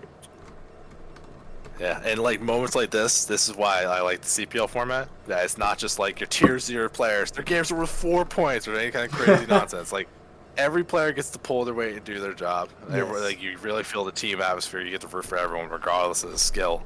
And we're hoping to get SKT a win here, so that when we go into the next set of games, it's still on the line. We still get all that attention. And I'm really curious though, because the players they've been shown different strategies. They're not like some people play PvP. They do the same thing every game. You can't tell them to do anything else. As now we're seeing from these players here. But that DT play we just saw, that looked a little less practiced, a little less refined. Yeah. Because there's definitely some good DT expand kind of builds like that. But they look pretty different than that, and they have a much better threat. Notably, they have 2 DTs. So like that really makes a big difference. Maybe the thing here is Gerthang was like, all right, well, I'm up 1 game. I'm just going to like do something crazy and see if I can steal the win away or something like that. I don't know. And maybe now, he brings his real strategy, having saved it for the final map. I guess we'll see. I like this cross scout from Llamas. Doesn't want to lose it to a proxy. Very safe. And nothing wrong with that. Also, just knowing if it's cross expansions or not, that could make you decide maybe you want to go like 1 game robo into an expand. Just something to get the next step quicker. Yeah. But confirming that's not the case here, so it's going to be close distances. You just won't know where it is yet. Hopefully, it gets that second scout. And it looks like the way they're turning, it will end up being that way. Yes, it seems reasonable. Yeah. So, still no 10-12 or anything like that. Interesting. It seems that somehow the 2-gate Zealot strategies are less popular at lower tiers. I would have thought it'd be the opposite. Well, I think there is a big thing between it seems like the Goliath build not being as popular as I thought. It's like it's easier to manage, but it's not the build you've been doing for years. That's true. That's so it's like how to adapt. Like I think there's a lot of players who be like, let me just play my build and refine it. When I get real good with it, then I'll learn another one. Yeah, I think that's a great way to approach it for sure. And I think it's been paying off. Because from what we've seen, the openings from both players have been really solid, honestly in all the games we've cast today. Yeah, for the most part, maybe like when to add production ends up being the first hiccup between the players. Yeah. Both of them having a little bit of trouble at times figuring that out. Gerthing does get the first scout, and Llamas does manage to get the second one after that cross scout. So both players getting the knowledge about the same time. Reasonably mirrored build between them. That first Dragoon well ahead though for Llamas back at home. And Gerthing's been delaying that Dragoon range a decent amount in these games, like trying to get other tech up instead first. We're seeing that again, Robo before range. Just wants to get things moving forward, get those Reavers on the board as quick as possible, even though the scout season. Robo before range builds very strange. I mean, it's not that strange. Like, you're just reaching for rhymes now, man. Like, we're not dealing with this crap. Oh, come on! I didn't rhyme at all. Yourself. I didn't rhyme at all on the last cast. 9 finals, man. It's going to be all rhymes all day long. But you could do it on a day I'm not here. If he wins this game, his team enters the Hall of Fame. I'm going to save that one, you know. I mean, that's a claim. You're gonna like bet now. We're still like with 4 teams out. You're gonna bet that that's the team that wins No, the I'm whole saving thing. that for like match point in the grand finals, right? I'm just warning you. That's what it's going to be. Oh god. But what if it's like match point and it's not like 10 to 10? Are you gonna say it every game until it comes true? Yeah, probably. Oh, you're a broken record. But it's okay. I appreciate casting you anyway. We are seeing Gerthing still delaying that Dragoon range. Robo's done, but we're not seeing a shuttle on the way or the support bay because of supply block at 24. Really slowing things down. Unfortunate in this situation. Llamas even has a couple goons forward, putting the pressure on. We're seeing a Robo in a second gateway, going very middle of the road and safe. We're going to have detection, be able to make Reavers. We'll see if Llama can recognize what advantage they have, if they're going to try to take an expansion or just try to control the opponent outside their natural. So is this where you're like, no, I meant to do this, and now I'm going to get speed right away? That's why I was supply blocked. No, really. That's what I would do. Because you can't spend the money too fast. No, I remember you like going so hard about like a shuttle being 5 seconds late, like for the pick of the Reaver. Yeah, that was like a big deal. That was a big deal. Yeah, well, like this is the big deal. What we're seeing it here. Definitely is. Look, I'm not saying this is a big deal, but you got to make the best of it. You got to make it look like you had a plan, you know. So you start speed, and you're like, yeah, see, that's why it was late. Sure, whatever you say, buddy. Llamas is going very safe, good, working towards that observer. We see Gerthing trying to move out here, but has less goons. Don't want to take this fight. Gonna immediately retreat, go back to the high ground, nice and safe. But he's buying time. That Reaver's about halfway done, and Llamas everything's forward outside of this natural. There is a spotter pylon being made, which is nice, but there's still no units being kept back at home. You'll have to pay attention to the stuff coming out of gateways to be able to actually defend if there is Reaver harassment. Well, yeah, it's the thing. If Gerthang sends his Reaver across the map right away, can Llamas just bust the ramp? I mean, right now, no, but if he keeps rallying, I don't know. I don't want to say it's impossible. That's the thing, though. Gerthang could kind of just clear this out first, I think. I mean, I think you could. High ground advantage is pretty useful here, as long as you're still keeping up on the production. I understand being like cautious. We're seeing an observer being queued up. I wouldn't mind going for a second Reaver, and we are seeing Gerthang gonna poke out, showing the Reaver. Can he take the engagement? Llamas is pretty spread out. Gonna move forward with a decent concave. That Scarab did not do its job, yeah. And that other Scarab, oh my gosh, the shuttle! Oh god. Oh! Takes out the Reaver, and I think just like that, I think he just walks up here now. Oh my gosh, what does Gerthang have? Llama's just decisive, sees his moment and strikes like a bird of prey of some kind. Definitely not like a llama. Yeah, and the probes being pulled, they do non-trivial DPS, but if this situation's happening, this is not what you're looking for. A Reaver being made, but still far away. You can see Gerthang on 1 gateway production. Oh my It's gonna be hard to catch up at all. As long as it does any amount of micro just to keep these goons away from the probes. And you can see even units being rallied here. There is an observer just in case. One of the goons back at home not involved in fight, but Llamas has more than enough to keep clearing this out. Giant advantage here, and I think we're going to see Llamas take this series. Oh, those are both Llamas observers, aren't they? Wait, no, they're not. I really couldn't tell. But yeah, he's killed so many probes already, and like, what is coming out to defend that Reaver? What's it going to do? It has no shuttle to go to. It's going to be stuck there in this little... Like, I don't know if it can actually fit there if it spawns on the right. But either way, it's going to have nowhere to run. And it'll probably die before it even builds a Scarab. Yeah, Reaver should come with 1 Scarab, like, when they spawn. Well, this is going to be silly. Would you be fine with upping the cost by 15 minerals then? Is that legit? Oh, but look, a Reaver has come in turn, assassinates the enemy Reaver. There's almost no probes left. I think Llamas has done it. That's 2-1 for Llamas, keeping SKT4 alive. GG. Yeah.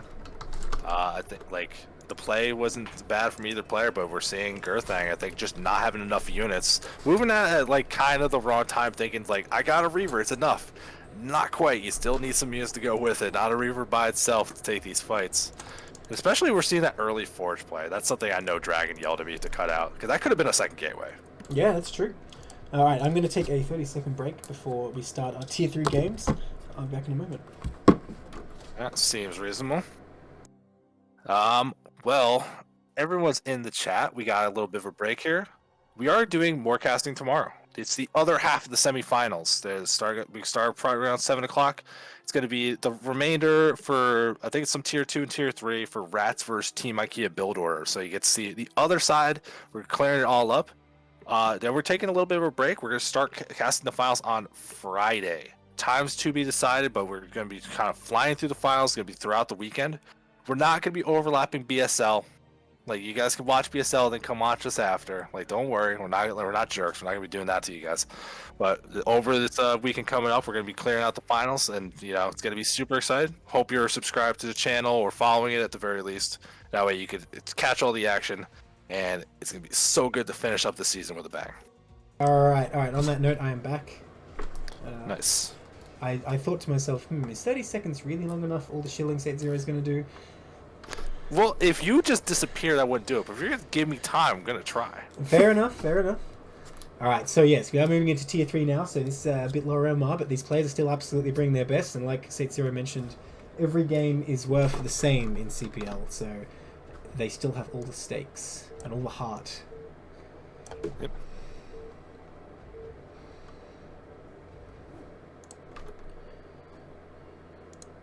In the top left here, in the olive, we have Jester, and in the top right, in the pale green, we have Mediocre. We have Jester. They did do Team Towers bottom. Cool. Well, alright. I'll make it blue and red. I think it would have been fine in asymmetrical matchup, but sure. In the blue, we have Mediocre and Jester in the red then. And Jester is for SKT4, Mediocre for Amigos. Remember, Amigos only need one more set and they win the entire match. So starting here on Shakuras, back to PvZ now. Yep, especially at Tier 3, PvZ could be quite the knife fight. There's some very baseline strategies that are very potent if you don't know how to deal with it.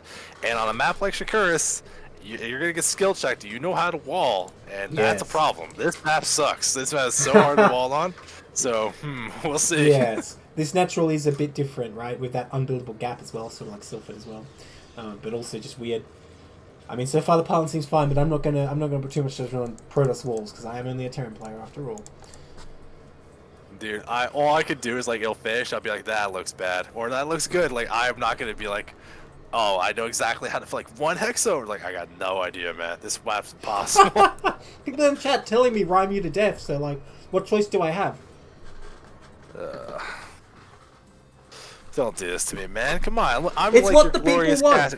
It's what the people want. If you kill me, who are you gonna cast with all the time? Like poor True. Cold Warp Gates. What? Like you're just gonna like conscript him to cast like every day of the week? Come on. You know, I man. don't have to Give conscript him. him. He'll do it anyway. Like I just have to let him. Man. But look, it's what the people want. But if you die, who's going to get the replays for me? Who's going to host the games? Who's going to do the advertising? I definitely couldn't handle all that. Well, since we got a little bit warm before everything goes, NCX saying, I'll cast with you if that's all I need to read. If you do have an interest in casting, make sure you contact me on the CPL Discord. We can get everyone set up. You don't need to be able to stream. You don't need a great computer. You can just co-cast and join in. But if you have any kind of interest at all, make sure you hit me up. We'll get you started if you want to. NCX, Well, I have I'm not saying you, NCX. I'm just saying, since you said it, what a great segue while we're waiting for the game to get started. NCX has given me my mission. I mean, you can kill me off, man. CPL 6, it could be the end of Saetzero. That's fine. That's right. We barely knew him. You kill me on the finale. Can I put Baram on your tombstone, or you want just Saetzero? Okay, yo, this bot is out of control. It just auto modded shill for hostility. I can't handle this, man. It's ridiculous. That's great. Oh my god. We should just ban Benjamin. Just put Benjamin on the forbidden word list, okay? I mean, it might be. Maybe like you're attempting to dox somebody. Like who knows? Just to mention a little bit about the game, I'm very upset with Jay. Oh God, how do you say his name? Jaysta. Shit, I didn't even think about Jaysta. Good, I'll take That's it. how I'm gonna say. I mean that works for me. I hate Gateway and Forge before Nexus. I hate it so much. Don't do it. I see. Well, yeah, he's not even building a Zealot, right? So what's the point of this? If he had It's a Zealot just on the the way, I'd be saying, I can see it, but he doesn't, so I'm not sure what the idea is. But hey, go easy on him. This is only tier 3. And so far, like, I think what he's doing is fine. Just needs to keep making Well, I'm plays. going easy. Like I'm mentioning it one time. We don't have to talk about it anymore after that. All right, fair enough. It's just the problem is that you can't afford. You're slowing down your Nexus. You can't afford to make the Zealot early anyway. And if you really just don't feel safe, spend the 150 minerals. Get a second cannon. True. Yeah, Or you're it'll probably actually right. keep you safe. You know, I like Zerg's opening so far, though. They're just getting the 3 hatches, the lair, everything looks pretty on track. You know, in tier 3, you know, the expectations are a bit different. We, you know, expect people to have a build to follow, but there will be mistakes. Oh, I want shenanigans. I want the wild stuff in tier 3 when people, like, maybe they didn't spend a lot of time with the coaches. Maybe they just like, I got a great idea. Like, Didn't you cast this Barisu too- yesterday, or is that not done yet? No, I think that's oh no, that was Cold Warp Games, right? Oh, I right, yeah, didn't you were cast there. I didn't cast that. Well, I don't know if Barisu is in there or not, but damn, like, you know, every time you cast I'm him, not there's sure. going to be nukes. I know there's Barisu being cast soon. That might be in our group tomorrow. Ooh, spicy Citadel build. Oh yeah, it is. It is. I think it is in our group tomorrow. Oh, cool. Well, you will get what you want. But yeah, Citadel build, I'm keen for this. I think it's a nice way to mix it up. And you know, in lower tiers, your Zerg opponent might not have the perfect SimCity. They might not know how to react. It seems strong. And I have to say, I haven't seen that many like Mutalisk openings in PvZ lower tiers either. It seems like a very tricky thing for Zerg because they have to keep constantly microing it, you know, and get enough value out of it to make it worth it. So I like the fact it's going for Citadel here. It looks like it's going to be like a 5 or 6 hatch Hydra type play here. We don't see a Spire coming up, which is unfortunate for Mediocre, because the best thing against Citadel openings is a Mutalisk opening for sure. Yeah, I mean, we are seeing more hatcheries going down, the Hydra Den nearing completion. There's a request in the chat mentioning if you had in-game sounds on, so I don't know if you have them on or you can turn them up a little bit. I certainly have them on. I'll turn them up. Okay, yeah, hard, especially early on when there's not action, it's hard to really get an idea what's going on. Yeah. But like the build, while the opening, you know, I think things just got slowed down a little more than necessary. Justa is in a good spot here, working towards Templar. They got that Zealot speed is working as well, and the +1. So if Mediocre is going to rely on lanes, they're going to be very hard pressed to actually do it. And it's going to be a test because if these Zealots get their upgrades and start moving across the map, it's going to be up to if there's enough Hydras or if there's decent SimCity. And right now, I think the SimCity at the natural not looking particularly great. I think that you can maneuver around that without too much issue. I think you are right about that. Yeah, I like a lot of what Mediocre's doing though. Like he's getting all his hatches up, he's getting his Overlord speed, he's setting up for a solid game here, like a Hydra mid game. But Jaysta really bringing the aggression with this core build. Citadel build. What is a build without a core? What does that even mean? Hey, look at that. He's building a Sunken 2, but it's going to be a bit too late, I think. Speed about to finish. I really like that Jaysta moved out before it was done here. Taking his cue from the pros. That's how they do it. And now here he is knocking on the front door. What have you got? Hydra's just starting to hatch. Yeah, it's starting to go through. This first Sunken's going to end up completing here. I think there's an opportunity to go get some drone kills, but they do have the speed. They're going to be able to retrade without taking anything too bad here. But you can see here that the worker count between two players looks pretty even. When Hydra decides to chase and be overzealous, wants to fight the Zealot in honor combat, not the greatest idea, especially not when they're upgraded. Overzealous? Yeah, no, dude, the moment I started saying it, yes, I get it. God damn it, dude. The moment I started saying, I'm like, can I say something else? Like, what else can I call Zealots? Shit, I don't think I got another. I don't have like a cute nickname for him. Okay, so I mean, these Lings without speed are easy pickings. I think he's going to slaughter those, especially with +1 weapons. Mediocre abandoning Hydras for a bit, making a bunch of Zerglings, but I think that was definitely a mistake. Now, this natural looks pretty well fortified with all those Hydras, but the third still looks like a weak spot to me. Let's see if Jaysta has the judgment not to commit to attacking here. Oh, this is definitely an overextension if he commits here. I don't like this at all. We'll see if he gets a bunch of drone kills. Like, he does pull back. Nice call there. Yeah, go for that third. You can see them running right on over. And there's one Sunken here. It's not even SimCity to be obnoxious to get to. They should be able to clean it up easy. Jaysta is going to go through. The Hydras are going to try to trap him in, but It's like, once you kill the Sunken, is there actually enough Hydras to fight this? The I Zealots think are pretty so. strong. I think finally it's enough showing up after a couple that spawned as well.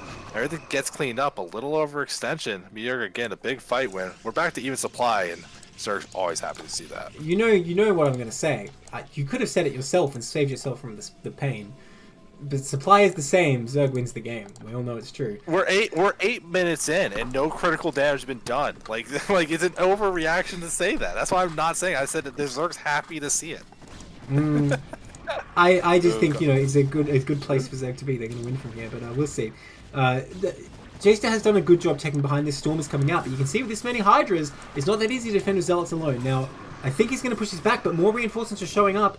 Damage is being done. No upgrades for Zerg yet, though. That is nice for Protoss. He has +1 at least here. Cannons do finish up. Protoss will maintain for now. Yeah, people in chat saying, but it rhymes. That's why I have to say it, whether it's true or not. I'll time him out. You don't have to see that message. What did he? Oh, okay, yeah. Just put rhymes on the list. Okay, Storm is finished, but do these Templars have energy? This one does not. In fact, none of them do yet. There's still a window here. Yeah. That Forge is not super critical since it's not researching an upgrade, but he might get it. Yeah, I think there's still a lot of force here. Mediocre really kind of committing to this. You can see back at home they're at an Evo chamber, so they're going to be able to work towards something.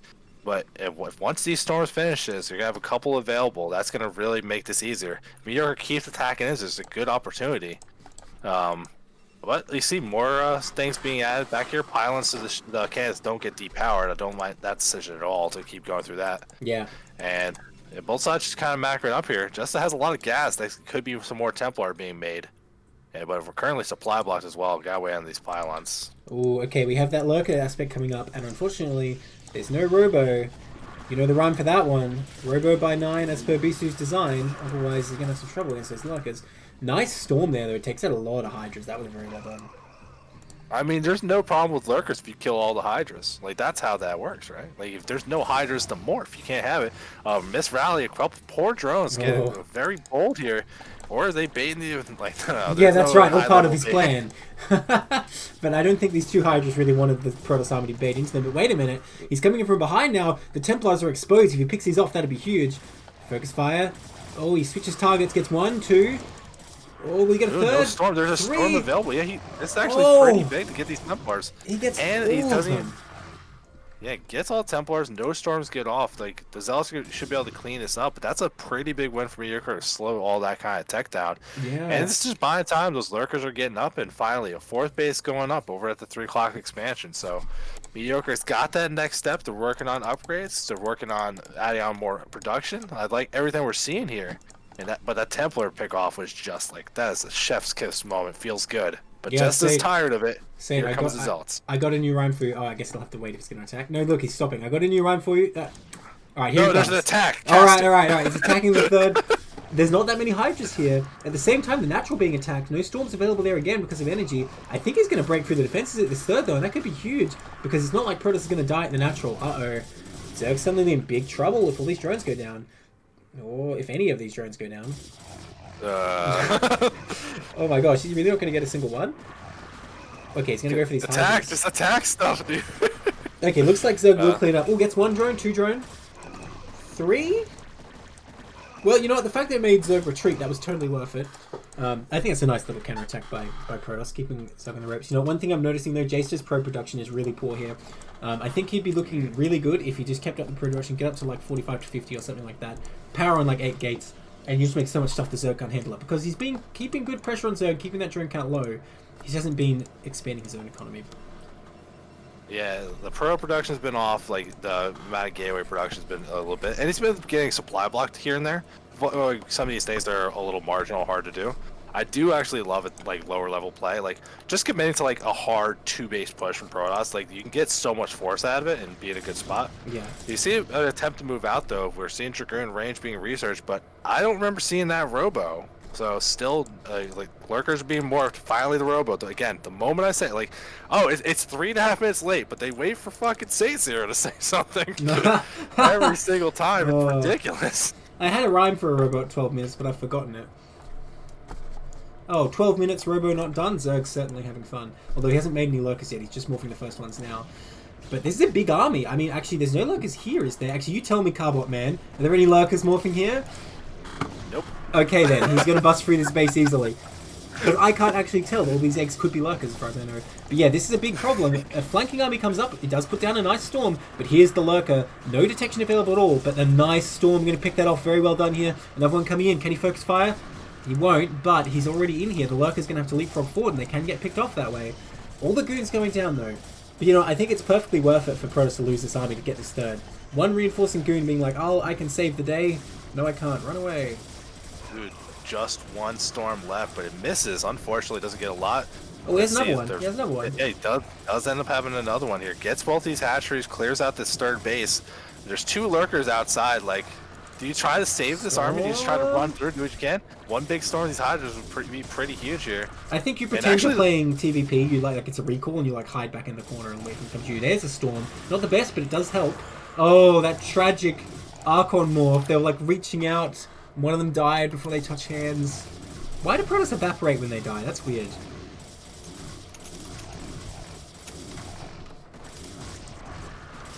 Oh yeah, God, about Carbon. We'll talk about that after. Yes, someone in the chat's asking about it. No, my secret's exposed. So I think Protoss in a good position now of taking out that base, but Zerg's still on 30 drones. Has got this 4th that he's droned up quite well. I just think if Protoss is able to build up again and come across, there's no way he's defending that 4th because it's so much more open. He doesn't have a second hatchery there or anything. No time to build up defenses. It looks like Protoss looking at a 3rd too, but his probe count is still worryingly low. That one hero Zealot taking on all those hydras, he is not afraid. There's one thing Zealots are not, it's afraid. But look at this little like outpost force still chilling in this 3rd. The hydra's finally here to clean up now. Protoss never got any upgrades after +1, by the way. Zerg only just finishing 1-1 now, but no +2 even started for Protoss. It's kind of worrying. Okay, there goes that. I mean, there's a lot about the Protoss that's a bit worrying. Like you keep mentioning, the worker count's definitely a problem. The 3rd base is being started here as the Zerg 3rd finally gets cleaned up, but we're seeing a Queen's Nest as well, so going to be able to move up toward Hive Tech, and I think it's going to be really hard if your opponent gets on Hive Tech and start having cracklings, because you can just see this army could be so much bigger, but it just isn't. Dude, Jason doesn't have a forge. He never rebuilt a 2nd one. That's the problem here. So he can't make cannons in his 3rd. He can't get +2. I think he's going to realize when he goes to make cannons, he'll be like, oh dear. But I guess he can make another one to defend this base at least then. But I mean, he's getting the 3rd base up. If he keeps that 3rd base up, which without building cannons there might be a bit tricky, I think he's still in a fine position here. Hopefully that prompts him to make additional probes. I can only hope. Because yeah, if he stays on 30 probes this entire game, I'm sure Zerg will win eventually. Like, it's only a matter of time if you stay on 30 probes. I mean, I would be so happy though. It feels like, well, if we're both on 30 workers, then Protoss like never minds out their base. They eventually get there. It's like, huh, a whole new way to play. I'm gonna say that. Yeah, I'm gonna say that's wrong. But it's like I would be very surprised and very happy if it was true. Look at the Protoss base though. It's so much closer to mining out than the Zerg one already. That's just how it goes. Yeah, a big exodus, so a lot of transfer here. So not making more probes, just gonna transfer the existing ones.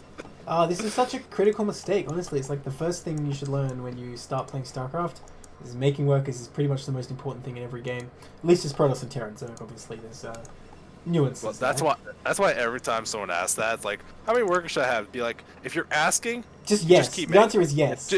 Yeah, I'm not telling you a maximum, because if you're asking about it, you don't need to know what the maximum is. Exactly. I think that's exactly right. And that's why I always tell people too, like, don't worry about stopping for now. You'll know when you need to start thinking about that. Ooh, look at this big move. We see Mediocre have a lot of army that's going southward, but Jesta has a crap ton of units. They're all like kind of conga lining up towards that natural here. There's not a lot of units to defend. Finally, some observers as well. Plenty of storms and good units back here, including these ranged dragoons. I think there's going to be an opportunity to bust through here if Mediocre doesn't really get in position. But he's like defending this 4th base he took. Just like could really punch through this defense and get some damage done. He will need some decent storms, I think. But yeah, this is a huge Protoss army. As long as the storms are helpful against those Hydras, I don't really see how Zerg can hold this back. And there's a good one. That's a very good one. Oh yeah, this is just so much Protoss. Where's another? Give me another. I want more. Oh, no, he doesn't need it. Templar's going into hug mode, as usual. Does get picked off for his trouble. Where's the Observer? It's just a bit too far to the left. I don't think he can hit these lurkers. Needs to move that Observer in. A lot of damage being done to these goons, actually, and the Zealots are all gone.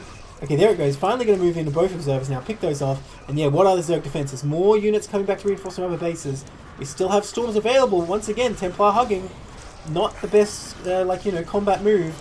And all this going to be cleared out, I think. Well, I guess Protoss barely wins the fight, but the thing is, you can't really then kill the Zerg with just 6 Dragoons. But the reinforcements are coming. I saw like 1,000 energy of Templars die because they walked forward. Yeah. It's just one of those things like you don't want to see. And it makes me appreciate the change they made in StarCraft 2 when they add that like terrible attack to it. So it would like attack in a range and would just walk in and hug. Yeah. But we're still seeing a lot of reinforcements going through, even if they don't have the greatest upgrades. These Zealots. These Zealots are slaughtering all those drones. That Storm, there you go. Those are the Storms you need. If there's 1 or 2 more of those, he would have broken through that much easier. But it looks like he has the forces.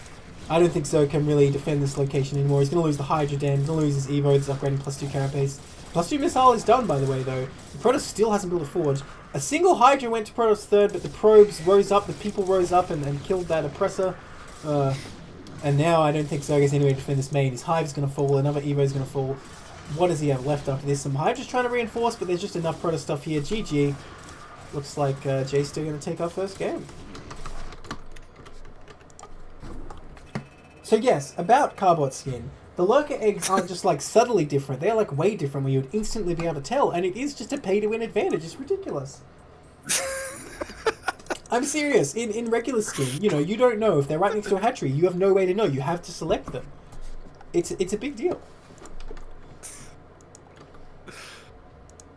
I'm just saying you could buy it. It's like you're saying it's pay to win. It's not like it's $100. Yeah, that's bullshit though. Like, yeah, you can. I'm complaining the game's pay to win. You're like, okay, so pay then. Like, come on, that sucks. Okay, so how come you don't complain about HD graphics like not being in the free to play edition? Do they give you any advantage? They let you see things clear, don't they? I mean, I guess, but that's kind of vague. I feel like just what about being able to play on widescreen compared to 4x3 then? That's true. Definitely... That's true.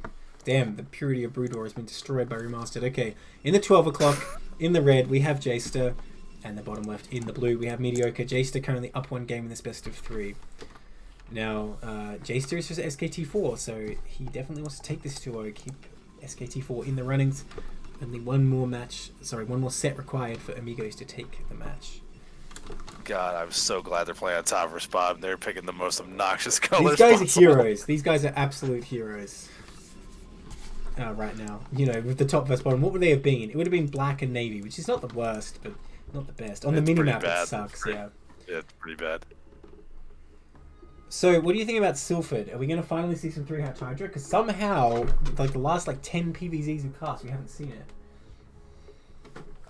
No, I think I like what we saw earlier on. Like, if you're gonna do something really aggressive here, I don't mind heavy link play because it's hard to get a wall off at such a short distance. I have no problem with doing 3-hatch Hydra either. I think both are pretty good. Just being aggressive in general seems good, and it's like there's so much space. Even mutas are great. This is a map where I would want to see Zergs be a little more aggressive. Not that like Art of Turtle, 50 drones, 4 bases, like hard turtle up. This is not the map for that, but anything else, as long as you're being proactive as Zerg, I think feels good. Okay, so we do have Forge opening again. I think it makes a lot of sense in Tier 3. You want to just, keep it normal. You don't want to try and multitask too much. What are you saying ooh at? Maybe just something about the map, how the map looks here, but it's like, is that Forge touching terrain to the left? Ooh. Actually. I'm saying ooh now too. I don't think it is. Uh-oh. Yeah, I'm just not sure with some of these little doodads and things. No, we'll it's have to see definitely that. not. Surely, well, I say that, but I'm like, wait a second. Yeah, no, it's hard to tell. Well, the can's being made. It's not going to be too big of a deal regardless.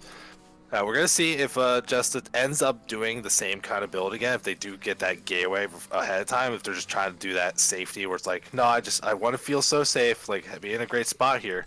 The pool's already done. We're not seeing a rush to that second hatchery, but here comes that drone now. So it's going to be a little bit late as far as the minerals, but doesn't get blocked or anything. Yeah, I think it's both okay. the players so far looking pretty similar. Yeah. No gateway yet. I'm happy with that. I'll take it. Well, he's still got time. I assume that he's just I can nitpick though. I'm not sure if I love that pylon in the main before Ooh, Nexus or gateway. You're becoming like me. Terran Terran puts down a single depot, and I'm like, ooh. Alright, just get that Nexus. Very nice. So I don't know if There we that's an go. adaptation Okay. or he was just feeling scared on the first map. But that does look a bit better for Protoss, I think, because you can see these 4 links. They're just chasing the Probe. They're not going to be there anytime soon anyway.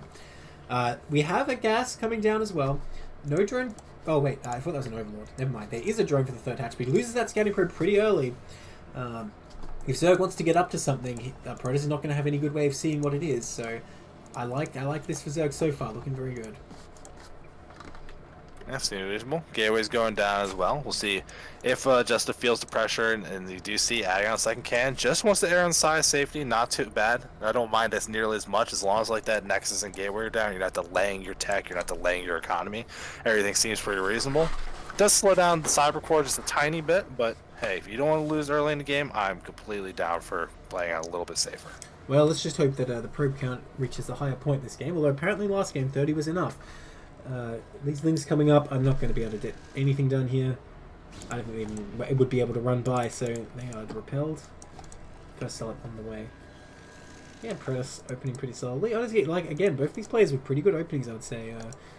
You know, they're really bringing what they can for the playoffs. Yeah, just a little refinement here and there, but that's what you'd want to expect from Of people course. learning in the league still. It is another layer first from mediocre, so we'll see if maybe going for something like Muse here, or like in those like fast lurkers, any of these kind of things that would really use the tech. I hope there is something to use it though. I don't really like when people end up like still going Hydras and mainly staying on that, not using the layer. I feel like you could just kind of reorder things and get a better advantage. Well, I like it because you are giving Protoss that threat of Mutalisk, right? And if you need to make a Spire, you can. If you want to make Locust, you can. You can get Overlord speed. I think it's not bad in general. But I wonder if we'll see a Stargate here instead of a Citadel. He's already getting a second gate before Tech though, so I'm thinking it's going to be Citadel again. And I wonder if Mediocre will take advantage of a Spire this time, if he can read that. That's not a Citadel, it's a Pylon. Where's the Citadel? I mean, you don't have to rush to it if you're rushing for Citadel. It's nice to get those upgrades pretty fast, but basically as long as you have the speed is. by the time +1 finishes, and yep, Citadel first, nothing wrong with this. On a map, being able to move fast and threaten any kind of attacks on your opponent feels pretty comfortable. And there's nothing wrong with Citadel play. As long as you're used to it, this is why I wonder why coaches don't say hey, actually go Mutas. It feels like so many CPL players just do not respect Mutas at all. There's no cannons in the main, no Archon for safety. They just I'm going Citadel first, and you're just not going Mutas. And if you do, I shrug and we go to game 3. It's they don't care. Yeah, for sure. You don't have to be that fancy. Just run in, snipe every cannon that exists, kill the main. You can let them fortify the natural. Generally, that doesn't matter that much. Yeah, it's definitely a strong thing. But I don't know, maybe he's just more comfortable with this kind of 5-hatch Hydra play, which I assume we're going to see. I'm waiting for that 5th hatch. I'm pretty sure it's going to go up eventually. But I mean, I think Zerg will be okay. He has a good SimC at the natural. He got a ramp at the 3rd. He's already built a sunken in the weirdest spot I've ever seen. Yeah, I wasn't gonna comment on that. That's very far off to the side. I'm not sure how I feel about that one. I mean, presumably he puts a hatchery here above the first one or something, and maybe it blocks off. I don't know. Okay, Zealot's already moving out though. Damn. Yeah, but look at this. Mediocre's adding a lot of links now. Yeah. There's an opportunity to catch these Zealots in the middle of the map, especially for speed finishes. The +1 weapons will finish soon, but there's definitely an opportunity. Maybe you can surround these, reset the Zealot count, buy yourself some time to keep building up. Well, even with +1 weapons, I think if you have speed... Oh, no, he only just started speed. Maybe with +1 weapons against slowlings, maybe he can final this. You know what, he definitely can now. Look at him. Ooh, he doesn't want to engage yet. He wants to wait for reinforcements. This is too little for the Zerg, and the Zealot's already getting a couple pickoffs here. Where's the 5th hatchery? A lot of minerals being backed up for Zerg right now, but so are they for Protoss. Not adding a 4th gate just yet. Going for a pretty fast Templar here, though. I like that he's continuing to tech up. Yeah, nothing wrong with this, especially when you see in Hydras. The moment you see stuff like that, just keep, being prepared for it. Storm, you just build up energy. There's no reason not to get it early on. Zealot's going to try to move forward. The one sunken, again, the SimCity pretty good. They got their speed done. They got the +1, and Hydras popped just in time. I think it's going to be able to defend Mediocre with that good timing when to make those Hydras. Yeah, and I have to say, Jester getting a bit over-aggressive there, moving into just 4 when he had reinforcements coming. He could have waited for these other 4, then have a pretty good force. Hitting the 3rd would have looked really deadly, I think, if he had all 8. But now, after doing those 4, I don't know, I can't really see this hatchery going down before Zerg's just able to reinforce at this rate. Although, I don't know if Protoss is actually aware that this is where the 3rd is yet. Looks like he will find it, though. Oh, hello, Hydras. Don't mind me. as Hydras just appear from the bottom. Here it comes. There is the one sunken, but it's so far away. Easy to surround. You can't use the drones to help defend it. Yeah. So I think, but this attack looks very similar to what was the third attack we saw before. It's like an opportunity to do big damage, but the reinforcement is going to trap these zealots, reset the count, and everything's going to reset a little bit back to neutral. Yeah, it looks like J-Stag losing everything there without doing much damage at all. I don't think he killed a single drone that I saw. But he is taking Templar behind this. Oh, sending out another little hit squad, but they're going to run smack bang into the middle of the Hydra army, unfortunately. Well, if the Hydras come in piecemeal, Zealot's going to get a very good trade here. They do retreat. Nicely done by J-Stag there. But yeah, he needs to build up a big army with Storm now, I think, before he moves out again. Otherwise, these Hydras will just keep picking off anything you send. Yeah, we are seeing gateways being added. I like this, and then actually a robo, so much faster robo learning that lesson. So adaptations from J-Stills to be set up better for this. The attack does manage to get to the front here. There's still some decent zealots here. I don't see any Templar with Storm ready though, and these zealots are fighting away from the cans. Finally getting recalled back. Doesn't want to be in a bad spot. But we need that splash damage, otherwise Mediocre might be able to push forward. Because there's a lot of Hydras, and these cans go down really quickly. That one cannon not going to be enough for sure. So the Zealots are going to have to fight. And these buildings actually forming a choke that helps the Zerg. Where are the Templars? Oh no! It's so trapped! It's so trapped! Oh my god. That poor guy. And now, yeah, what does Protoss have? Is Zerg just going to roll over him just like this? Looks like he is. I don't see what Protoss can do here. The Templars that have popped out don't have energy yet. Lots of probes falling, and that Nexus is probably going to go down soon. Yeah, there was an opportunity to even push forward and kill these Templar before they have the Storm engine. They're about to build it up now, but there's still not a lot of ground force. We're seeing reinforcements from Mediocre as they move across the map as well. But killing off that base, you have 3 established, a great worker count in comparison to your opponent, especially. Like, you don't have to push the issue forward. He's gonna try though. Great Storm does so much damage. Does he have another one up his sleeve? There it is, but it hits his own Zealots too, and they didn't have that much health left to begin with. So many more Hydras coming though. Mediocre doing a great job just continuing to rally as this fight goes on. And the Templars now getting picked off. Well, that one's still alive. Storm soon. Yeah, still, it's just a lot of units. Mediocre. It just smells blood in the water. All you see in the production is units. Like, it's like, no, I got the opportunity. We're going for the kill here. That last Storm goes forward. Doesn't hit the big pack. That killed 3 Zealots and 1 Hydra. Yeah, you see the production though, it's all Zealous, so there's no more splash damage. That Templar's got to stay alive for quite a while. And you can see Mediocre building up that Hydra force, more reinforcements. I would actually love to see him kill that egg, make it a little bit easier if they're going to try to walk into the base, just so it's not quite as bad, but it's still just these Zealots versus these Hydras. The Hydras are feeling pretty good. We're even seeing hatcheries being added on because both players are starting to have trouble spending their money in this situation. I think I mentioned on the other cast, but I never remember to kill that egg. Like, I'll be in like a 30-minute PvT and the egg will still be there. Ooh, these Zealots trying to come out, but they're in a choke, and there's plenty of Hydras here to gun them down. That is a lot of Zealots, though. Will it be enough to bust through all these Hydras? It almost looks like they will, but Mediocre microing back now, going to pull back. He's already done the damage. Really, killing the natural is enough of an advantage. He doesn't need to kill the Protoss main, I don't think. Now, no upgrades for Zerg yet. Finally adding that 5th hatchery. Probably could have done that a while ago, but now his economy is in full swing. Got a decent drone count, and Protoss only on 1 base. What can he do from here?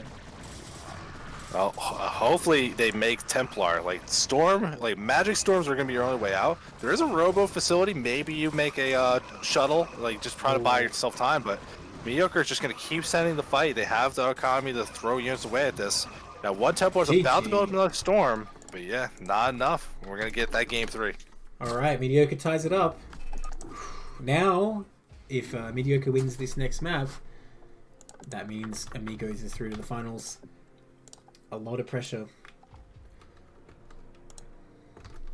I guess that game shows, you know, you don't need a fancy strategy. You just execute it well. He just built Hydras and he built lots of them. Yeah, I mean, I guess that's it's a good strategy. I made the units and attacked. Yeah, it's strong. Very strong. Like, this is what we talk about when we say, like, oh, StarCraft's such a great strategy game. It's technical. It's like, I made Hydras and attacked and won.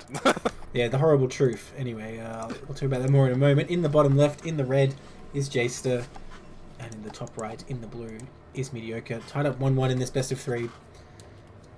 Who will win? SKT4 or Amigos? As you can see at the top, Amigos already on 10 in this best of 21.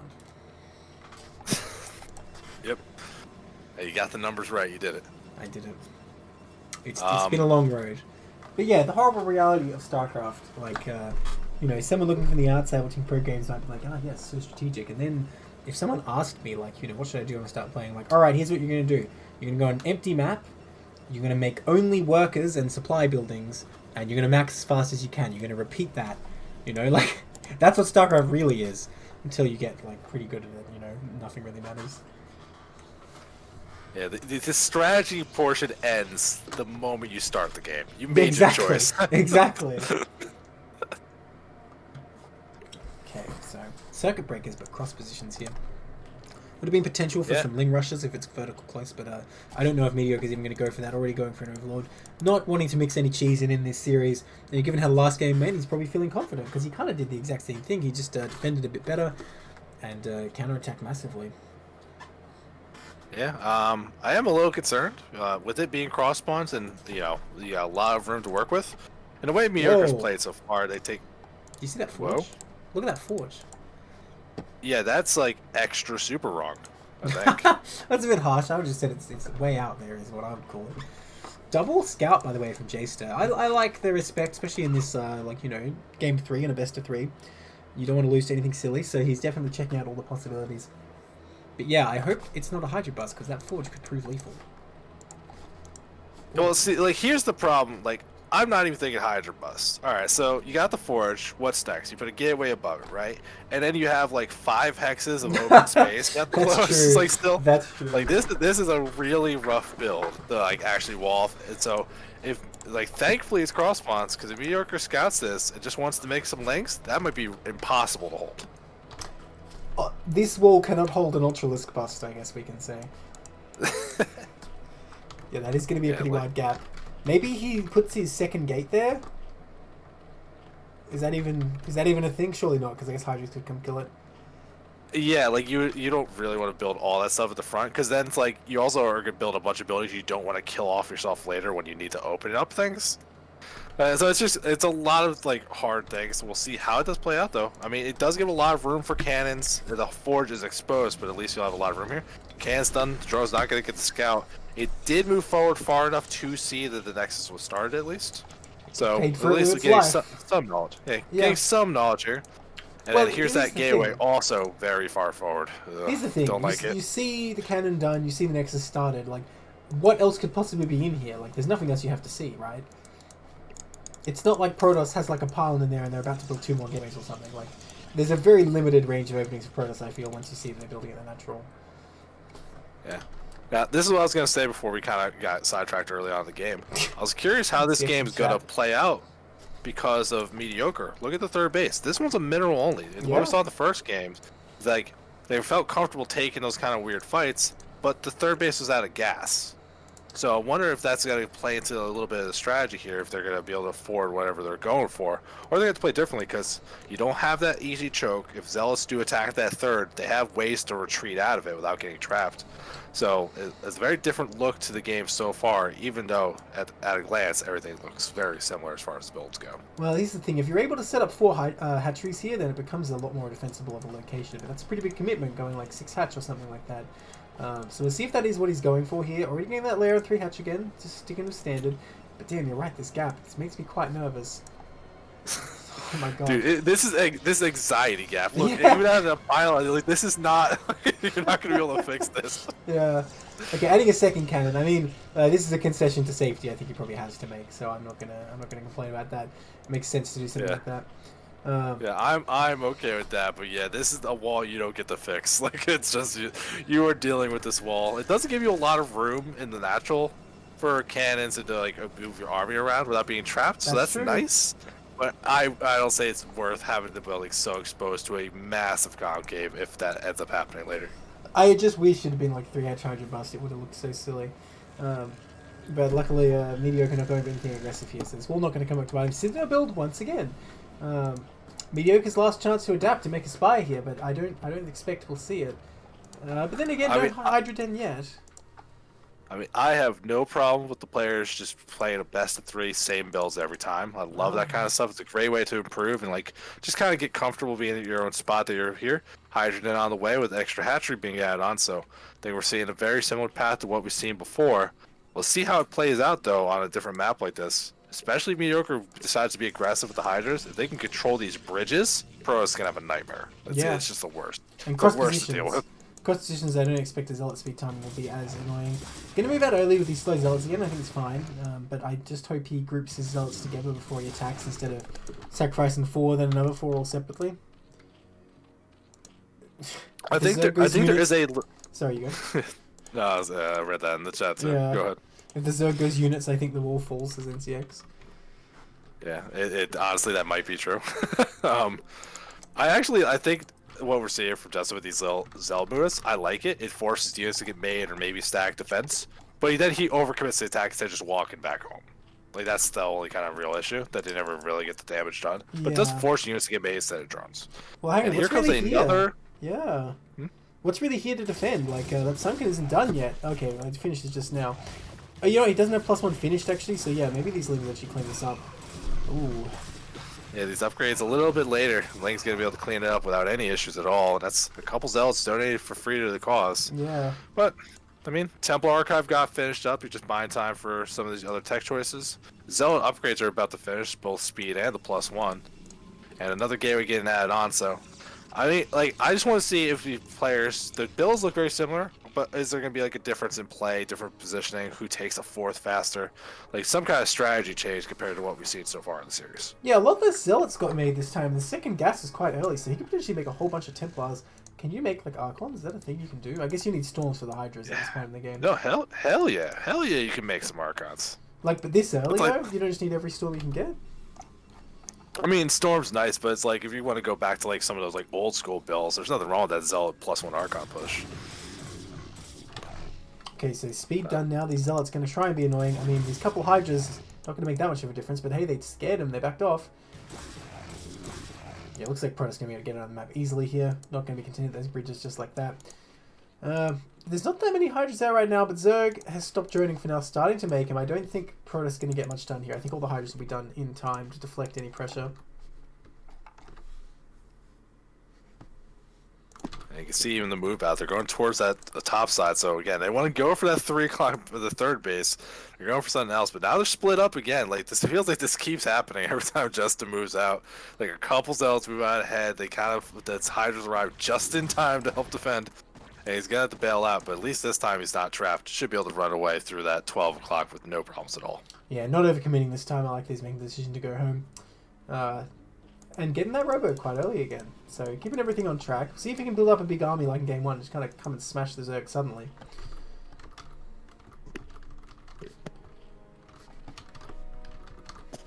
What are Hydras running out? I don't see any lurker aspect yet. Wait, he did get Hydra range, right?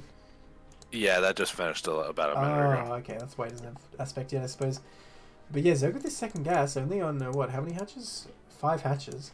I assume he's going to go for lurkers pretty soon. Where are the Ooh, and look at this, a reasonably fast third base from Just. A different play already. Going for that mineral to get the extra income. Mediocre goes in with the Hydras over the bridge. There's not a lot of units here. The Templars have Storm, but they're not paying attention. Let's see if the first ones go through, but the Zealots already, just pretty strong units. Mediocre can't push forward too far, but if they get these Templar kills, one of them gets Storm cast that as goes Storm. down. Yeah, once again, Templars of energy dying is never a pretty sight. Yeah, I think that's a win for Mediocre. Trade some Hydras for a couple Templars and a couple Zealots. Seems good. Did he move down south enough? He does not know about that third base. So I wonder if he will do, or if he's going to keep pressuring this natural instead. Yeah, we'll see if he can get in here and find it. Oh, he sees a Templar hanging out down there. I don't know if... Okay, now he sees it. Now he sees it. And that Templar. More energy lost. We need like a stat, like how much Templar energy was killed this game. Or last game. No, that is going to make me sad. I Too don't want painful to of a see stat. that. Yeah. Well, continuing just to pump Hydras here. Looks like Mediocre does not have a complicated plan. I mean, last game it worked. Why not do it again, right? If Jace can get a bunch of cannons set up here, secure this, Storm or 2, like, I don't know, you're looking pretty good. 3 base versus 3 base, but Zerg is going for that 4 very smartly. I just as an aside, I feel dumb. I didn't know creep colonies built creep from low ground to high ground. They do? I didn't know that. They do that? Yeah, Oh, look damn. at look at the mineral only. How? I didn't know that. How does it get there? Wow, that's weird. This is a big fight, though. Hydras have the high ground advantage. You can see just trying to commit to it. But without that splash damage, this fight's going really well. He's going to be able to put pressure on this third base. I saw cans start to get more. If they get canceled, so I think he's going to just sacrifice this. Mediocre's taking a 12 o'clock base wall. This is a great move here. Zerg's up in supply, getting some damage done. Zealots are going to try to defend, but I'm not sure. There's a lot of Hydras. I feel like you've like hoodwinked me. When I looked away, there were a bunch of zealots here. I looked at that creep colony, and then I looked back, and all the zealots are gone. And suddenly Zerg's hitting the space. That one Hydra picking away all the probes. Although it's a Hydra, so it's taking a long time. But more and more coming in. This Nexus is going down for sure. Where are the Templars? There's so many at the natural, but it's too late. They're out of position. I mean, honestly, at this point, don't even try to move down. Maybe get some decent stars, but you're going to lose the he Nexus. heard you. Don't He lose heard the you. Templar, too. He's like, oh, okay, yes, I'll retreat, sir. But yeah, no, this puts Zerg in a really good position, especially with that fourth coming up. All Zerg has to do is keep denying a third, and he will win 4 base first 2 pretty soon. Yeah, it's definitely a rust by. Nice. Ooh, good Storm does do a lot of damage, kills off a decent amount of these Hydras, so it's going to at least like slow down this attack we're seeing. Hive is on the way from Mediocre in that 12 o'clock base, just finishing up now. Moving in, there's only 2 cans. Gonna kill them off. First Storm goes down. It's a little bit off, not getting the big damage, but doesn't get the Templar sniped. Gonna keep moving forward. They should be able to deny this upgrade out of the Forge. Templar's gonna poke forward again, and we're gonna get the money Storm. Nice. There's a good one. That's enough to do enough damage, and I think Mediocre wants to be careful now. Yeah, I think Protoss definitely survived this, but I mean, where does it go from here? We don't see that many gateways up right now. Only 5 in total. 6 ones just finishing. Templars getting sniped again. That's just the story of this series. Is Templars just running in and getting picked off by Hydralists. And meanwhile, Zerg getting that Hive as well. 3 Dark Templars being built. Damn. Yeah, I was just gonna comment on that because we've seen these moves from Mediocre. He's so far forward and everything, but you've never seen Overlords with these. Like Hydras, they can move forward. So getting Dark Templar is a great adaptation to slow down these attacks, but the damage is already done, unfortunately. Supply's about even, the worker count's about even, but Zerg's on 4 base here.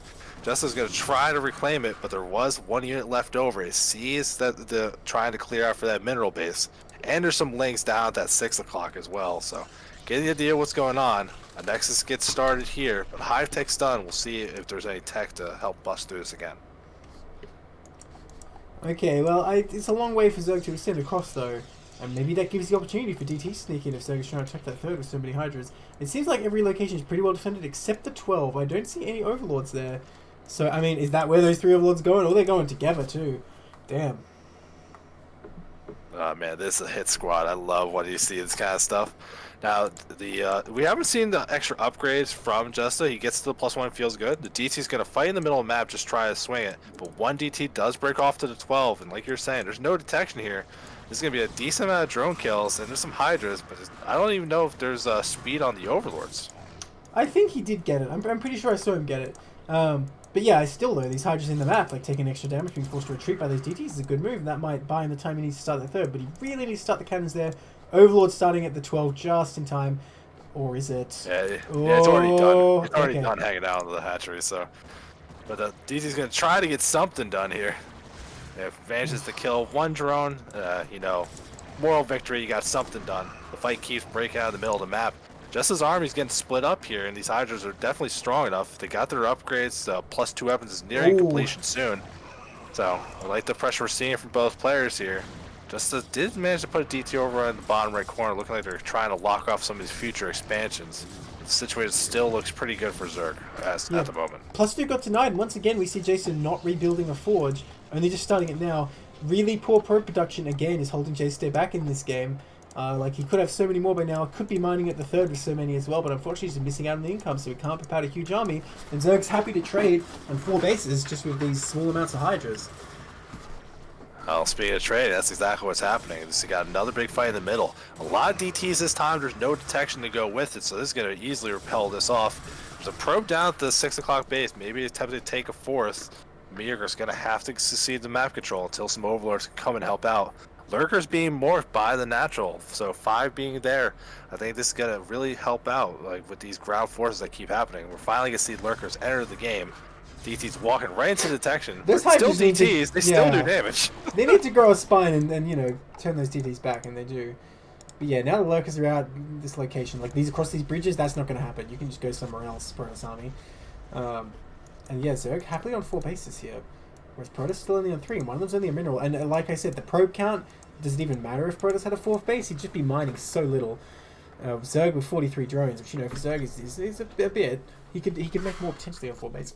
But it's fine for now. I mean, the main it is about the mine now. So I would like to see more probes. We can keep harping on it because it tends to be a thing. There's that Nexus down to 6 o'clock. So, I mean, it'll end up getting there. It's unfortunate. This could be a lot more money for Protoss, make this army a lot scarier because you can see it's not like he's banking up a lot of minerals. And even like back in his main, there's only like 5 gateways of production, 1 more in the wall. It's not like he's really gearing up for his big late game. And as these extra upgrades keep going through for mediocre, Justice is going to keep falling further and further behind. Yeah, and he's already on Hive, right? I didn't see if he got Adrenal, but I can only assume he did. And, like, who knows what he could get next? Defilers or Ultras or God knows what. Oh, yeah, that's definitely Adrenal. Oh, he almost got that goon. My God. What, 3 health? Yeah. Ridiculous. Alright, well, maybe if he gets his 4th base up, he'll be looking alright, but Zerg going to take the top left. He's interesting these overlords, interestingly, I guess, for DT. It kind of, every time I see it moving, I'm like, oh, is he dropping something? But I don't think he even has drops. And we do see Defiler Mound. Yeah, I'm looking for drops like a hawk. He has not researched yet, trust me. Don't worry about that. The Defiler Mound is on the way. Starting to make use of these high-tech now. Oh, when you get that Dark Swarm and you get some cracklings on a base, that kills it real quick. Yeah, I mean, watch these 2 cannons, or 3 cannons. See how well they survive against, like, 4 Zerglings. Well, it looks like they survive. Never mind. No, I guess they finished just in time. But if they were like 1 second behind, they would have killed all of it. Probably. I just like your examples. Like, watch how ridiculous they are, and they lose. Like, yeah. Okay, so Protoss splitting up to hit both corners right now. There's not much at the top left, so he will be able to take that up. At the same time, this army in the bottom right is going to be kind of free for Zerg. In fact, he doesn't see the top left base. He's going to loop around to the 12, but the 12 is very poorly defended. But I'm not sure if he's hesitating here. Only 3 cannons at the 6. That will fall 100%. Protoss needs to get counter damage done now. He can't just pull back to his base. That would be a disaster for Protoss. But he's unsure where to go. No lurkers at the 12. He could smash through there. Okay, he does see this top left. Looks like he's going to take that out. Well, I think he saw the very top left that has nothing. It's just going to find the natural on the way. The way they're moving up. So it does end up finding the next base, confirms there's not the other one. Loses at 6 o'clock, but it's a big fight in the top left. Both sides losing a lot. Just is actually supply blocked right now after all the pilots got killed. There's so many units in the natural just need to be at the 3rd right now, but they're not, and he's going to lose that Nexus again, and that kind of cuts off any hope of economic development in this game for Protoss. But he has a formidable army. If he can power through the 12, who knows how far he can go. But we'll see what move he makes next. I mean, I don't think this 3rd is going to live. I just don't see that happening at this point. Protoss needs to get their army together and just do some kind of devastating counterattack to have any chance right now. Yeah, I think the biggest thing trying to keep these fights in the favor for the Protoss is there's these little pockets of DTs doing great work. The next is going down. It's going to be these Hydras able to run away. You can see an attempt if you can maybe move these this army up to the 12. There's a lot of units here, including some lurkers. And there's no detection for Protoss. They can't push for it anymore. They're going to have to give this one up. And Zerg definitely got the better end of that deal. Starting to look like Mediocre's done it. Has he secured Amigos' spot in the finals here? Oh, but there's no detection. Hang on now. These DTs actually can get serious work done. Where are the Overlords? Oh, here they come. Just in time. Oh, and so many Hydras form the shooting gallery. Observer is here, but what does Protoss have left? There's only 2 bases, one with minerals. Mediocre looking really good right now to take this game. More Hydras coming down the bottom. Bit of a Protoss army hanging. Yeah, I mean, you can just see the pressure. Like, the Hydra's trying to go over again as that Nexus tries to get started another time. But, like, Mediocre's just doing a good job building units the best they can. I would love to see some more hatcheries. But a lot of lanes being made right now. Remember, Defiler Mount is done. I don't remember ever seeing Consume get researched, unfortunately. So, that'll be an option for later.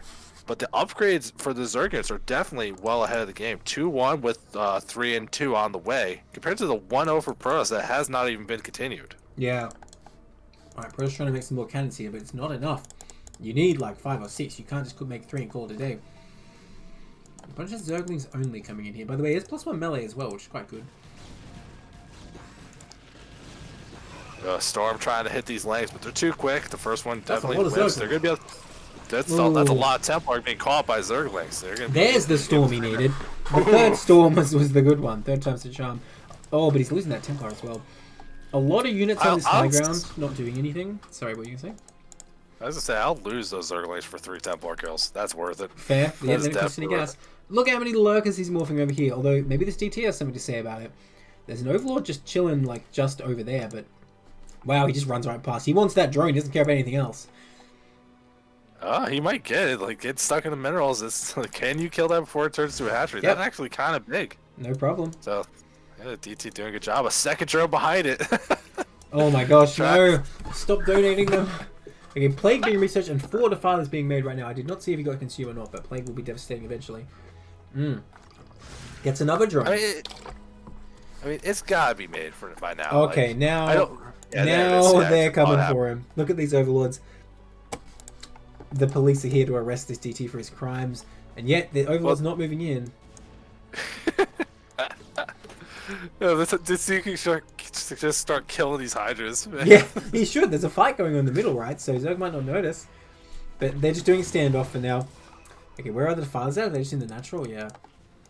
Yeah, I mean, they got energy to start consuming some Zerglings to move across. Plague's about to finish, but here comes Jester moving across the map. This is not a big army he's trying to push out with. The Remember, DT. they were up 40 supplies. The DT's getting the kills. Look how many hydras it has to kill.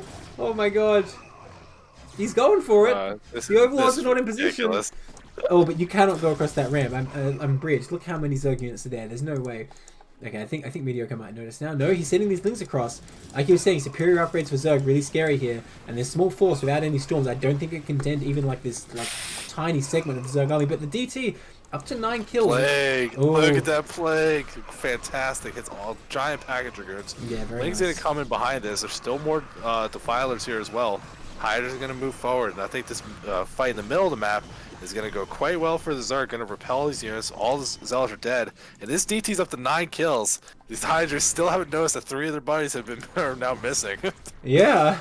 I don't know what's going on with that, but I think he's busy focusing his army right now, and Protoss does not have the income. He's still only on 3 bases, has not been able to secure a Thorf. He has a lot of gas. Look, when you have this much gas as Protoss in PvZ, I think it's fine you just make like a whole bunch of Archons, because you got to spend what you can, and he does not have that many minerals. Hydra's coming down here, only 4 cannons here. I don't think it's enough, especially with these upgrades Zerg has. He will power through those cannons if he chooses to attack. Jason needs to position his army here. Mediocre, look at that rally across the map. He's going to have Langs coming in through the bridges, too. That's a great distraction to ensure he can kill that third. He's trying to go forward here. Let's see what ends up happening. It looks like some things get consumed, and here comes that Dark Sword. They're going to move forward. Well, hang on, though. There's Zealots there, so hang on. Is this such a good idea? Oh, there are Lings, though. There are Lings. That'll make the difference. Well, the Zealots can't actually... Only one Zealot got under the cloud. Like, so True. if you positionally, like, set the wall up where you're on the edge of the cloud, maybe it's alright, but a lot of the cans going down. Still some storms. Nice. They don't care about no orange cloud. Yeah, And apparently not. I think the defense actually happens. Just it does somehow manage to hold this yet again. It's ridiculous. So, like, Thunderstorm greater than Overcast, I guess? Confirmed? Like, it doesn't do anything to stop it. Can that Plague Goon win this fight? I don't think it can. Oh, gosh. Wow, No. lives in one hit. It got close, though. Yeah. Alright, we will Oh, clean the that up. poor Defiler. No. Zerg continuing to rally more across. Yeah, Rip Defiler. Oh god, the death sound is so weird. I'm trying to rebuild these cannons, but this is their time. The Ling's showing up. They're gonna try and cancel what they can. There's 4 legs here against a lot of defense attempting to be made. Here comes way more units. They're going to be able to clean up this third Nice base. storm. Good storm goes down. It weakens the lanes, but doesn't actually kill any. Templar goes down. There's a couple Zealots coming in from the side.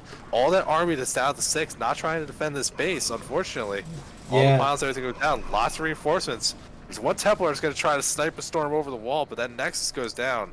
And Meteor is going to shut down Jesta back to 0 bases. Because there's nothing mining. There's an attack going out at the natural. And there's not a lot to defend here, but there's still things are spawning just in time. Meteor's not going to take too much from the counterattack as this legs keep moving forward into the natural, cleaning up everything. So it's just a good win. GG. That means Amigos will be going into the finals. That makes the score 11-7. Amigos SKT4. Well done to Mediocre. Well done to the entire team. So as we said, even though we have the result, though the casting does not stop. We're going to move to our next set. Great win there, Mediocre. Well, it's our next set. It's also our last set. Indeed. For today. Yeah, Make for it sound today. so final. Well, for today it is. Yes. But yeah, if you missed my shilling rampage earlier, we do have cast going out tomorrow. The other side of the semifinals, Rats vs. IKEA, we're going to clean that up. And a special presentation a little bit earlier on. We got one series from this set right here, SKT Amigos. It's a long one. We're making it its own thing. That's going to happen a little earlier before the cast, so that'll be fun too. Alright, here we are. There, not top was bottom. In the bottom right, in the grey, we have Beanie Beans. Great name. In the bottom left, in the magenta, we have a Tentat. So, since Amigos has qualified now, they're just playing for glory. We don't actually know the order the games are played in, so for all we know, they were still playing for the win. But nonetheless, we're going to cast it to see what amazing games are going to bring you, because the games have been amazing so far. I really like this level of play.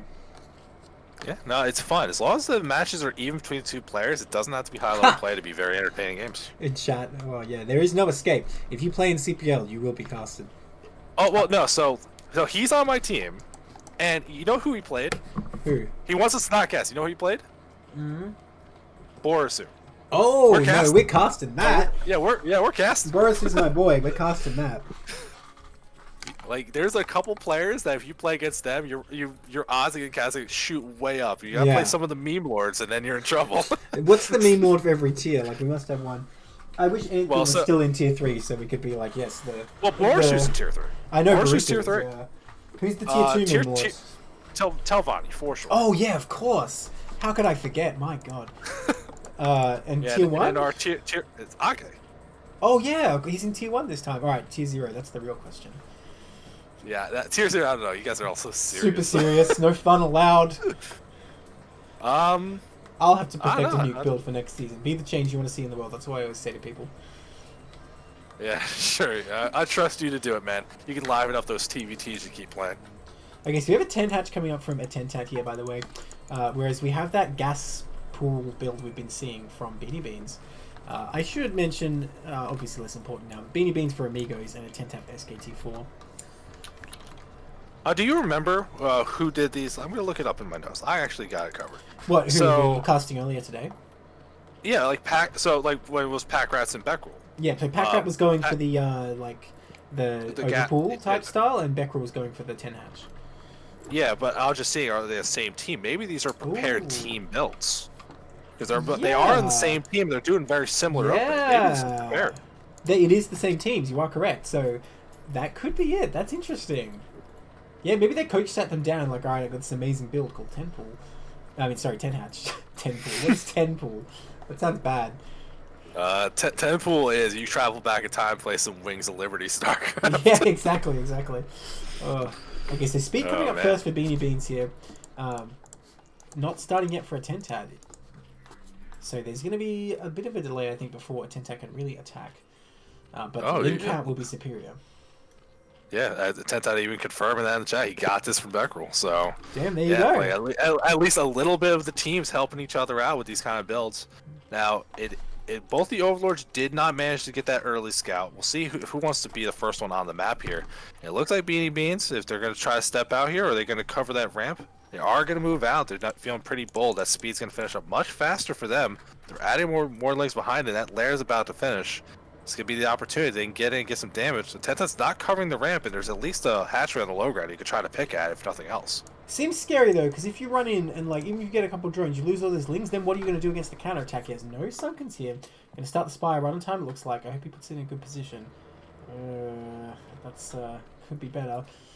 But he does opt not for the attack, so there's some lings to defend. But look how many more lings a Tentat has. There's no way he can do this without a Sunken, I don't think. Although where is the Tentat going exactly? Does he not know where his opponent is? Oh dear. Surely he knows. Well, remember, you don't drone scout, so he doesn't actually Yeah. know for sure. But he didn't send like a single ling by now or something? Oh dear.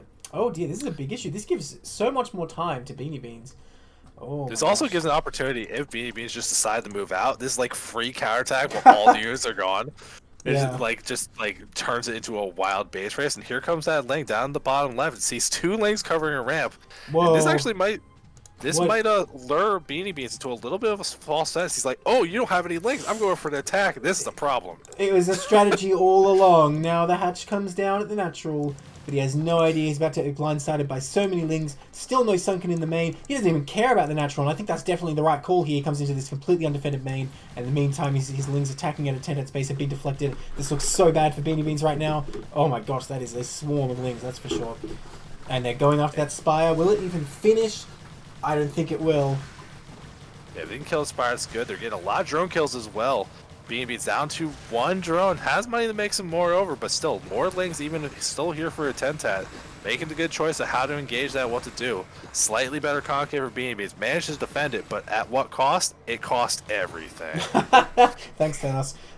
So yeah, now he just needs to send another ling attack, I think, and he wins. So look, I'm going to treat this game as over. I think there's nothing Beanie Beans can really do here. So a really nice move by 10-tat. I don't know if it was intentional or not, but the fact that as soon as he realized he didn't even waste time at the natural, I think that was definitely very smart of him, just to go straight in there. Okay, so starting an evolution chamber, anticipating his opponent's lair, but I guess if he'd studied our other games before this, he would have known. That's not how this goes. Here comes the Ling execution squad to finish him off.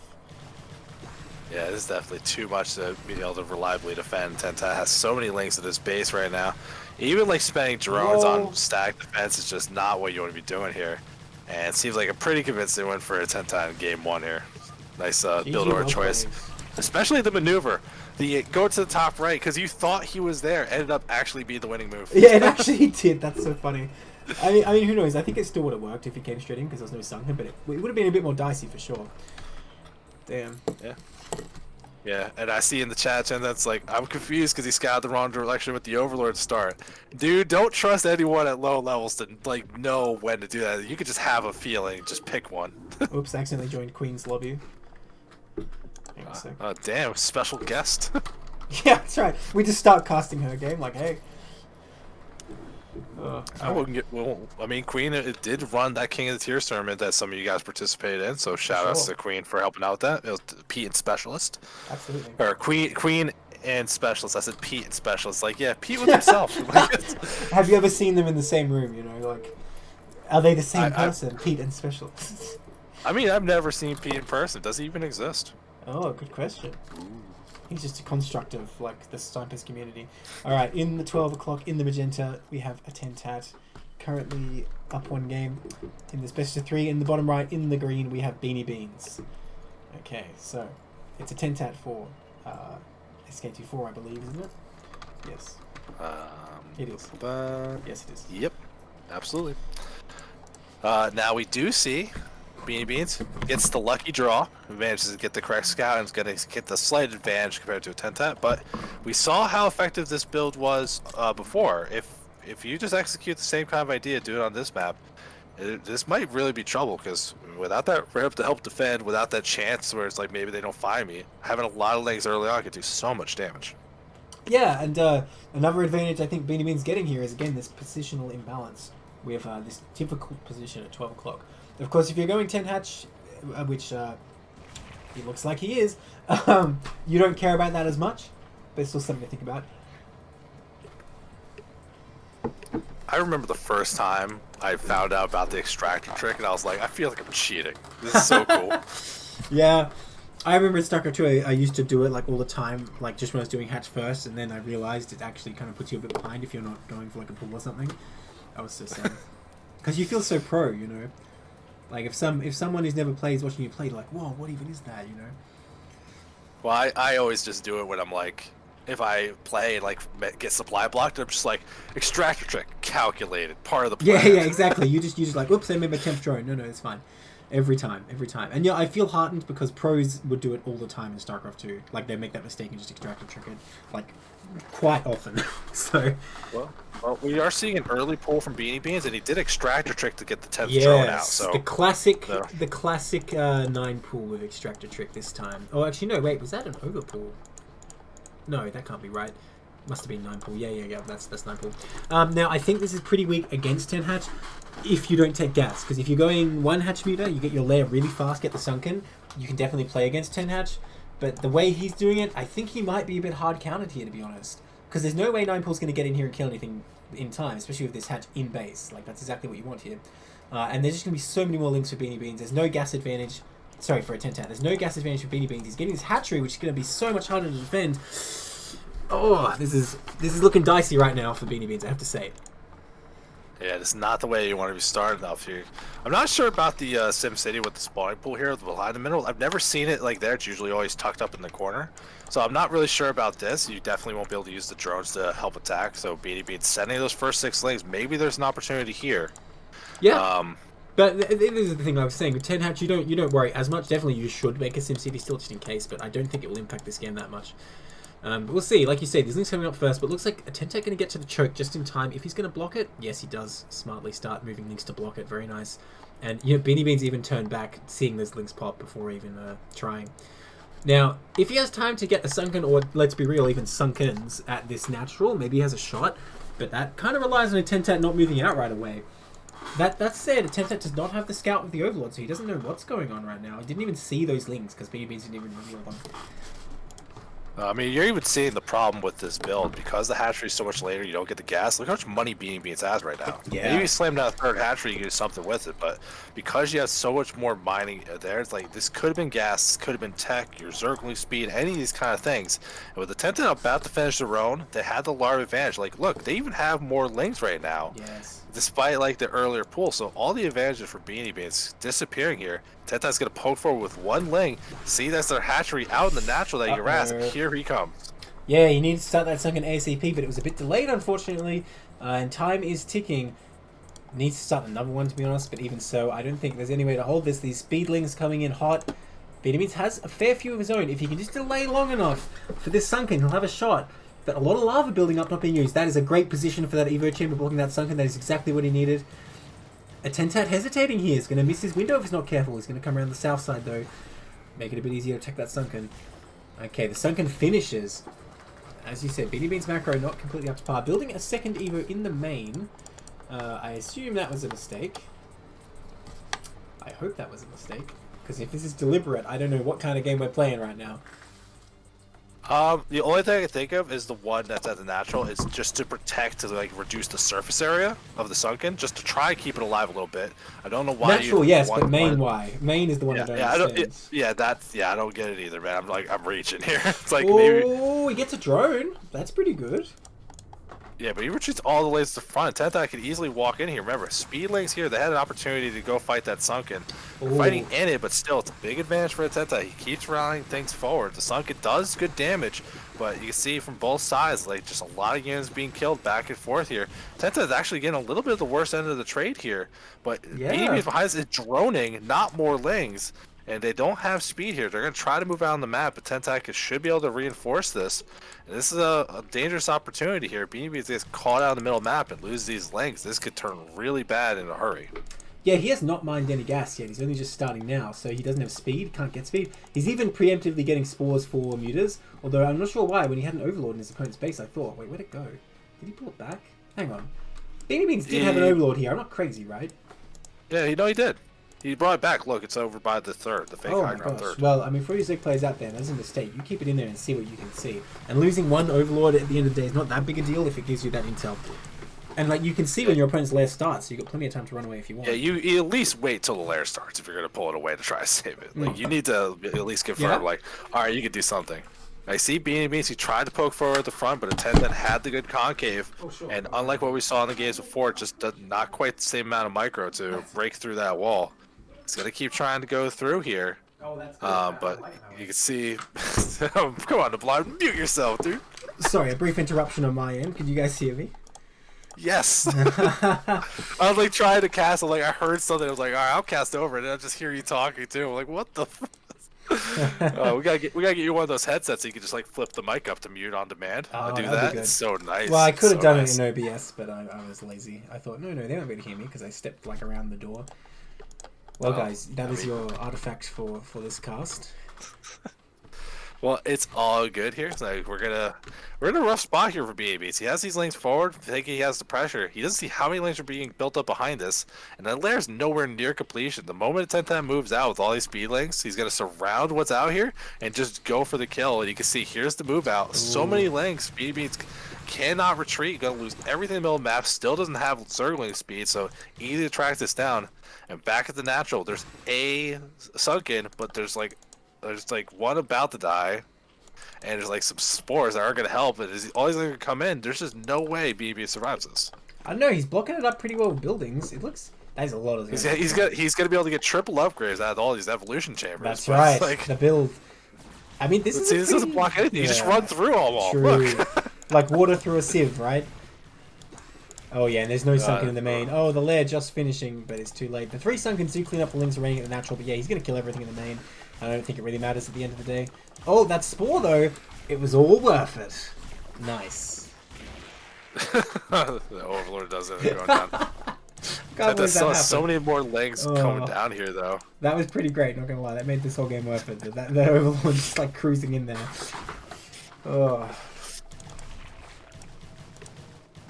Bit of a rough one here. BB just kind of getting cleaned up. He's currently up at the natural, but you can see he has a drone advantage, but that's all he's really got here. He can't mine gas. He's gonna lose his lair. Actually, if he started a Spire at the natural, maybe there's a chance to get something done to late time. Is he gonna lose his lair though? Is he? Oh wow, he's not. There's enough lanes to get pulled back, but look at all the lanes at the front. Like, go kill him at the front. The lanes just came 3. Let's go. It's the game of if I just keep sending links, eventually you'll die to them. Yeah. Hey, you can use that strat in any matchup, you know. Okay, gonna go for the natural this time. Gonna try and break it. There's a lot of drones that can potentially fight, but they're not really drilling. They're just pulling back. Which, you know, with this many sunkens, I think it's fine. But if he attacked with everything, I don't know why he attacked with only a small part. If he attacked with everything, I'm sure he could take out 4 sunkens with this. Sunkens are not that good against things. Hey, we do see the melee upgrade. All right, it's happening. The meta is evolving. Please get Carapace. I want him to get Carapace too. Then his lings would be like OP as hell. I mean, they would definitely be stronger, I guess. But I don't know, like, at what level upgrade. Like, if they got like +6/+6, maybe the small amount of links could overcome this force. But I don't know. Don't underestimate. If they had 3/3 and Adrenal, I think they would. Yeah. I guess they can't. Adrenal's off the table. Oh, there's no hive tech here. Well, you can't get 6/6 without hive, then, can you? You can't get 6/6, period. It's true. I don't know, like, cause the thing is, the zones do so little damage to begin with. If you have 3 armor, they're doing only 2 damage each, you know? Oh, I didn't even notice back at that attack that went in the main. It ended up killing the spawning pool even, so you can't even make more sunkets. Try to make creeps and try to get a spawning pool ready, but Tenta just got so much stuff here. Finally working on a lair of their own. So they could just control this and just tech up to whatever they want here.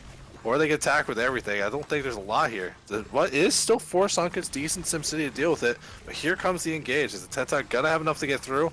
There's barely any links to kind of block off these chokes. The attack's a little bit all over the place. Some of them are going through, but still, 1 sunken ends up going down. Not a lot of links getting killed off. I think Tenta's got enough to break through his defense. There's no legs left for Beanie Beans as the spawn pool just finishes, and that should be enough to close this game out. Yeah, it was a very determined defense, but ultimately, Ling's good unit. And they are able to just swarm through, take out that spawning pool for the 2nd time. +1 melee never finished. I'm sad. It would have been beautiful, man. You would have seen it. But look at this main. He's not given up yet. He can't morph any more sunkens though. He only has 1. Okay, there's things getting in here. Looks like they're going to take out that sunken as well. The drones just hiding right now, not able to really drill and help this. And I think this is the last sunken he's going to have because there's no more spawning pool. More lings continuing to rally to the map, but you know, surprisingly, Beanie Bean's lings managed to pick off those lings that just right-clicked on the hatchery. Wow, look how many buildings died. The average ZVZ, like, 1 player doesn't even make that many buildings that just died. Yeah, I mean, whenever Tenta wants to chill out, Lair is done. He could start a Spire, start working towards music. Got plenty of gas built up, but still just lots of lings sending him forward, not accumulating any money. Still has a slight drone lead as well after all the damage. And the small amount of links for Beanie Beans trying to defend, but honestly, let these buildings die. You gotta hold the fort in the main and hope that's enough. But he doesn't have a spawning pool. What can he do? He can't make any more. The +1 melee. Look, +1 melee. Come on, it's almost done. If Beanie Beans leaves now, I'm gonna be very upset. Come on. You're gonna like watch it kill 1 ling. It's gonna have yes! upgrades. Like, no, there's He's got a chance. +1 melee. He can't even make circling, so that's the thing. And +1 melee's finished. He's researching Burrow as well. I think at this point it's just one of those like, alright, it's lost. You're gonna force your opponent to kill you. Well, unfortunate to end the game like this, but still. GG. Alright, Tenta takes it 2-0. Well, that just shows the strength of if having a prepared builds, because I don't think Beanie Beans really studied builds at all there. And, you know, it shows. Alright. Well, I mean, that's going to do it for us tonight. But don't forget, we got more stuff happening tomorrow. We got the early cast that we're going to do. The special match. It's one match. It's long. It's going to have some crowd favorite players. So make sure you're checking that out. But if you just want to see the normal games, 7 o'clock Eastern, we're going to start and do the same thing. Some tier 2, some tier 3, just having a good time. So for a disorganized person like me, when does the early match start? I'm not sure. Probably somewhere around 5, so 2 hours earlier. I don't know. We'll see. All right. But then. we're gonna raid up, and we're gonna close the stream out, everyone. All right. Thanks for watching, everybody.